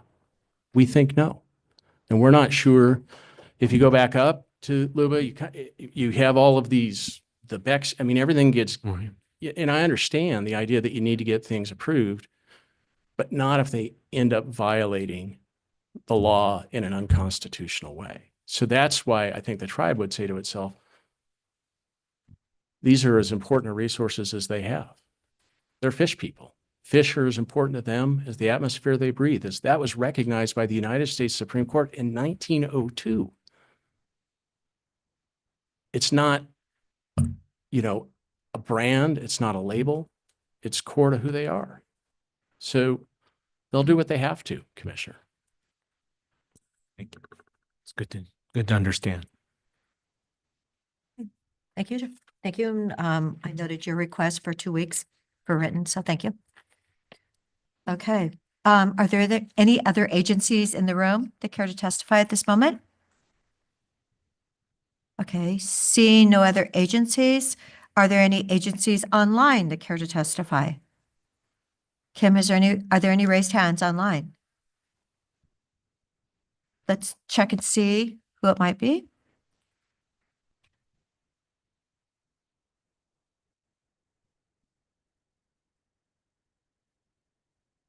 If you do have a raised hand online and you are an agency, would you please unmute yourself?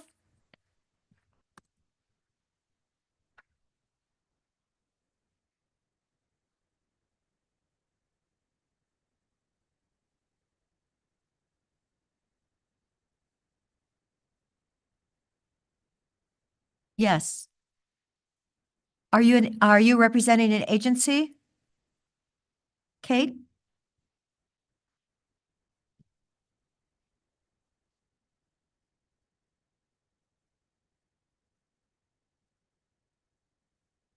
Kate, your hand is up. Are you representing an agency? Otherwise, we will have time for you in a few minutes to speak.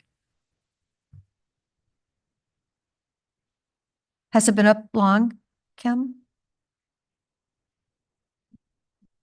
Well, okay. With the hat in that little picture, I think that might be Kate Havstad. who's not an agency person. Okay, we'll go back to her then. Okay. Are there any persons in the room that are speaking in support of this project? Could you come forward? Okay. Are there any supporting people online with a raised hand? Okay. Thank you. Okay, so I'll read names. If you want to come up, maybe 2 of you at a time. I believe we have 13 people. Naomi Sherpa and Jolene Estimo, do you both want to testify? I'm testifying because I testified in before and she hasn't. And so she wrote a letter and I'm happy to read it. If you don't want her to read it because she hasn't, she can have my time. Okay. Go ahead, you read. You're a native person. You need to be here.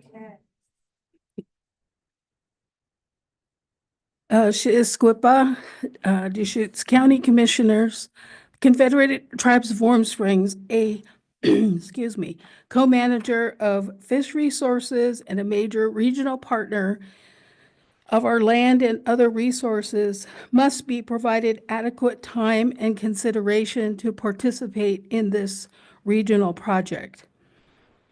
This request includes supporting their request for 30-minute testimony, including time at the beginning and end of the hearing today, May 7th, and the continuation request for the week of June 25th. This input is given as the tribe to date have not been properly consulted for today's hearing, as well as previously in the process of this project, which resulted in their having to intervene through a court of appeals. I believe that most involved would like to avoid additional lawsuits in the future. Over the years, the Confederated Tribes has proven to be a competent and important partner to developing and managing our regional water resources in our region and throughout the state. And we would like to see our county and state support their participation to help our region to develop plans that protect and balance the use of resources for short-term benefit in our region today and into the future. Some of the projects the tribes have contributed and have been party to include Oregon Resource Water Master Plan for Deschutes County, 1992 Tumalo Creek Water Preservation and Enhancement, 1988 Metolius Wild and Scenic Plan, partnering with multiple state, federal, natural resource entities throughout the region and state. Finally, I believe as this project has illuminated the need for the Deschutes County Commission, other agencies, businesses, citizens throughout Central Oregon to learn more about the Middle Oregon Treaty of 1855 and the reserved right of the Confederated Tribes of Warm Springs. And this is submitted by myself, Jolene Estimo, a citizen of the United States, State of Oregon, and the Confederated Tribes of Warm Springs, Oregon. Thank you, Jolene. Thank you for your testimony. So at this time, could Susie Hart come up and Paul Lipscomb? And then the following will be Mary Powell and Susan Strauss.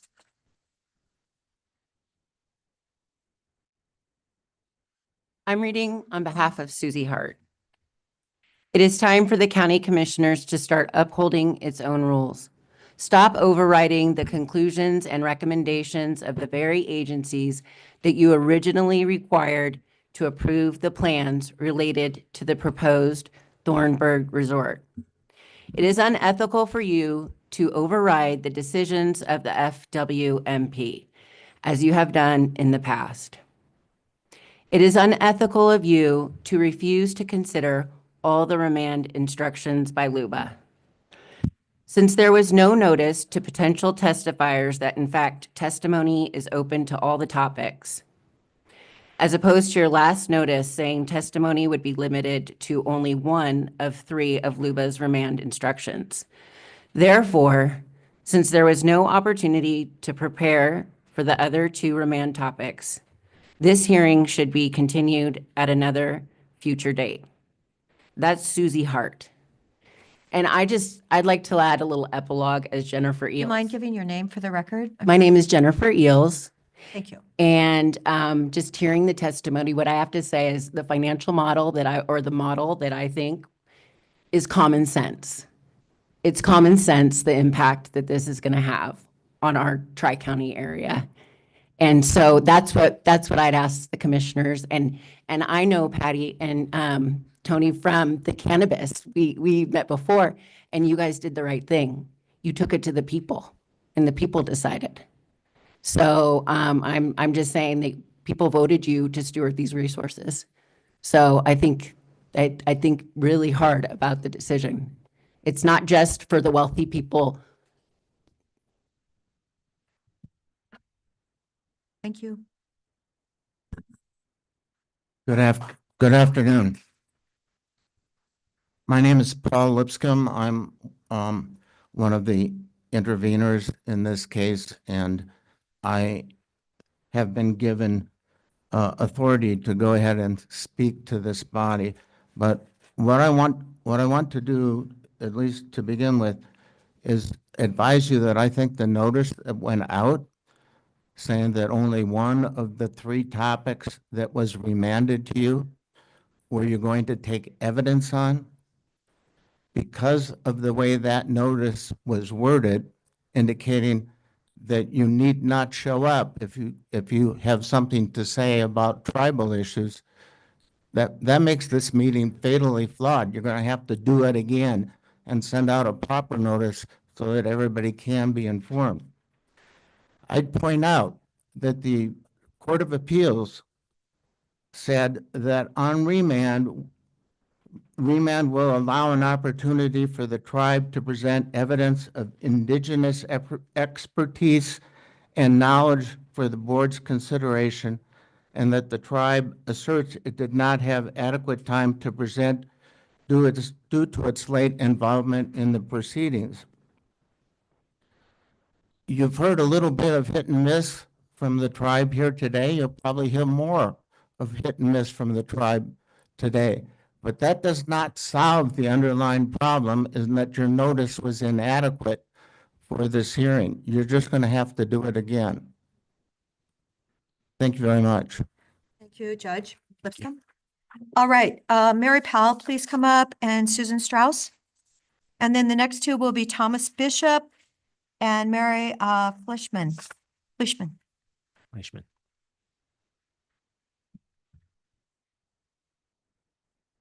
My name is Mary Powell. Live in Tumalo, and I've been in Deschutes County for over 40 years. And I put in written testimony as of last night, so I will give my time to someone else. Thank you, Mary. I'm Mary Powell, too, with the League of Women Voters, 20607 Coventry Circle and Bend. The League of Women Voters of Deschutes County believes that all planning for ground and surface water should include consideration for both the quality of the water and the availability of water to meet the beneficial uses. Decades-long declining precipitation is our sole source of water for drinking and all other uses. Our economic ambitions and water use depend on our ability to live within our budget and use our water appropriately. We continue to oppose the Thornburg Destination Resort. Using valuable, drinkable, cold groundwater to irrigate grass and fill in a natural lake in an arid region is a misuse of our diminishing groundwater and costly mistake.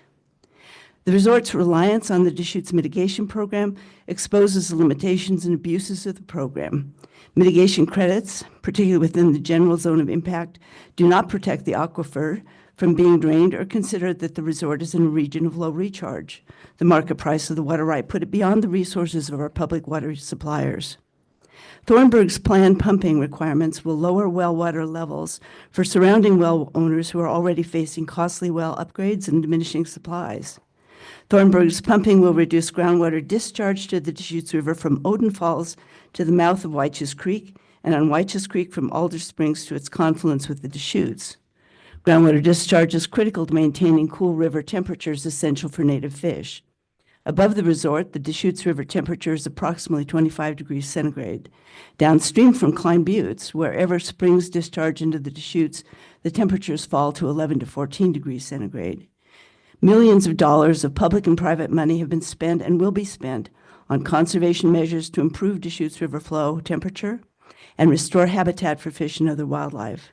ESA threatened bull trout, Oregon-listed native red band trout, and steelhead and salmon are dependent on the Metolius, Waichus, and Crooked River groundwater-rich habitat for spawning and rearing. There is potential to restore the Deschutes River to its historic reputation as a world-class fishery, but groundwater must be protected. PGE and the tribe spend hundreds of millions in an attempt to provide fish passage through the Pelton series of dams for migratory salmon, native trout that spawn and lived in the upper Deschutes. The Confederated Tribes of Warm Springs Reservation have a senior water right with an 1855 priority. Water and fish are central to their spiritual, cultural, and economic life. The treaty with the states acknowledge their right, and these should be respected. Thank you for this opportunity to comment. Thank you, Mary. And I'm Susan Strauss. I live in Tumalo, and I really have nothing much to add to what I've heard before. I've heard from the representatives of the Warm Springs tribe. I only want to say water, water, water. In the years that I have lived in this area, which is now going on 40 years, I've tried to educate myself about water. I'm not a hydrologist, but every meeting I go to and see presentations about water in the area, I just see the groundwater levels, especially in the Tumalo area, just taking a kamikaze dive. So I'm not able to wrap my brain around the idea of mitigation and recharging the water. And I would just ask, why would you not want to get more information about this essential subject? I mean, in my lifetime, to watch the resource of water just decline and disappear in this area, and we talk about hope that we'll have a good winter the next winter. Why would you not include information that the tribes as co-managers who really understand the relationship between the water and fish, the resources of fish, why would you not want to hear that information? Thank you, Susan. Okay, the next two, Thomas Bishop, Mary Fleischman. Thank you. And then the next two will be Sue Baston and Jennifer Barger.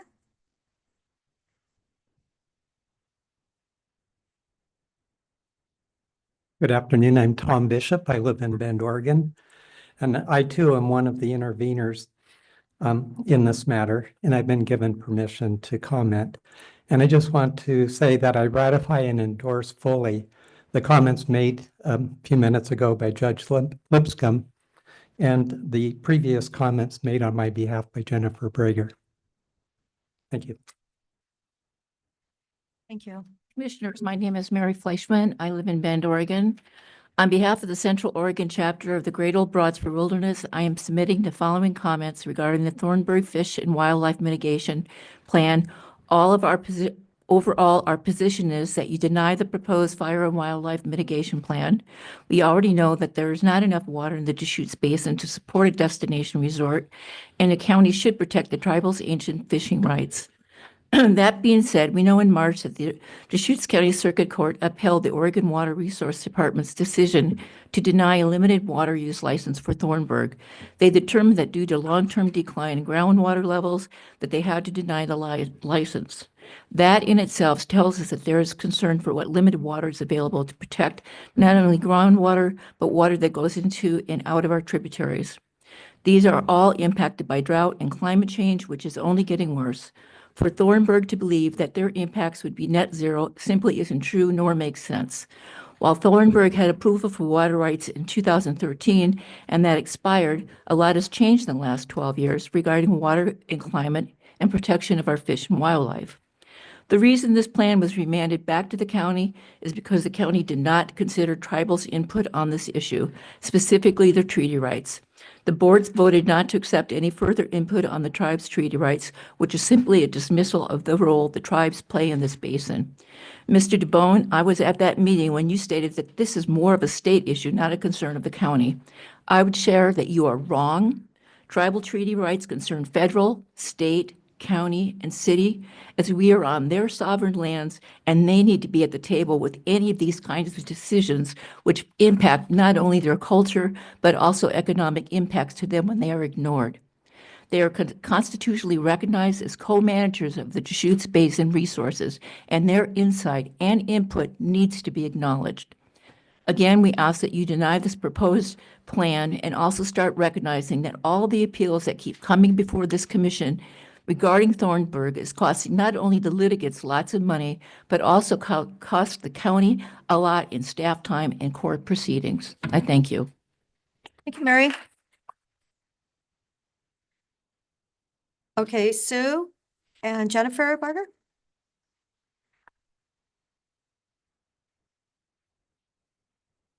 Is Sue Baston in the room? Sue left too? Okay. What about Jennifer Barger? I'd like to submit some written testimony on behalf of Sue Bastion into the record.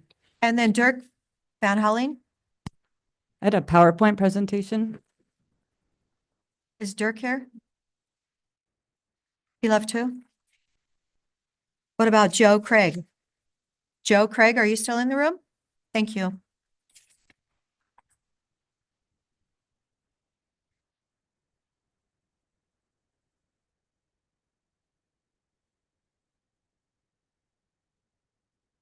Okay, my name is Jennifer Brager. My address is up on the board. I represent Nunzi Gould, Tom Bishop, and retired Judge Paul Lipscomb. In addition, how do you make it? In addition to the ex parte objection I raised earlier in the hearing, my clients also object to the county's violation of statewide planning goal 1 and the county's adopted citizen involvement program, the CIP. The county's remand review process is a farce. The county's notices set forth 3 issues that mislead and misdirect the public. First, LUBA's decision held that the applicant could not comply with the no net loss degradation standard with a compliance mechanism that required only submittal of certain applications to Oregon Water Resources Department. The issue was never whether the entire FWMP needed to be submitted to OWRD. Second, the Court of Appeals was unambiguous in its direction that the tribe be allowed to submit evidence of its indigenous knowledge. The Court of Appeals was clear that 7 binders is not enough information for the board to consider in making a decision about whether this FWMP application can be approved. The county's notices incorrectly closed the record to this new evidence. The county would have been better off with public notices that were silent as to the issues and simply attached the decisions of LUBA and the Court of Appeals. Adding insult to injury, the county staff then further misled the public at the April 16th Board of County Commissioners meeting. This meeting was unnoticed and not subject to protections under land use for this remand proceeding. The notice for this meeting complies with the remand process. This meeting, at that meeting, Commissioner Chang observed the significant ongoing interest in the remand hearing and asked staff to clarify how the community could participate. Instead of either county council present at the meeting interjecting, Will Grove stated that if, quote, somebody started talking about the treaty, for example, the correct response is that the record is not reopened on that topic unless it in some way impacts the economic analysis, end quote. This misleading statement at the meeting confuses new evidence and argument and incorrectly suggests to the public that they may not speak on any issue except economic analysis. Further, the published board meeting agendas again misguide the public by failing even to mention the Fish and Wildlife Mitigation Plan, the most basic fact and impetus to this remand. Additionally, as described in my letter, the county has continually failed to timely upload certain documents to Excella in violation of the CIP. My client, Nunzi Gould, has written several times in the past few months about related issues with the public, with this applicant on other applications about Goal 1 violations. The public has been irrefutably prejudiced by this process and the CIP violations. The process for reviewing this application appears to be faulted, and it is unclear how the public will ever get a fair and impartial remand hearing. We also request a 2-week open record period, a 2-week response period, and a 2-week final argument if the applicant wants it, but at a minimum, despite these other objections. Thank you. Thank you. My name is Joe Craig. I live at 2807 Northwest Shields Drive here in Bend. I thank you for the opportunity to testify today at this remand hearing. Why do I feel the need to testify? I'm concerned about additional pressure placed on existing water supply and maintaining high-quality water for all the people, fish and wildlife, and agriculture here in Central Oregon. The Land Use Board of Appeals has remanded Post-Thornburg Resort's final master plan back to the county. Now it's your responsibility. The no net loss has been brought up over and over again. This resort project has been going on for decades and been contested for decades. 950 single-family homes, multiple golf courses, only one golf course, multiple lakes, only one lake, maybe more than one lake, luxury hotel. There's been so much publicized, but what hasn't been publicized thoroughly is the number of people that live surrounding this proposed development whose wells have gone dry. Those that have had to drill their wells deeper. State regulators have warned that the aquifer is in trouble. And even though they say they're not going to be pumping from the aquifer, they say they have the right to pump from the aquifer. And if you pump from the aquifer, it affects the Deschutes River. And it's plain and common sense. When things affect the Deschutes River, they're going to affect the wildlife and the fish. So the no is an obvious answer to the no net loss, that there is going to be a net loss, and it's up to you. And I'm going to repeat, it's never too late to do the right thing. Now, I have a minute and a half left regarding the tribes and the Treaty of 1855. The fact that Commissioners Adair and DeBone have voted not to accept any more input regarding tribal rights is just a continuation of the latest incident and is the latest incident, a pattern of dismissing the Warm Springs Treaty's reserved rights. And this decision demonstrates a fundamental lack of understanding of the tribe's constitutionally recognized role as a sovereign co-manager of the Deschutes Basin resources. We should all remember that the tribes have fished these waters since immemorial. I don't understand why it is so hard to comprehend that bringing the tribes in is the right thing to do. I also ask that this be extended, especially considering there was a 30-page consultant presentation presented yesterday. So please keep the records open, and thank you. Thank you, Mr. Craig. The last person I have is Carolyn Macbeth.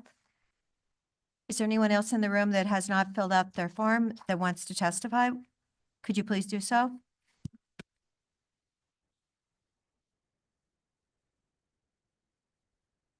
Good morning, Commissioners. For the record, again, my name is Carol Macbeth, and I'm a staff attorney for Central Oregon Land Watch. I wanted to correct Mr. Kazaroff's statement that the Court of Appeals saying that on remand, the tribe will have an opportunity to present more information, that is not obit or dicta. That was part of their holding. It was elaborating on their holding earlier in their decision. So that was not dicta, and it is something that the county must abide by. Land Watch adopts the arguments presented by the tribe by Paul Lipscomb, Tom Bishop, and Jennifer Bragar. And we specifically wanted to object to the sufficiency of the notice for this hearing. You're required by law to provide notice of an evidentiary hearing at least 20 days in advance of the hearing, specifying the hearing's date, time, and location. On April 17th, you did put out such a notice, but it didn't have the time. There have been hundreds of people and perhaps as many as thousands who have opposed this resort over time. And maybe all of them wanted to come had they known what the time of the hearing would be. People can't take out an entire day from their schedule just in case that hour that the hearing is actually held is, convenient for them. So by not putting in the time that the hearing would start in your notice 20 days ago, you prejudice their rights to a fair and impartial proceeding that they could participate in meaningfully. Further, your notice was also deficient because you're required by law, by ORS 197797, to put in that all documents and evidence submitted by the or on behalf of the applicant are available for inspection at no cost and will be provided for no cost. That statement was there, but no such documents have been available. They weren't available 20 days before, they weren't available 19 days before, or 18 days. They've not been available at all. And I would submit that the statutory right that the public has to participate in a hearing, knowing that those documents are available, is meaningless if you don't have the documents available. So that was a hollow statement in your notice that isn't in compliance with at least the policy that was intended by that law. So your notice was inadequate, and having that statutory right means it's a substantial right that you've impaired through the lack of opportunity for people to participate fully. And I'd just like to conclude by saying that I think that the numerous efforts by the board to control what kind of information is heard here really implies that you're trying to push this through without hearing from people. Why shouldn't you hear as much information as people want to provide to you about how they feel about it, or in the case of the tribes, what information they may have that would be of great value to you? And we think that also doesn't suggest that this is a fair and impartial process. Thank you. Thank you, Carolyn. Okay, Eric, can you check and see if there's anyone with a raised hand online, please?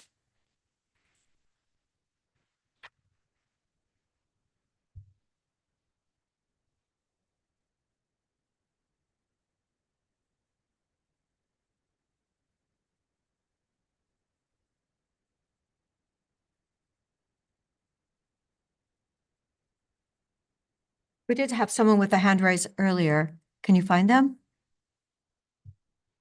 No, it was Kate, I believe. C-A-T-E? Oh, is it? Okay, Susan then? Yes. Susan, would you please unmute yourself and you're able to provide testimony at this moment in time? And if you Yes, could identify your mailing address? My name is Susan Burdick. My mailing address is 1900 Southwest 79th Street, Redmond, Oregon. I live probably as the crow flies 2 miles from this new proposed resort. My well went dry. It's been probably 3 years ago now. And it took all my savings to dig a new one. And it stands at 477 feet deep.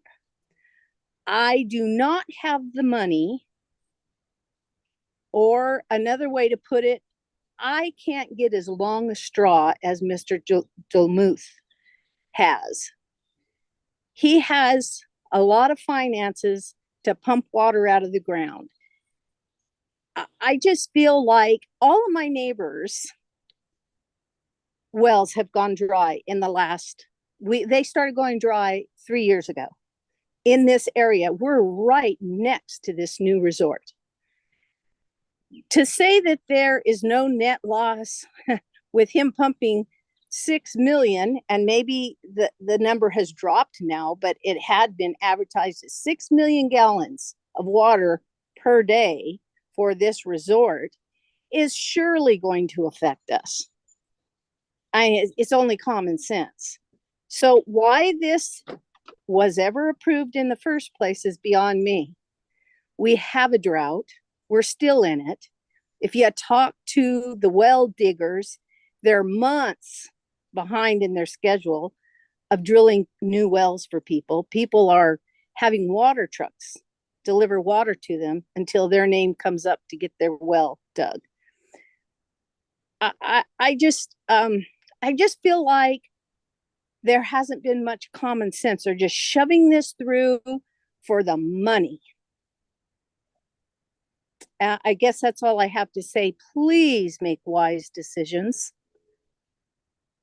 Thank you. Thank you, Susan, so much for testifying. Eric, is there anyone else on? No one else is on at this moment? And there's no one else in the room then that cares to testify at this moment? All right, the applicant does have 10 minutes for rebuttal.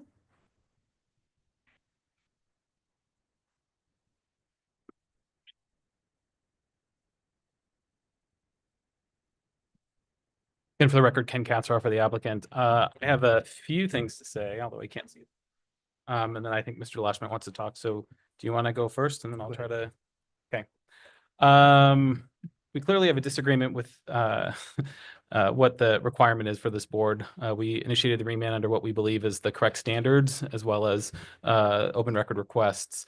I think it's really intriguing, quite frankly, that neither Landwatch or the other, I'll call it the appellants, not the tribe, don't get to the merits on any of the issues. They just want to talk procedure. Okay, that's a tactic that we're seeing in a lot of different cases. But we're not getting the procedure. They only want to deal with procedure. I would suggest that perhaps we don't believe that the notice issue is an issue at all, and that we would suggest that perhaps county staff provide a memo to the record on that issue. Sorry to suggest more work for county staff. I know they're already very busy. The tribe is asking kind of for a catch-22, in my opinion. They're asking for more time and more consultation, but when we provided in the past, we haven't actually gotten anything from them. And so it's a problem where they then chose how to litigate this case before LUBA and the Court of Appeals. They got a decision that they didn't particularly like, and now they're upset about it. And we have to be respectful of their treaty rights, which we do agree exist. But at the same point in time, they raised these issues to the court and lost on them, particularly the issue around substantial evidence, indigenous knowledge, etc. And they're asking for another bite at the apple, and no party gets that in land use proceedings. This is standard black letter law. They're asking for special treatment, and that's not how this process works. I heard Mr. Newton say that Oregon land use law essentially cannot deal with a proceeding like that. Well, this board has to make a decision within that framework, period. If they want to challenge it again to LUBA or the Court of Appeals or federal court, that is their choice, but this board has to make findings within the boundaries of what it can do. On the issue of baseline, that was directly litigated in this case and resolved against the tribe and resolved against the other parties in terms of what the baseline conditions are, how the models work, and what it looks like. The Court of Appeals has also directly opined, and that is settled case law with regards to what the no net loss standard is. We briefed that substantially in the last proceeding. Happy to brief it again in this one, but it's, we can directly provide the quotes from the Court of Appeals and how that's handled. Yeah, at the end of the day, LUBA's order is the one that is controlling, and the tribe, for whatever reason, chose not to appeal that. They could have done so, they didn't. So I don't know what else to say about that. Do you have it? Read. Cam, I already read it into the record. All right. And we've submitted information on it. I want to highlight again, based upon the last testimony, that general well declines, although they may be happening, I think that they are in some places, they're not in every area, are outside of the scope of this remand. The Court of Appeals directly addresses that general things like drought, well decline, et cetera, are not relevant to this proceeding. And again, the code relates to Thornburg's impact only. And I am going to give time to Cam at this point. Hello, Commissioners. A couple of things. So, Mr. Newton raised a couple of things, modeling a low flow year and the 2016 data. Both we did model the low flow data, and actually when we modeled the low flow data, it shows that we provide a bigger benefit. And the reason is because all of our water is mitigated with cold groundwater instead of warm surface water. So when you have a low flow year, it has lower flows in the Deschutes River. We have a higher percentage of mitigation going into that. It creates a bigger benefit. It's a higher percentage of the flow and it lowers the temperature more. So that was modeled. And on 2016 data, there's extensive amounts of reasons and data that's in the record why 2016 was picked. That was appealed and lost on that issue. And just in general, the issue that the tribes has been precluded or the tribes hasn't had an opportunity, this has been going on for 20 years. In 2004, I went to the tribes to tell them what we were going to do, met with them, explained it, and from that time forward, in 2019, 2020, I had as many as 14 tribal members on site doing work with a tribal contractor who I admire and respect tremendously. This didn't just pop up out of nowhere. I mean, this has been around. There's tons of litigation. We've been on the front page of every local paper. I've had numerous discussions, and we've had tribal members working on site. In this process, when they got involved in this, they asked for more time. We agreed to extend the time and granted time. We signed a joint letter with the tribes to extend that time, and then we immediately sat down and started to work and try to find out what their concerns were, what they would like to see, what questions they had for us, how we could answer it, how we could come up with solutions. The litany of things that the Tribes Council talks about today, the fish species, the locations, we made serious efforts to try to extract information from them so that we could work towards a compromise and work to come up with a solution that met the things that were important to them. And in this same time period, we offered to give open our experts up to their tribal experts to model anything, to look at any specifics that they needed and to try to answer their questions. We did the same thing with ODF&W, and in that same extension time period, ODF&W came up with 7 specific areas that were of critical importance to them. Spring flows, we modeled those. I mean, this was an interactive set of information that went back and forth between their experts and ours. And with the tribes, there was none of that. So for them to come in and say today that they've been shut down, we asked them, we worked with them, we tried to get information to work with them and come up with a solution that would be within the things that were important to them. And we simply couldn't get them to engage. And it's disingenuous to now say that they're shut out. It's not the fact. Yeah, I'll just note that Mr. Newton, or Josh Newton specifically said that they haven't provided their information, even though we tried to extract it. So I think that's important. I have 3 more really quick points. On the question of experts, as is already in this record, and we talked about in the last proceeding, some of the experts that were used by Thornburg were experts that are regularly hired by the tribe. So it's the same set of people. It's just they don't want to agree with it when they're working with Thornburg. At least that's what it appears to be. Second thing, we happily extended the record last time. That is not something that we can do in a remand proceeding. We can extend the clock in an initial application, and we did so in an attempt to collaborate. We can't do that here. The state process is very short, and there's no ability for us to change that. I think you've heard that from staff. The last thing, I just wanted to address Mr. Newton's first comments about how his discussion during oral argument is somehow not part of the record. That would mean that this hearing is not part of the record. Fact of the matter is it's directly part of the proceeding. It is the oral argument before the Court of Appeals, and it is included in this record. He is correct that that direct exchange is not part of the decision, but the point is and what I said in both my letters, or Cam's letters that he submitted, as well as before this board previously, was, hey, a judge in the Court of Appeals provided us a roadmap. They said, hey, let's look at this and say, if the county had done that, would that have been sufficient? And he essentially said yes. That was my point, that they told us how to do it, they told the county how to do it, and we should follow that. And that is for sure part of the record. It is the hearing that was made on oral argument, and it's part of this record. Are there any questions? You were saying that we can't do 2, and 2 then? I know, isn't it August 5th, our deadline? That's correct. Yeah, we would certainly prefer a 777, which is standard and what the county has typically done. And again, there's only one piece of new evidence in this record, which is an economic analysis. It's not a case where we have a whole bunch of technical documents. There's one.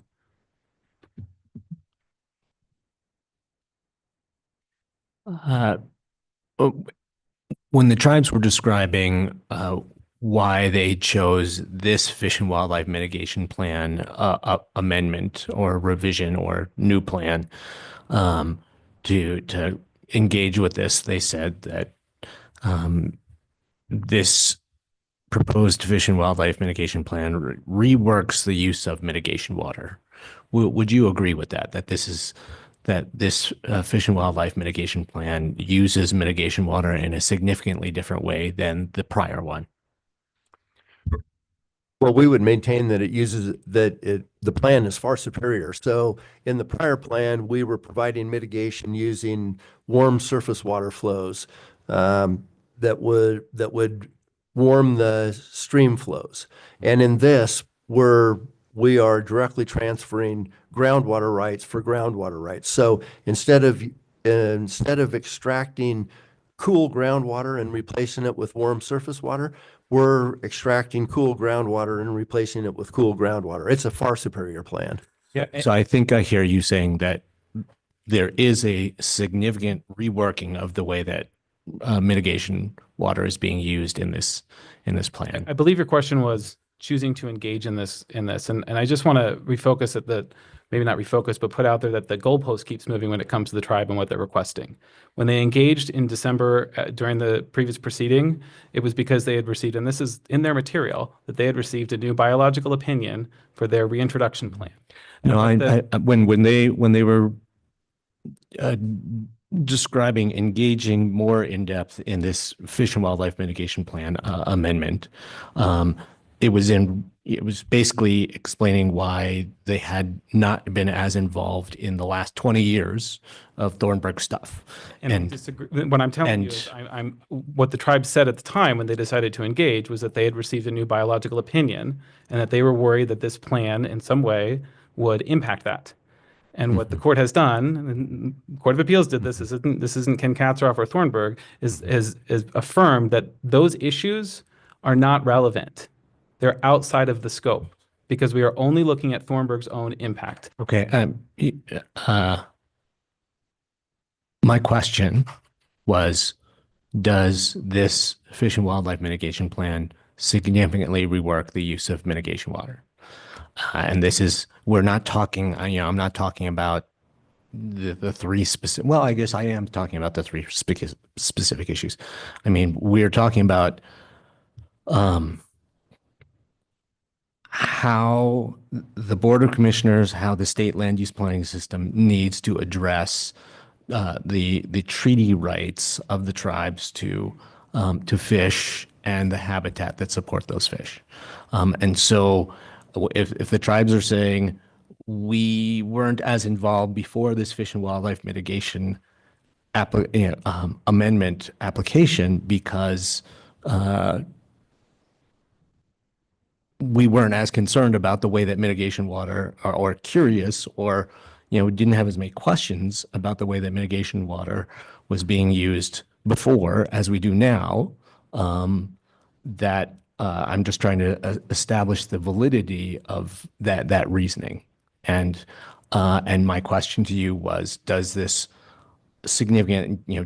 plan significantly rework the way that mitigation water is being used? And I think I heard the answer being yes. So thank you. Okay.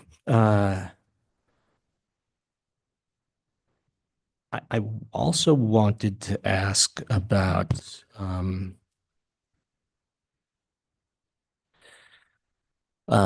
we heard an assertion that that essentially the Court of Appeals directed, in this remand process, directed us, the county, to hear new evidence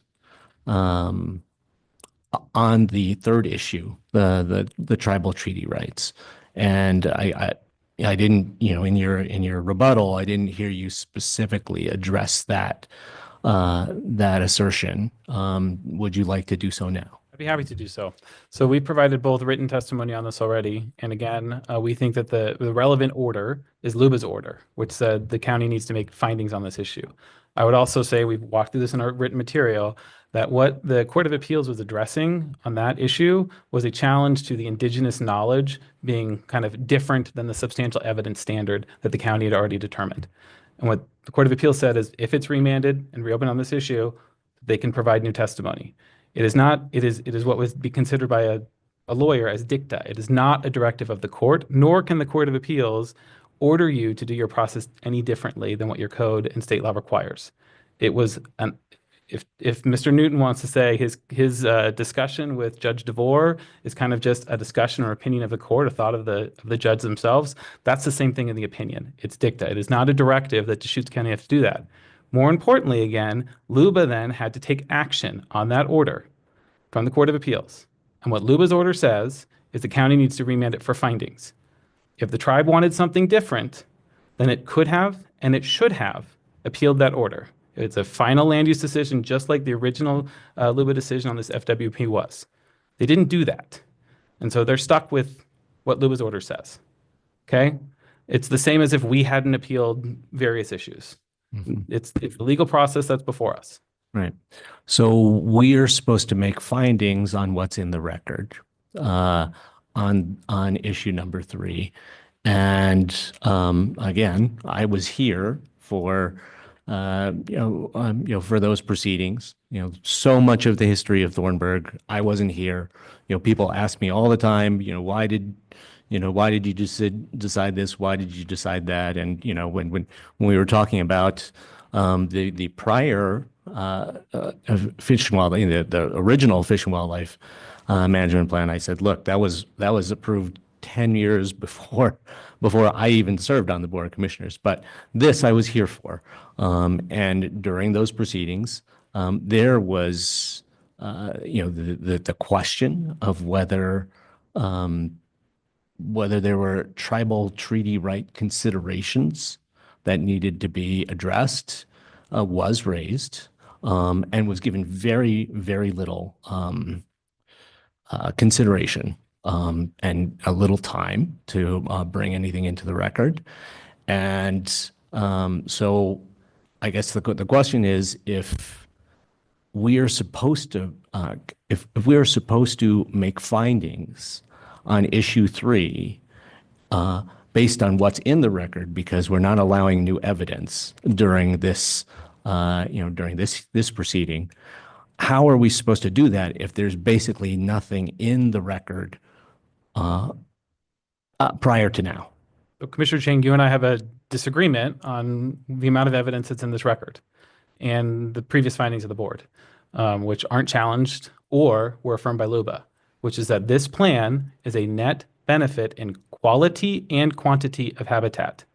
Okay? And if the tribe's treaty right is the right to harvestable fish, which includes habitat, it is only logical that this board would determine that a net benefit in quality and quantity equates to not a violation of the treaty right, which is what your analysis shows. Your analysis shows a net benefit, and then does not allow relevant, independent or public experts to unpack the model and question it. And we would disagree with that statement. That was what was litigated previously. As I said before, we offered to model with ODF&W and with the tribes. The hydrologist at ODF&W took our data, ran through it. He wanted to verify extensive cells and had us prepare histograms to look at it to be able to double check the veracity and the accuracy of it. And I mean, so it's pretty extensive. On an extremely rushed timeline, the time that you gave these entities who requested a significantly longer amount of time, because the issue and the material is so complex. So, I mean, saying, I'll give you a couple minutes to tell, to tell me about something,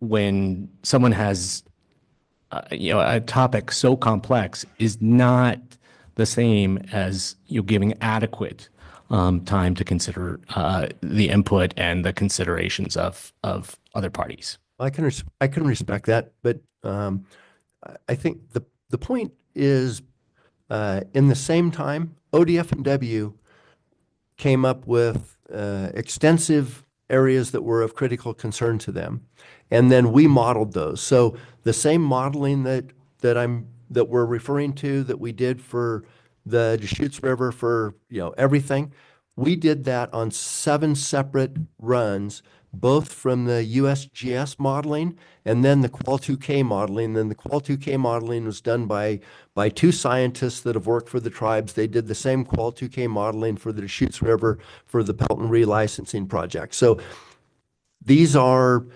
recognized experts. We remodeled things on 7 different sites, numerous different times with different iterations as ODF&W came to us with them. So the point that's more pertinent is not that we said a limited amount of time. It's really look at how much work we did in that same amount of time, and the interchange and the exchange that we had with ODF&W in that versus the exchange and the interaction with the tribes. We offered the same thing to both parties, and with one, we had a ton of interaction, and with the other, it was, we'd ask for their input, their questions, their concerns, and what we got was crickets. So it's not that we rush things, but there was a reasonable amount of time that we gave, and we worked super diligently with anybody who was willing to interchange with us. Is ODF&W ready to sign off on your Fish and Wildlife Mitigation Plan the way that they did your 2008 plan? They did not. Okay.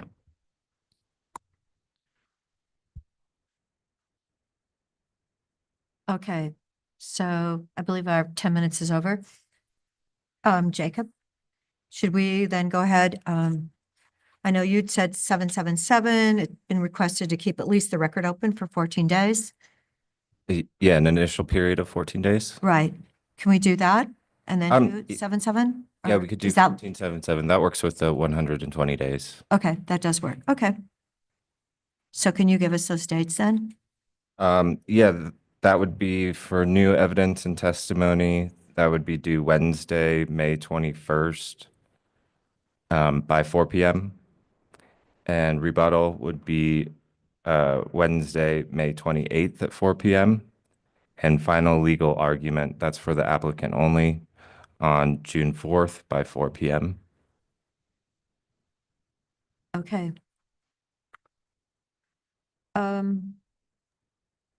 Do you want to tell people how to get? Yeah, I'll go through with some instructions on how to provide additional comments and some more information about that.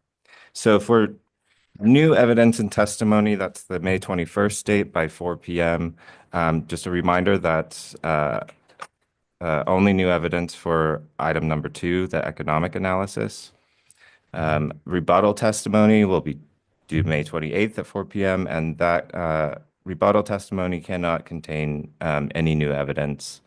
And then again, the final period is for the applicant only, ending June 4th for final legal argument. All submittals should be addressed to myself. For email submittals, you can use my email address. It's jacob.ripper@deschutes.org. And please note that we do not retrieve information from links or cloud storage devices, and that any electronic submittals need to be received by the county's server by that 4 p.m. date. Don't wait until the very last minute, because sometimes there's a delay between clicking send and the county server receiving it. Those are all my reminders and comments. Thank Okay. you.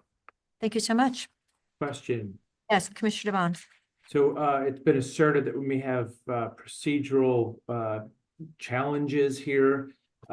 Is there any way we can get clarity on that right now? Because we're looking at dates for 7, 7, and 7, but it was requested very specifically that maybe we didn't publish the meeting correctly or something was left out. So I just wanting to get clarity right now before we proceed. I don't know that, we can answer that question right now, but we should acknowledge it. Okay, Stephanie, do you?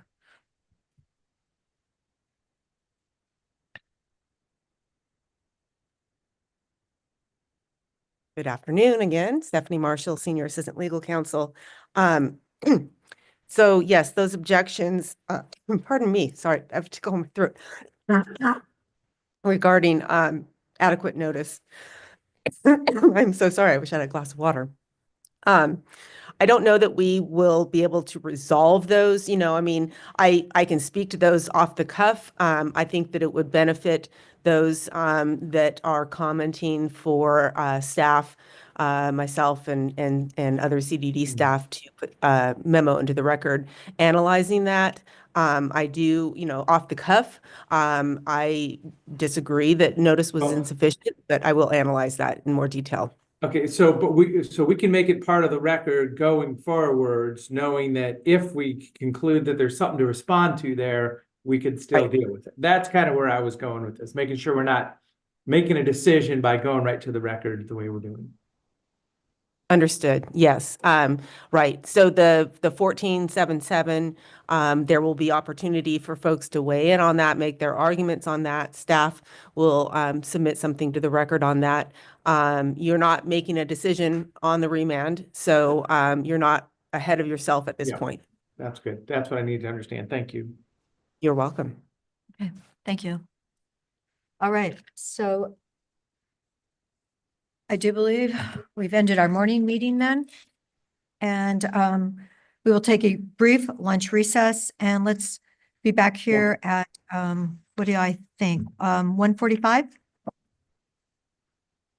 that okay? Okay. We'll be back at 1:45. Thank you.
Okay.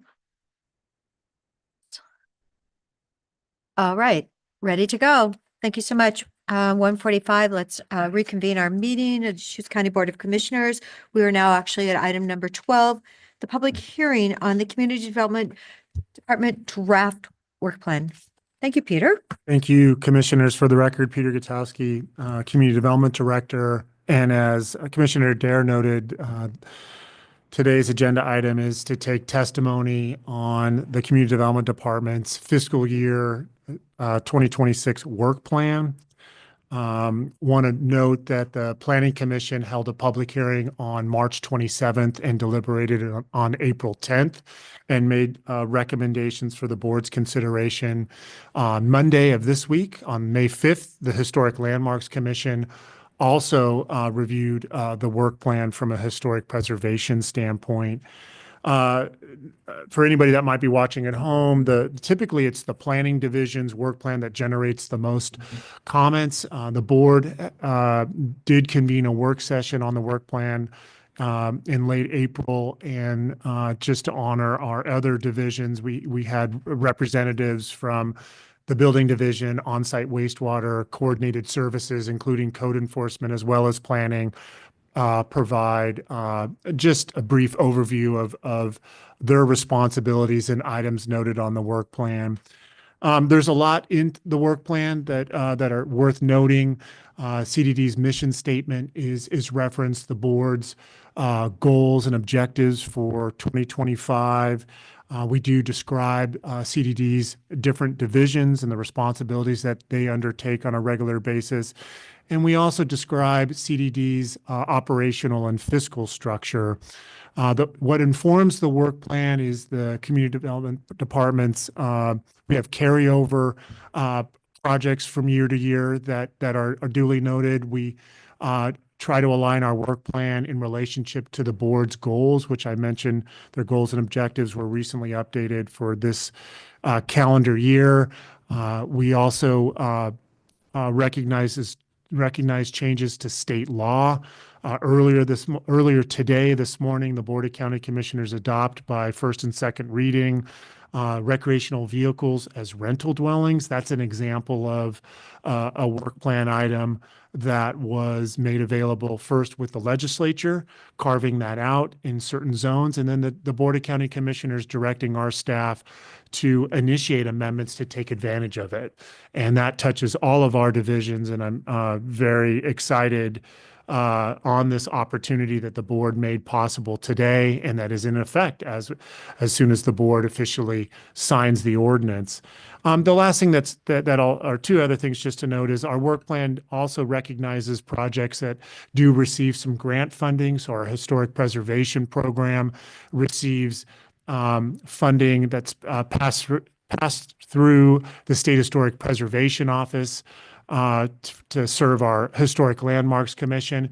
And then as it pertains to this work plan and some of the projects, we did receive some funding to help us amend our codes to address changes to state law as it pertains to clear and objective standards for housing. So those are my remarks, Commissioners. I'm certainly available if you have any questions or comments. Will Groves is here, the planning manager, if you have specific questions about those projects that are noted. But Commissioner Dare, I'll turn it back over to you for the opening of the public hearing and any public comments that we might receive. Okay, yes, let's now open the public hearing. I think this is really important, and I do believe we have someone from the public that wants to testify. Is there a time limit on? This is not, Commissioner, there's Very not casual.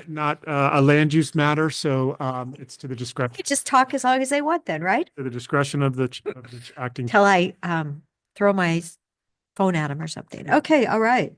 Thanks, Or- Peter. Or 3 minutes or so. Adam Smith, you were my first victim.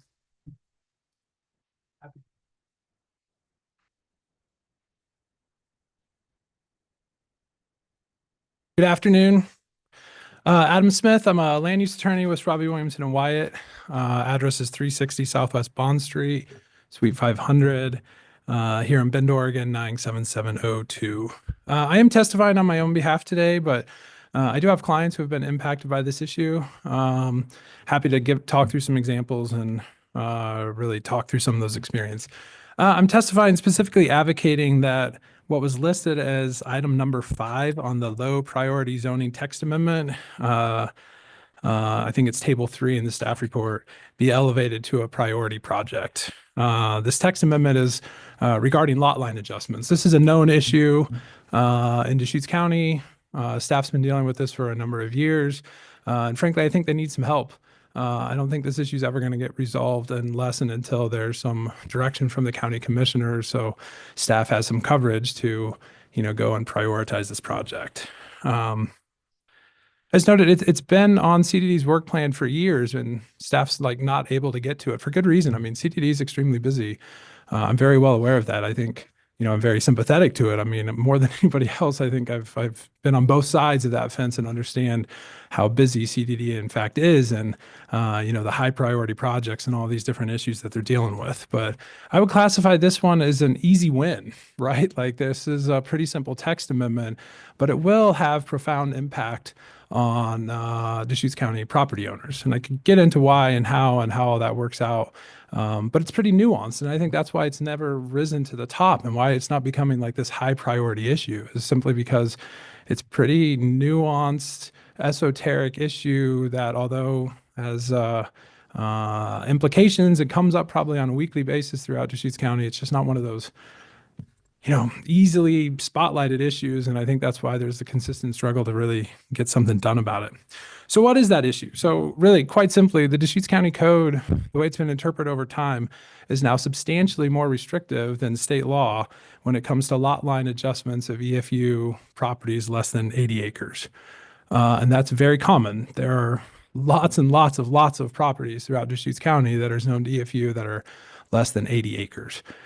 Those properties currently under state law you can do a lot line adjustment most of the time. It's a pretty specific statutory scheme that dictates when you could do a lot line adjustment for those properties that don't meet that 80 acre minimum lot size. But predating that state statute is this, maybe we can call it a historic provision in Deschutes County Code on minor variances, which then allows, if you have an EFU property less than 80 acres, county staff's interpretation is that you're limited to only doing a lot line adjustment of 10% of the property. So why does that matter? Well, I would say lot line adjustments are a necessary tool when it comes to just frankly owning and managing rural property. This is a tool in the toolbox, not just for development, but just for ownership and management of these lands.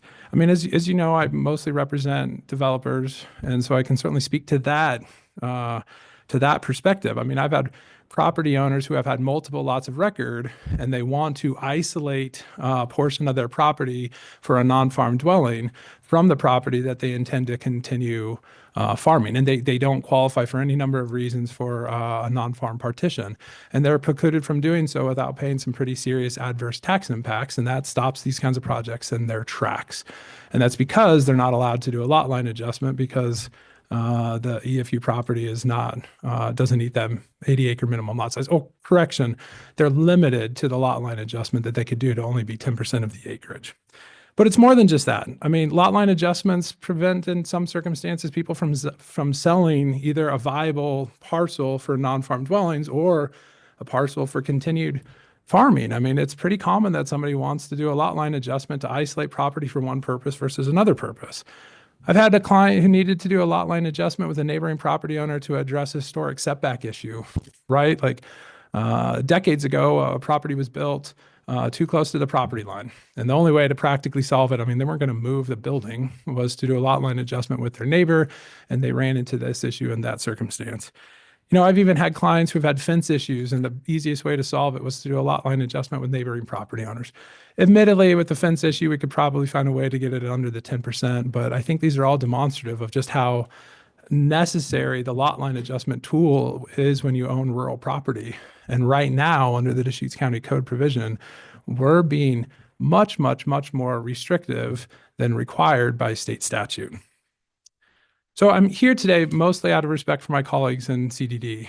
I've the utmost respect for their interpretation of these county code provisions that have kind of led to this place. But their interpretation of the code is that this 10% rule applies. I mean, I will acknowledge, I disagree. We've had many conversations and they've recommended that the only way to really fix this problem is through legislation. So that's why we're here. If we don't find a way as a community to fix this issue through legislation, then at some point there's going to be a project that takes this issue head on. And what does that mean? That means somebody who's trying to do a lot line adjustment is likely going to have to go to a hearing process. That's expensive. That is not a very economical solution for either the county or for an applicant when they're just trying to simply do a lot line adjustment. But at some point, there may be a property owner where it makes enough sense to take that issue head on and they go to a public hearing. Right? Alternatively, staff has suggested that the only way to solve it, absent this process, is through an applicant-initiated text amendment. That's a tough sell. That is a very, very expensive proposition for a single property owner when what they're really trying to do is fix a problem that impacts the community as a whole. My understanding is that staff is in agreement that the Deschutes County Code needs to be changed so it is consistent with state law. I mean, you can certainly ask them on this particular point, but I don't think there's a substantive disagreement here. It's just a priority issue. It's just getting coverage from the county commissioners to prioritize what is otherwise a pretty simple text amendment, which will have a profound impact for the community as a whole. I would say easy project, big impact, hopefully non-controversial, but certainly will make life easier for a lot of our rural property owners. So they then have the lot line adjustment tool to really address it. Happy to get deeper into the issues. It is, like I said, it's pretty nuanced and esoteric, but I'm being respectful. I know you guys have had a very busy day. Happy to answer questions. Have you at all been contacted by the people out on the East County that have state land? And all the lines are all wrong, and they're trying to negotiate with the state. Has anybody called you about that one, Adam? No. Oh, it's like from the 1960s. It is such a mess. And the other day I emailed the governor and I said, could you just please get this thing resolved? Because some people have like buildings right through what they're now saying, the state is saying is their land. Well, and if those are EFU properties, then they're using a lot line adjustment tool may be difficult because of this, 10% minor variance rule in Deschutes County Code that is inconsistent with state statutes. I don't know if it is. I haven't been involved in that issue, but I think that's very demonstrative of how, it's not just a development issue. This is just managing rural lands issue. And right now we are lacking a tool in the toolbox. So ours says 10%. Yeah. And what does the state say? Does it say 50% or? No, the state, it's not based on acreage at all. You can do a lot line adjustment for EFU properties that are less than the minimum lot size. And then there's a couple of check boxes that you have to check to ensure that the lot line adjustment is not otherwise being done to qualify a property for rural development that otherwise wouldn't have qualified before. So it's a more holistic approach to address this issue. It's a little bit more specific, and I would argue probably a better tool than what we're currently doing in Deschutes County. Great. Yeah, I have a question for staff about this. You can stay in, but there are a lot of things in Table 3 that are staff intensive or human resource intensive things to get done, and then there's things in Table 3 that are lighter lifts. Can you Adam has laid out the arguments for the benefit of doing this, and I'm trying to quantify the cost of bumping up item number 5, the lot line adjustment and replatting, to Table 2 or Table 1. Thank you, Commissioner. For the record, Will Groves, your planning manager. This is one that Adam and I have tremendous agreement on this. I initially proposed this change, and it's been on your back burner to-do list or our back burner to-do list for a number of years. We run into situations where if adjacent farmers own a 40 and an 80 and they want to transfer that land because somebody wants to be farming 80 and the other one wants to get down to 40, this rule gets in the way of it. And in terms of the lift, let me get to your question directly. In terms of the lift, this should be a relatively minor lift. I would say it would borderline on housekeeping, but I want to be sensitive to the fact that it will unlock certain types of development in certain situations. And so there may be, for people who are generally concerned with development, they may want to participate in this process. But I completely concur with Adam's analysis that we put this thing in decades ago when there were no state rules on lot line adjustments in this regard. The 10% rule is a simple rule that generally prevents some sorts of things you could do with lot line adjustments that would produce code unwelcome outcomes. And in the decades that have passed since then, ORS 92-192 over a series of steps has really vigorously stepped in there and is a much more nuanced tool, and specifically is preventing certain types of things where acreage standards are circumvented or other things like that. So I think that this is something that has it. And, this would go through a public process if you move this forward. But, at the outset, speaking generally, I think this would help a lot of people. There's been a lot of people who seem to be frustrated by this requirement unnecessarily, and that the state statute really captures most of this nuance. At the same time, as Adam's acknowledged, it's more restrictive. So if you were just against any development, you might be in favor of this. But a borderline housekeeping lift, probably the lightest thing on the menu there. We need to get one off because it's totals 13, so we should move that one up, right? I'll improve our luck a little bit. Yeah, I need better luck today. Can I just ask, Will? So you said that this might enable more development in the rural county than we've had in prior. Like, what does that look like? So to Adam's example, let's say that you owned a large piece of property and had multiple legal lots associated with it. And those lots were, and that part of your property was farmable and part of your property was not farmable. And so the state statute intends in those circumstances a possibility for a non-farm dwelling on that unfarmable piece of land, or provides an opportunity for it subject to local review.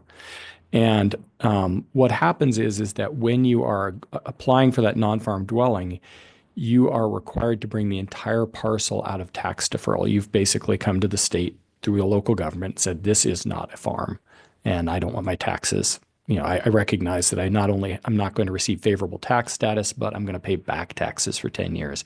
It's a significant lift. When someone owns multiple adjacent legal lots, outside of this rule, this 10% rule, they would be able to adjust one of the parcels to capture the non-farm home site and keep the remainder in active farm use, receiving the benefits of that tax deferral. And so, one way that it's currently preventing development is that it's putting I think an unexpected tax burden on people who own multiple lots and want to engage in both farming and non-farming activities. Another type of development that you could see is a property that maybe didn't meet access, for example, for land division. And this would allow them to get to road frontage, through a neighbor's property. Frequently, they can do that, within the space of the 10% rule, but sometimes the 10% rule just doesn't get them all the way there. We regularly see people who are looking to get access use lot line adjustments to create flag lots to get a clear path to the road. So that's another place we see it. The other thing, although it has the strongest effect in the EFU, we even see it in our residential zones. Sometimes we have, just to Adam's point, we have two properties adjacent to the river. Somebody's built a house in the wrong place. And as you try to adjust those lots on a very small lot, 10% isn't a lot of acreage. And so, a beneficial transfer of land between two people, two willing parties that, I can't imagine any harm to the land use system occurring has been blocked or complicated in those situations, or required very awkward lot line adjustments. You can squiggle a line around long enough that it's exactly 10%, and then the property is, the outcome on a map looks ridiculous. So those are some examples. I think primarily, to the extent, I think about the participants that we see in our public processes, there may be some concern that this would have the effect of unlocking some types of EFU zone development that are lawful under state law and the code, but are precluded by, I think, an artifact of this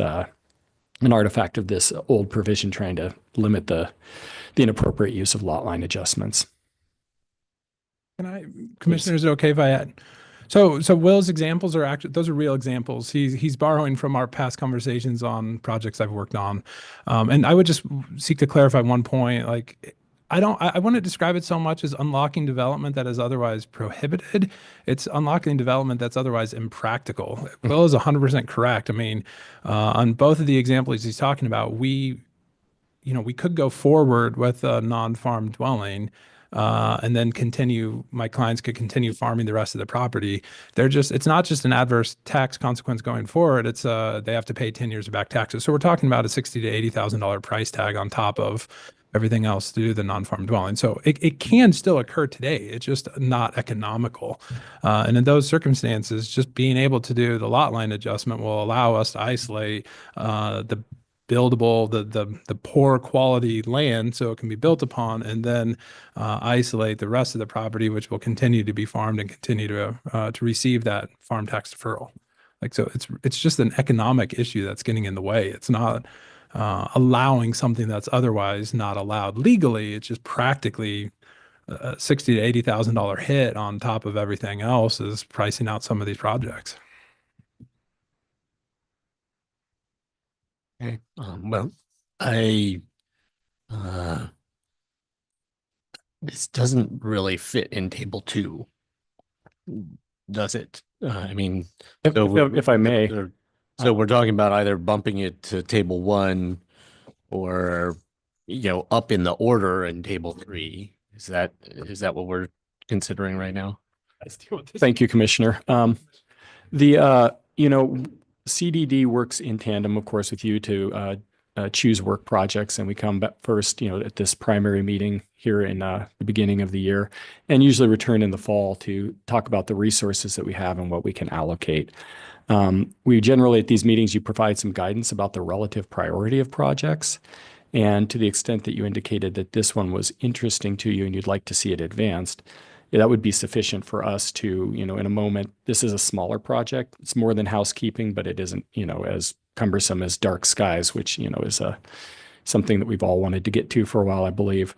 I can find planners who have, 60 hours in the next couple months to do something like this. And they're not even going to need that. But, this is a sort of fill-in project. And if it was identified as the priority fill-in project or one of them, that would be, we could run with that information and know that you had given us guidance that was interesting to you, as, a side dish. If I can, Commissioner, the utility of this document is noted in the on the first page of the memorandum is we use it to check in with the board sometimes semi-annually as resources become available to seek direction, to make sure that the work that Will's team is providing for the planning division is appropriately prioritized. I anticipate that Will be before the Board of County Commissioners likely in late July, early August at the latest. Why? Well, RVs as rental dwellings has just come to a close. We're going to begin implementing the adoption of the ordinance that you adopted today. Clear and objective standards. There's 2 modules that are going to be before the board for the board's consideration later this month, and in a position for deliberation and possibly adoption in June.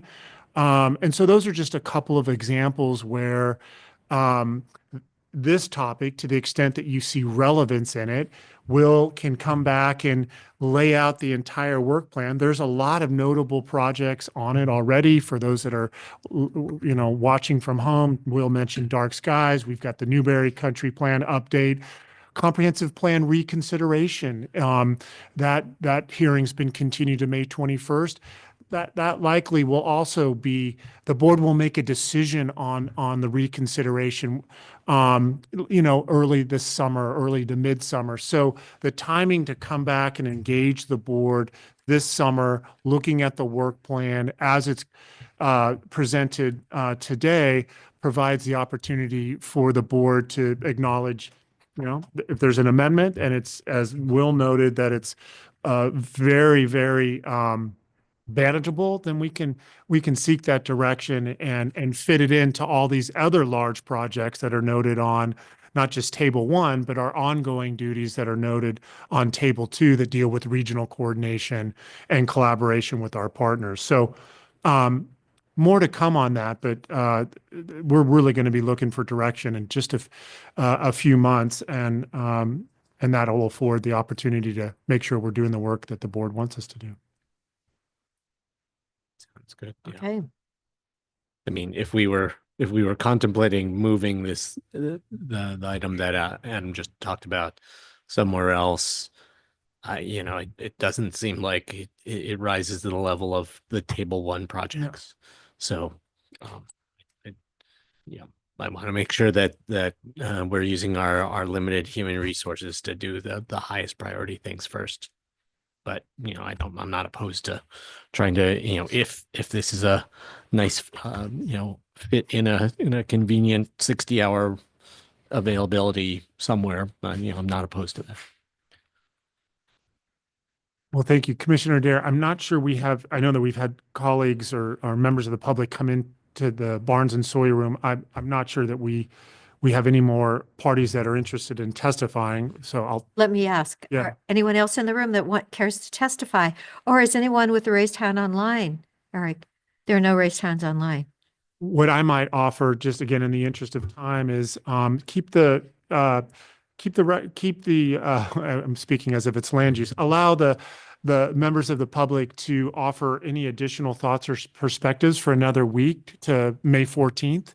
And then I'll come back on May 28th to bring this matter back before you, looking for the board to consider approving it with any modifications or emphasis on it. And then, like I said, later in the summer, the relevance of this plan will be noted as Will engages you based on the capacity that's made available with the projects that I noted earlier. So I have a question about table 2, number 2, marijuana inspections. How many are we inspecting? I thought we weren't like inspecting them every year. And then I heard like there was another big raid or something, a marijuana operation that was illegal. Maybe that was somebody's house they were Yeah, raiding it. anything that's illegal is not going to follow under. I know, but how many inspections do we do? I'll bring that back. I don't have it right. I thought you didn't want to do it every year.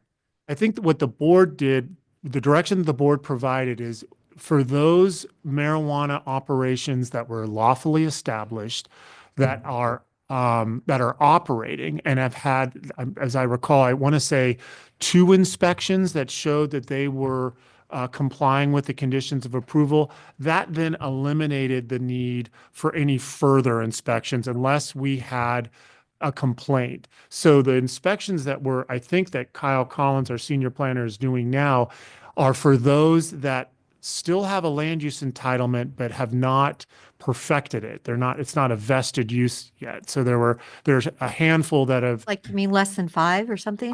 That's exactly right. I think the number is very, very small, but I can bring that information back to you when the board directs or provides guidance on when they'd like to discuss this for consideration of approval. And it's a constantly evolving number because, people get an approval for a certain finite period of time. And if they don't move forward with their project, then it expires and it goes away. Correct. We did receive, for example, they can extend their approval. We've seen some extensions, but they haven't perfected it. And so we'll bring that information back to you, Commissioner. It's a great question, but the number is very, very small. And for those listening at home, the Deschutes County is not authorizing any new marijuana production operations due to the will of the voters just a few years ago. So the number is small and is getting smaller, as Commissioner Chang noted. Okay, all right. So we, okay, public, I hope you noticed that you can still give us comments for the next week. And then you will come back, keeping it open until May 14th. And then you'll be back here May 28th to bring this back to our meeting. Correct. Yep. Thank you so much for your time. No, thank you. Thank you, Peter. You commissioners. Thank you, Will. I believe we're now on item 13.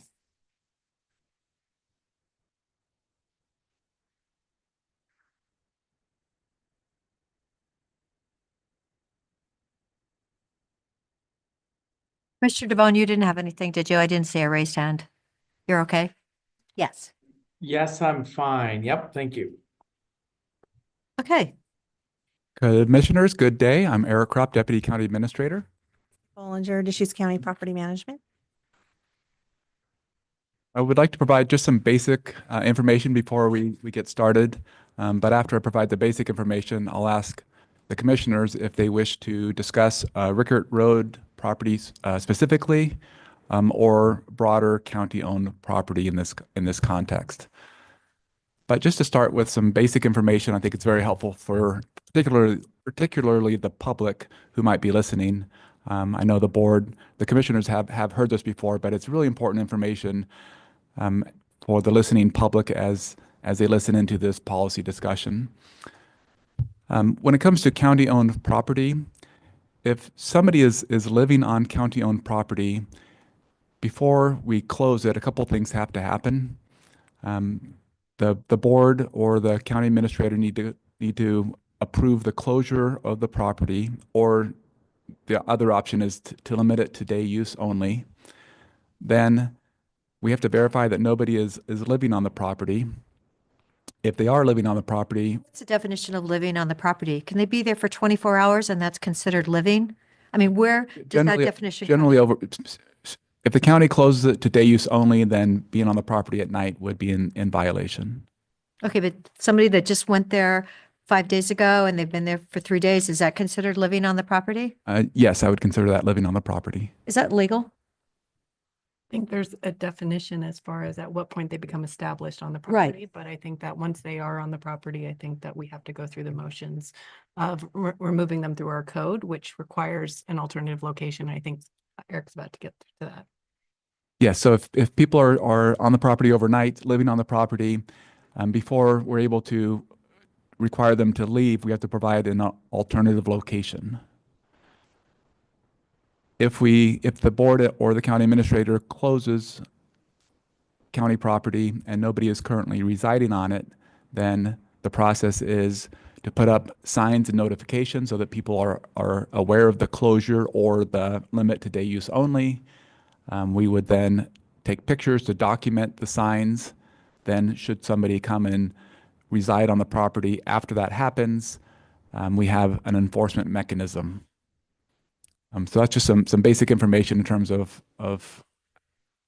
the both county policy and state law that we need to apply to these situations. Okay, but living, and what about camping? You're talking about something different than camping? Let's say they went. Living camp, in this context, That's it's the same thing, you're telling me. Yes. And this is only county-owned property. This is not a Bureau of Land Management property or Forest Service property. We're talking specifically county-owned property. So I wanted to check with the commission to see if as background, we had several neighbors of Rickert Road come and talk to the commissioners on Monday. At the conclusion of that input, the board directed staff to put together a staff report and come back today with options for the commissioners. And really, the options are both in relation to Rickert Road and then broader sense of county-owned property. So I just want to check in with the board to see if the board wants to discuss Rickert Road first or generally county-owned property. I think last night we got an email from someone who lives right across, and I think they said it was down to one person? Yes, Christy went out One person yesterday. left, right? I was out there yesterday with Deputy Blaylock and we just saw one person out there. So it was just one trailer with a vehicle. So everybody else has moved along.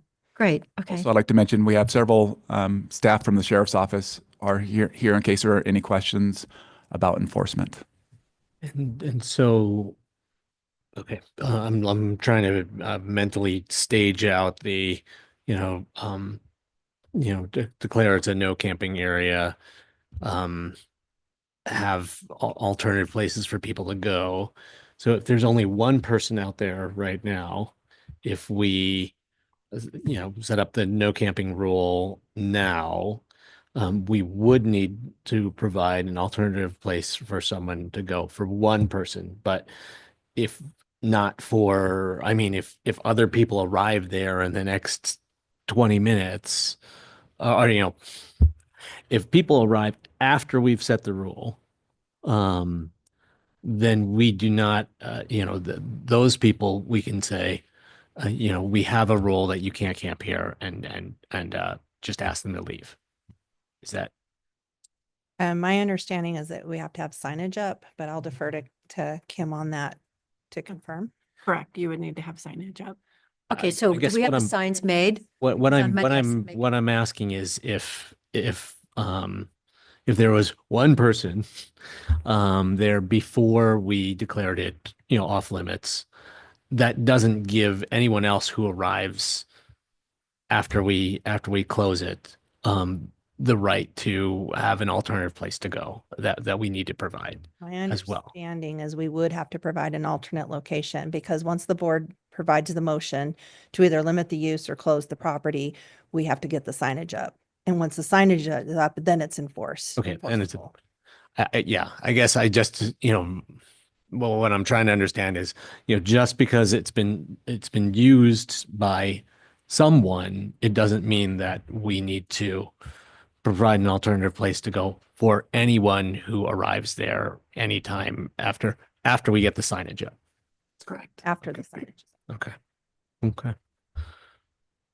Well, finding an alternative place for one person is you know, that sounds like a pretty manageable situation. 25 was really concerning me quite a bit. Several months ago, we came to the board to request support to limit use or close McGrath Road near the airport and also Fort Thompson. And so that time the board supported limited use, so day use only, no overnight camping basically. And so we did sign those properties with day use permitted only. And so to your comment just a moment ago, Commissioner Dare, we do have signage specific to day use only. But if you were to choose to close the property altogether, we do not have that signage. We needed to wait till today to do that. Those signs are $50, $60 each. So we wanted to be, you know, conscientious of that. But we do have enough signs to get signage up at Rickard Road if you do want to move forward with the day use permitted only. Don't we have a facility that makes signs in the road department? Or they don't make these signs? Yeah, they do some sign. They'll do some signage for us. It all just depends on their workload and whatnot. But generally, you know, we always ask them, but generally speaking, we'll also go to a vendor and have them make the signage as well. Chair, I just want to point out that Commissioner DeBowen has his hand up. Just Oh, I'm Commissioner here. DeBoe. Yes. So, like the Rickard Road properties, I mean, we've asked people to move along over the years too. So, I mean, there's really kind of a expectation of people not setting up on the county properties, the people's land. I do get down the path of, you know, posting day use only if we need to be more clear, but there's never been the authority to go camp there in the past anyways. I'm just acknowledging that situation. I want to thank the sheriff's office for, you know, representing and keeping an eye on things. And, you know, these are real challenging times right now. But yeah, I mean, I could get to, day use only on rural county properties. And then we could talk about, is that really where we want to go? How much signage is associated with that? But, you know, the policy of, you know, day use only is going to kind of need to be out there is my understanding. And I support that. Can I just ask county legal, if we didn't explicitly have a rule that said you can't camp there overnight,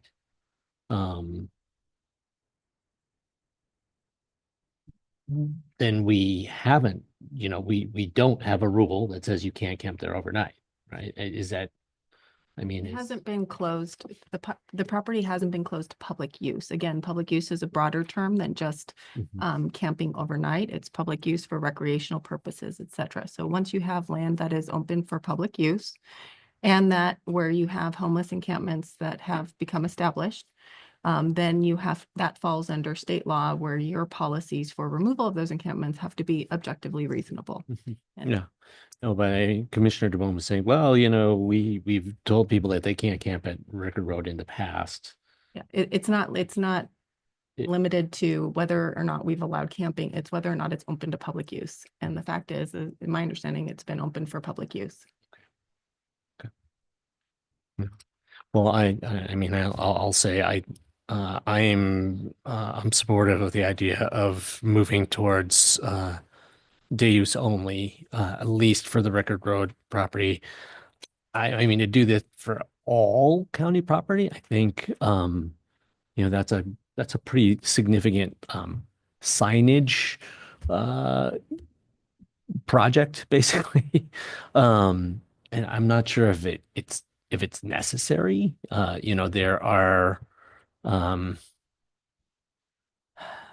I mean, we can talk to people who track homelessness closely. People like Amy here in the audience. They're going to tell you that people want to set up on public lands, be they federal, be they county, that are close to service centers. To our incorporated cities. So county land that's way out in Milliken, I don't know if that's as much of a, it wouldn't be my first priority in terms of signage. And so if we're trying to kind of, do this in a strategic way, like dealing with the properties that we're most concerned are like, the highest risk of being occupied by unauthorized encampments, then, I just encourage us to think about that before we, set this policy for all county properties, or if we do set it for all county properties, then, have sort of like a staged, a phased approach to, which properties we're going to go out and get signage on.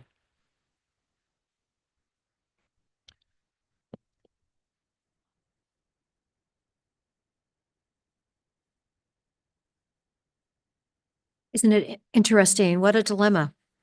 How many people, are they still parked 21 vehicles or something parked right outside of China Hat? Are they still on the road there? I think that was the number. How many? There's less. 5 now, 6 now. Okay. 7? 7 now right there. And I think there was 21 at one time. So, I'm for signage. They don't have to be giant signs, but all I know is a lot of times if you have a sign that says no trespassing private property, you've got to have a post-it, and it after the fact doesn't really help. So I don't know, Christy, how many properties do we have? 600 or something? Yeah, that's what I thought. Well, we haven't sold all of them yet, have we? Okay, so I would say start putting those signs on the ones that are the most vulnerable to having people that are going to be spending the night. I'm sure you have a list in your head of which ones, where that is, but I believe that we need to get signs up. I do know the city of Bend is working on their $5 million HUD grant that was announced last June by Senators Merkley and Wyden, $5 million from HUD for housing here. And so I did see that something there was going to happen.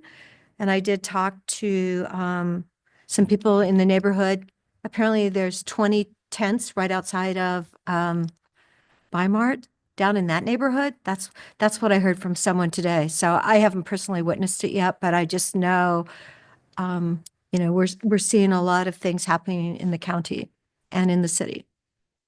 So thank goodness they've got $5 million. Hopefully that's going to actually help alleviate this situation. And then the fact that I was explaining to someone the other day that we did have 42 two-bedroom apartments that were being rented on Zillow in Bend right now for less than $1,800. And they explained to me that, Patty, probably two people that are at, let's say, the Navigation Center could not safely live together. And I think, so then we go back to the real problem of the homeless and go back to Deer Ridge and the fact that it's sitting there half empty, and we have mental illness and substance use disorder with, all 19 of our murder cases right now in Deschutes County, with, 93% of the people in the jail a while ago all had substance use and mental illness. So honestly, we're just, we're always talking Band-Aids. And I would really actually like to be helping people that need help. So, will that 5 million come into play? I'm hoping it will sooner rather than later. It's almost been a year since that award was made by the federal government. Well, we could ask the city of Bend to come in and give an update on those funds and what projects they're allocated to. If you're No, they're doing an You've asked RFP about right it. now. You've mentioned it a couple times now. Right. They're doing an RFP. So I'm just, it'll be interesting to see. But I do believe we need signs. Signs gives you legal precedent. So it sounds like we're homing in on option 3 here.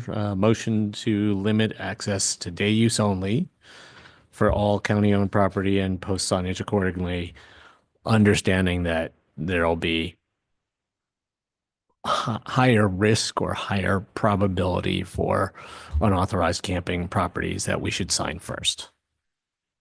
And we could have a kind of longer timeline, maybe much longer timeline for some of the properties that we're not really too worried about.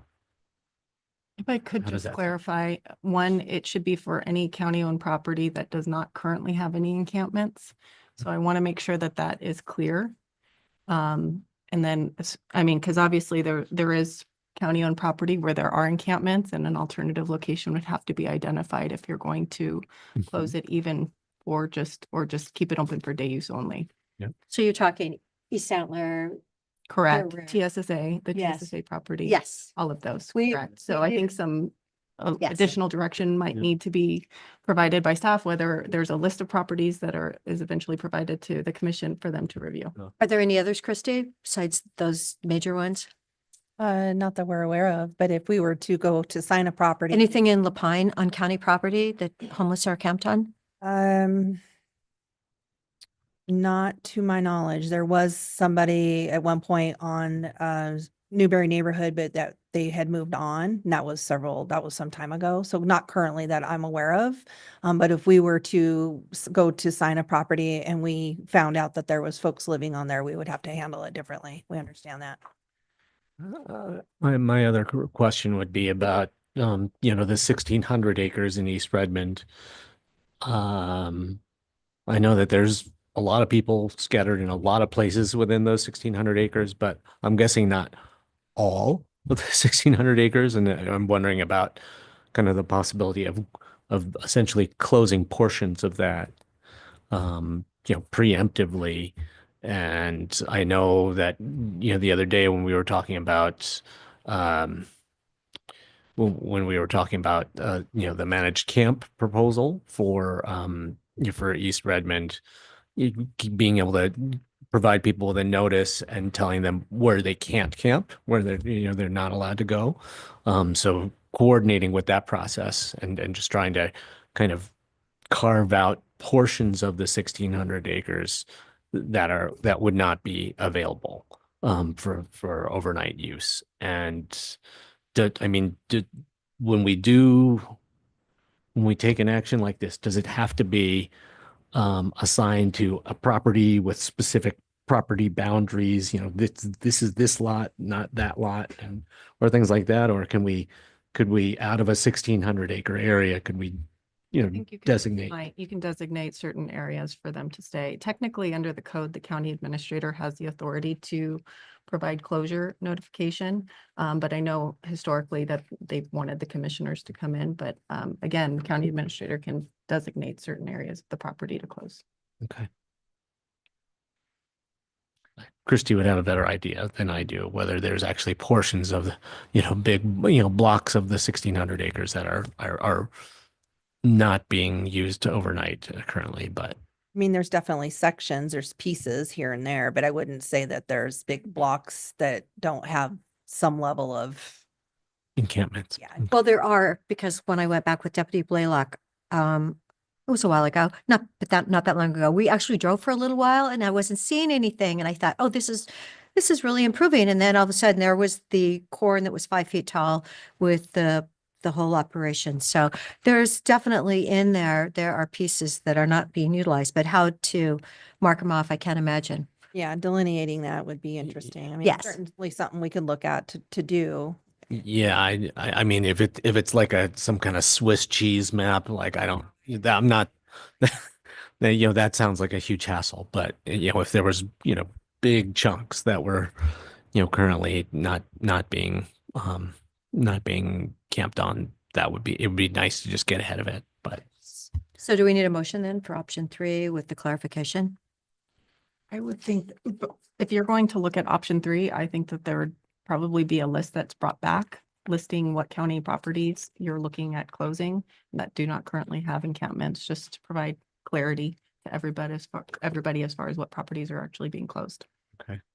I feel some urgency to move on record sooner than later, especially if we're to the point where we only got one person there.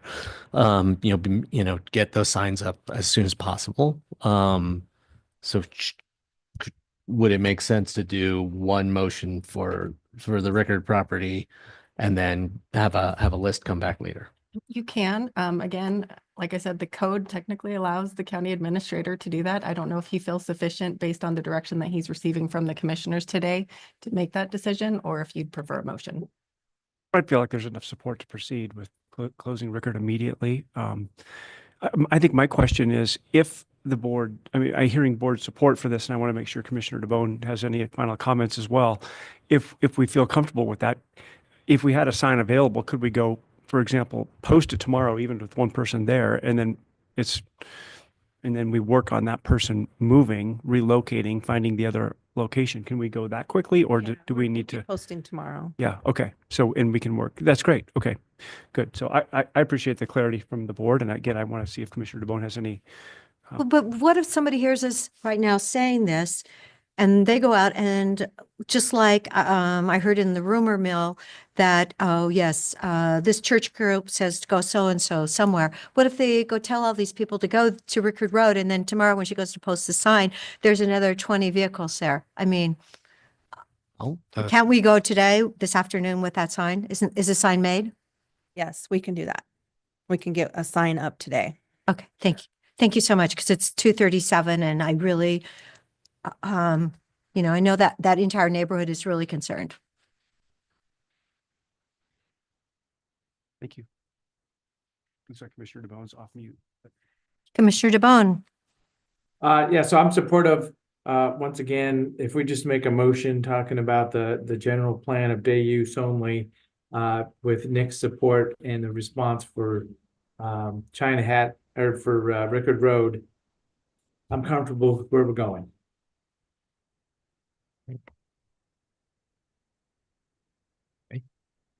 Great. I'll make- So it's unanimous. Yeah. Do you want to put that more in a specific motion? I don't know. We just discussed how we don't need to don't make really an need a motion. motion. We just needed to give Nick clear guidance. Because we were in unanimous agreement. Well, also it's within the county administrator's authority. He just wanted to have a kind of an informal blessing. Yeah. Oh, for So clarity. then, the other dynamic is the TSSA, the city of Bend. I got a call from the mayor. She's asking that we don't ask people to go there in the current partnership as written. So it looks like we're not doing that right now, but I mean, it's just so interesting, where is that place for people? I don't mind looking at a map and working down some of this thing. One of the scenarios I'm seeing these days is that, Rick Russell's going to do permanent supportive housing. The Gales property is going to be available someday. So let's all just wait. And it's just been this awkward moment. But also we should be celebrating the fact that we did our RV occupancy opportunity today. And we're also working on redefining the medical hardship dwellings. But yeah, I want to make sure that people are out there not doing shocking things, I guess, is the bottom line right now, like moving to new properties like we just saw on Rickard Road. I guess I'm just speaking in a big circle on that one right now. I did hear one of our neighborhoods actually was very clever, and they put signs up, no street parking, and yeah, and it worked. So, people that are paying their taxes and following the rules are really they're putting up now with what the people in surrounding China Hat were doing for 10 years. So it's very complicated, isn't it? Yeah, and that's all the things that my fellow commissioners have just said. Those are the reasons why we need to be working very hard right now to create pathways out of more pathways out of homelessness, more alternative places for people to go, safe, stable places where people can get their lives together and move on out of homelessness. So that when we clear out the 137 acres, when we clear out the temporary safe stay area, we won't have a situation like this moment again in the future. I mean, this is, what has happened for the Captain Butte Vegetation Management Project area and China Hat Road. We could be repeating this over and over again, scattering people to new unauthorized locations until we can get ahead of our homelessness numbers. I don't know if it's possible to get ahead of them because a bunch of them have gone out to the west side of Sisters. You can see them when you're driving down Highway 20 towards Salem. So, that's going to be a new threat out there because I do believe their numbers have increased. Well, and then I'm hearing that they've gone to some locations in La Pine that they weren't before. So, yes. Well, we discussed this at the Coordinated Homeless Response Office yesterday, and the mayor of La Pine and Councilor McDougall from Sisters said that they didn't think that there were that many people moving that far out from China Hat Road. And for example, Councilor McDougall, she's out there, on the federal land surrounding Sisters on a regular basis. She's You can volunteers drive down with. the highway, you can see the trailers. So people are like, I'm being told by people you can actually see them and they're totally visible. And it's like, okay, it's tourist season now, and people are gonna start driving in from that side of the mountain, and they're gonna go, what's going on here? But the specific question that she was answering was, are people moving out to the Sisters area from China Hat Road? And she didn't think that was a thing. Well, then maybe it's the summer people that come. Could They be. don't want to pay anything and they want to just camp, and, maybe it's summer people. But there's definitely a bigger number because I can't tell you how many times I drive over there. And it's definitely getting more congested. So, okay, so is there anything we need to do with, we're not allowed to do anything with the TSSA then, I take it? We really need to know what the success of the TSSA is, right? We're helping fund it. Are we talking? TSSA, I mean, there's a dashboard that the city has that updates the number of touches and the number of people getting out of homelessness. So that's probably the best. The data dashboard is the best source of information on the TSSA.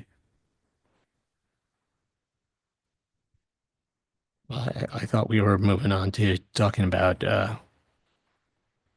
temporary no parking zones in the public right of way. Is that?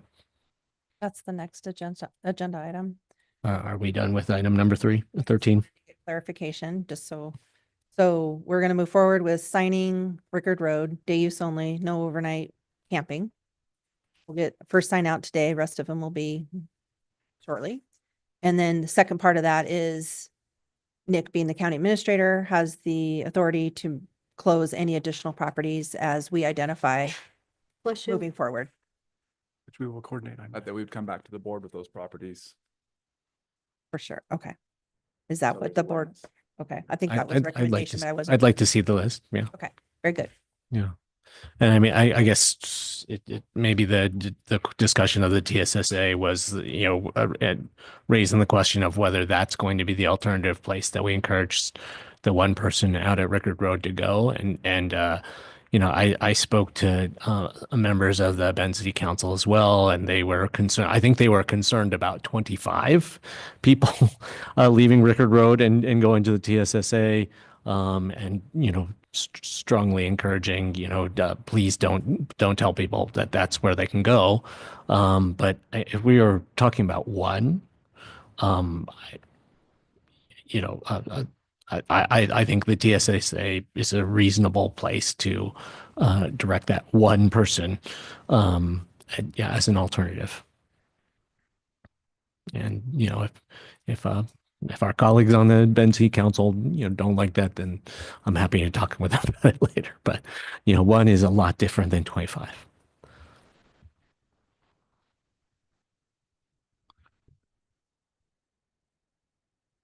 He was gonna do a letter to the neighbors just to update the Rickert Road neighbors. I'll talk about that. Yeah, we'll draft a letter just to send out to the neighbors, letting them know that we're doing and just, thank them for being patient as we work through this process. So. And also, if the signs are removed in the future, we'll ask the neighbors to notify us of that. The neighbors wanted to help and offered to be part of the solution. So that's a role that we'd appreciate from the neighbors. Is if somebody is camping overnight, they can call the non-emergency line, and then if they notice signs being taken down, they can notify property management. So the letter will outline that as well. So there's been a request for boulders to go up, and then if the boulders get moved, put bigger boulders up. So I don't know if we want to start that scenario, because day use means people could drive to an area and go hiking, walk their dogs or something. So, there has been some activity about some smaller rocks been put on the kind of the 2-track road entrances to some of the Rickert Road properties. Any thoughts, Eric? Or yeah, my thought is we start with the signage and the enforcement, and then if that's not effective, we can revisit putting up barriers. But I think it would be good first to do the signage and the communication and the enforcement. That should be enough. If not, we could revisit it. One of the neighbors has been out there moving boulders to all the entrance points along the frontage road, boulders and also piles of dirt. So it's pretty inaccessible from Rickert at this point. Thank you, neighbor.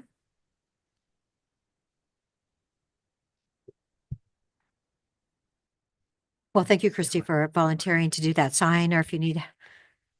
Yeah, we'll take care of that. No, thank you so much. If we're still trying to allow day use, but we're also thinking about blocking the roads, but then trying to figure out where people would park. It sounds like we're getting into the park business.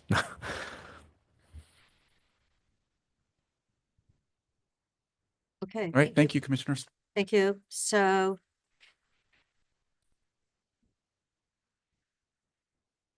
But we didn't vote on this board order. Item 14. Okay, we're item 14 now. Okay, that must be Chris Stody. Afternoon, board. Thank you for accommodating the late addition to this agenda. As you can see, it was kind of slapped to the end of this agenda for today without a staff report. This was just added yesterday on the fly. Obviously, in response to the developing situation and those entry levels or entry roads to the forest, China Hat, obviously, Horse Butte, and then potentially Knott Road as well. So this is a board order which basically prohibits parking through the end of this year on road segments to be determined by your road department director based on our opinion of where they're necessary to restrict parking. Kind of a belt and suspenders approach. Currently, the vehicles parked on Horse Butte and China Hat have been tagged by law enforcement and are slowly either moving out or potentially soon to be removed based on the tow tags that have been added to those parked vehicles. But this would allow us to go in and place signs, once everything's said and done, to have it basically signed as no parking again through the end of this year as the, again, belt and suspenders approach to a developing situation. You said, what, there's 7 there now? Yeah, there were 7 RVs parked when I drove by a couple hours ago. There was 12 yesterday morning or afternoon. And so, it appears they're slowly relocating. There's other vehicles and kind of trailers full of debris and items, personal items parked. But in terms of RVs, there's just 7 right now. So there's probably double that in terms of wheeled either trailers or vehicles parked. So that's out the China Hat Road gate. Yeah. But so I believe Horse Butte what- is what- now vacant. I believe, I don't believe there's anything parked on Horse Butte. That's what I've heard. So again, just requesting your approval of this board order. As the road official, I do have the ability to, establish no parking or restricted parking areas as part of just the duties assigned. But for things of this nature, I think it's good we're all on the same page and you understand what we're doing and in this case, would like you to approve this order. So if someone's parked there, we've got this order in, then do they get cited? Do they have 72 hours to move it, or what's the story? So right now, I mean, all the parked vehicles are tagged. Right. So effectively, a no parking prohibition is being implemented by law enforcement based on their abilities to do so. This would just allow us to put signs up and have it be enforceable for the period of time beyond what it is today, which is an actively enforced area. The signs obviously will hopefully be deterrents for people to come back. So do you have the signs made? We have ordered the signs. You have to order them too? We manufacture some signs, not all signs. So if it's a commercially readily available sign, we order those. If it's specialty fabrication, that's what we do in our sign shop. So can you get them in like 2 days? They should be here soon enough, but more importantly, I mean, it's actively being monitored right now. I mean, there's law enforcement presence, almost continuously through either Forest Service or various patrols. So again, the signs will mostly be there to keep people from returning and knowing that's a place to park, not just as a deterrent to camping, but as a place to park and then access the forest, which is, closed down. So we want to, prevent that from taking place as well. So do you think, Chris, maybe like in December that you'd bring this back? I mean, is this something that we can really take down December 31st? Yeah, the order is through the end of this year. So we can extend it. We can keep it in place. I can allow them to remain as part of what the road official is allowed to do. So. Okay. So do we need a motion for this? Because Yes, you can please. already do it without us, right? Correct. I can, but the board order is for you to approve or not. The suspenders. Correct. Can someone make that motion then? I'll move approval of that board order 2025-019. Second. Okay, it's been moved and seconded. Is there any further discussion? I'll just please, read the title into the record and the fact that it is set to expire at the end of this year. Great, so calling for the vote, Commissioner DeBonne, Yes. Commissioner Chang, Yes. and I vote yes. What's the date? So I'll read that. Number 2025-019, an order establishing temporary no parking zones within the public right-of-way of China Hat Road, Horse Butte Road, and Nut Road in Deschutes County, Oregon, and directing signs to be posted as soon as possible. Correct. Thank you. Thanks, Chris. So do we have any other items? There are a couple things I wanted to mention. After I left on Monday to get to the Coordinated Homeless Response Office meeting, I know that the board, my fellow commissioners voted on a letter about Route D, Pacific Corps Route D. I wanted to suggest a modification to that letter. I got on the maps on the online mapping tools, and I looked at in very great detail at the properties along the corridors of routes A, B, C, and D.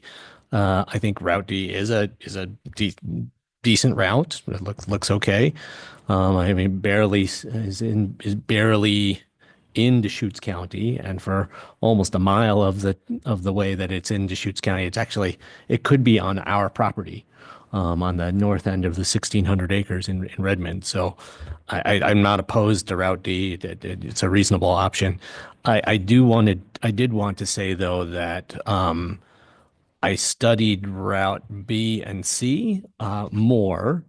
And while I agree that when those two routes get down to the east of Bend, it intersects all kinds of residential and farm properties, and I fully recognize the concerns of all those people.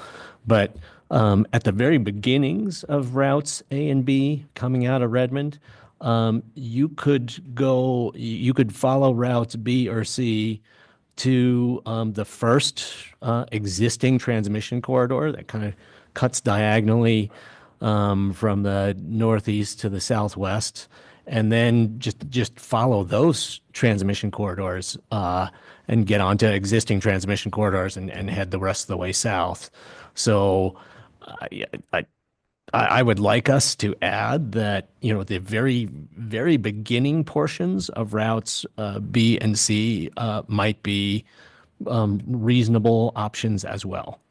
Not following routes B and C all the way through to those areas east of Bend that have a whole lot of private properties, but just following those until they hit the first existing transmission corridor, and then sticking to those. So basically, kind of suggesting a whole new route options for those, for Pacific Core to consider. And I'd like to add that to the letter. If my fellow commissioners aren't interested in that, I'm happy to just do my own letter. Okay. I think, yes, Jen brought that up to me this morning at 7:45.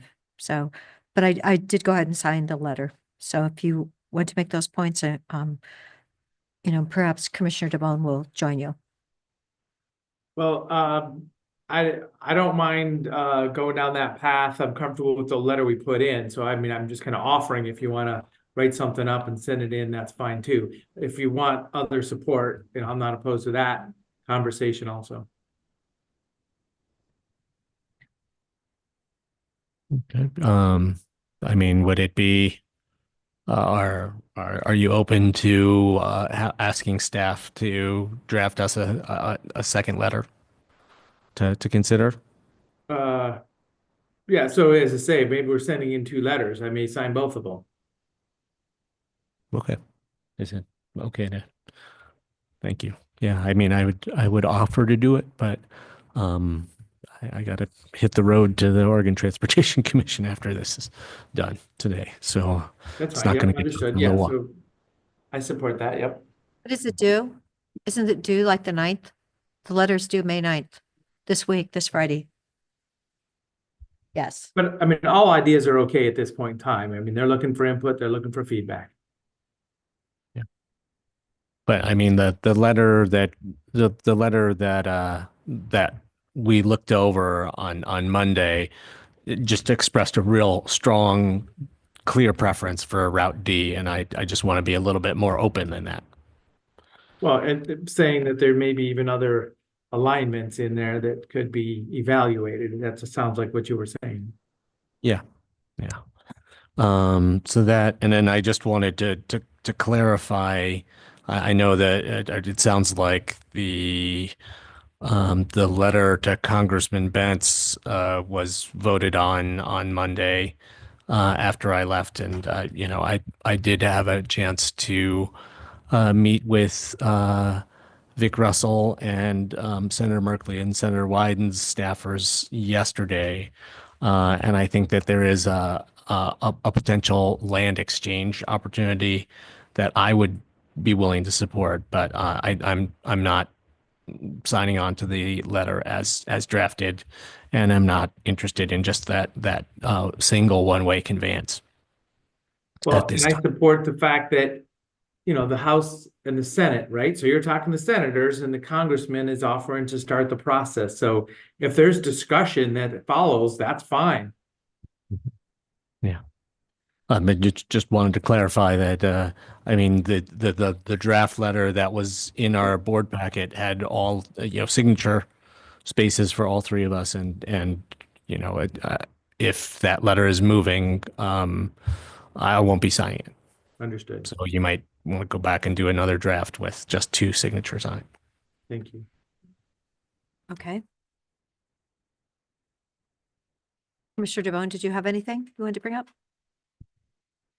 Yeah, I Okay, guess, and other items, I'm here at the Oregon Radio Conference. This is Public Safety Radio's 911 agencies, critical communications, critical connections for communications is what we're doing here. I was able to take during a break, get out there and meet with a bunch of folks. We have a closing session this afternoon. The statewide interoperability coordinator from North Carolina is going to be speaking about the experience of the big tornado and rain events they had, flooding, and what do people do when plan A needs to go to plan B, needs to go to plan C. So we're going to talk about some big natural disasters and how the community responds. So that's where I'm at today. Okay.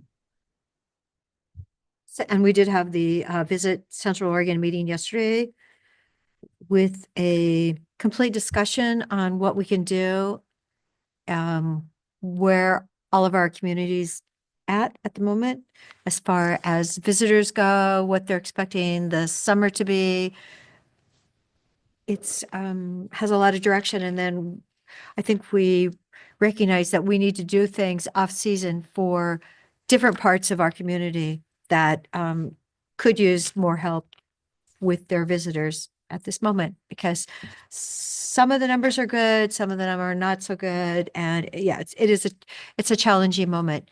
And I did say it earlier this morning, and I will repeat it. If you can go out to dinner Tuesday, Wednesday, or Thursday night, restaurants in our community would incredibly appreciate that.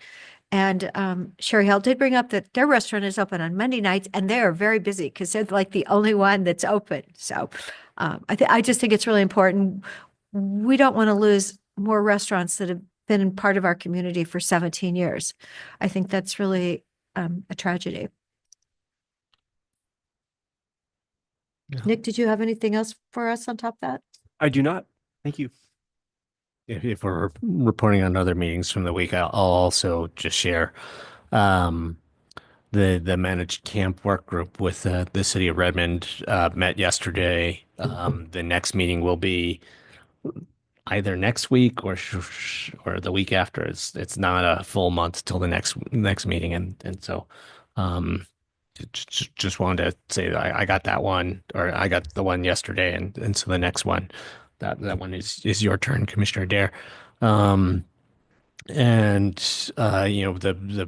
major upshot from the meeting yesterday is things with the construction of 21st Street are on track, and it looks like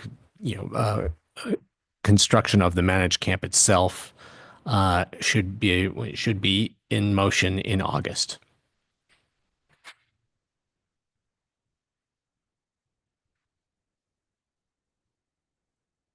Okay. Do we have an executive today? I understand. We have one, yeah. We do? I think it's one, it's.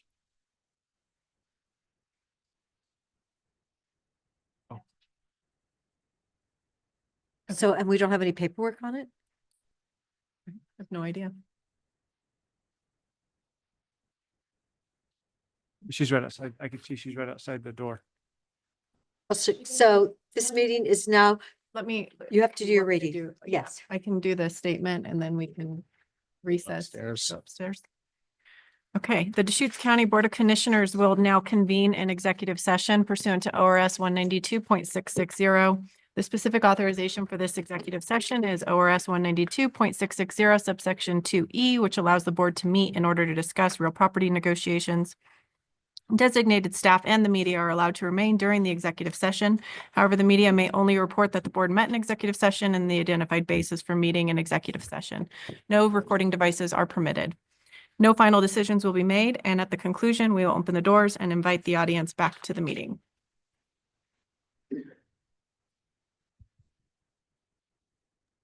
All of you back there here for the executive session?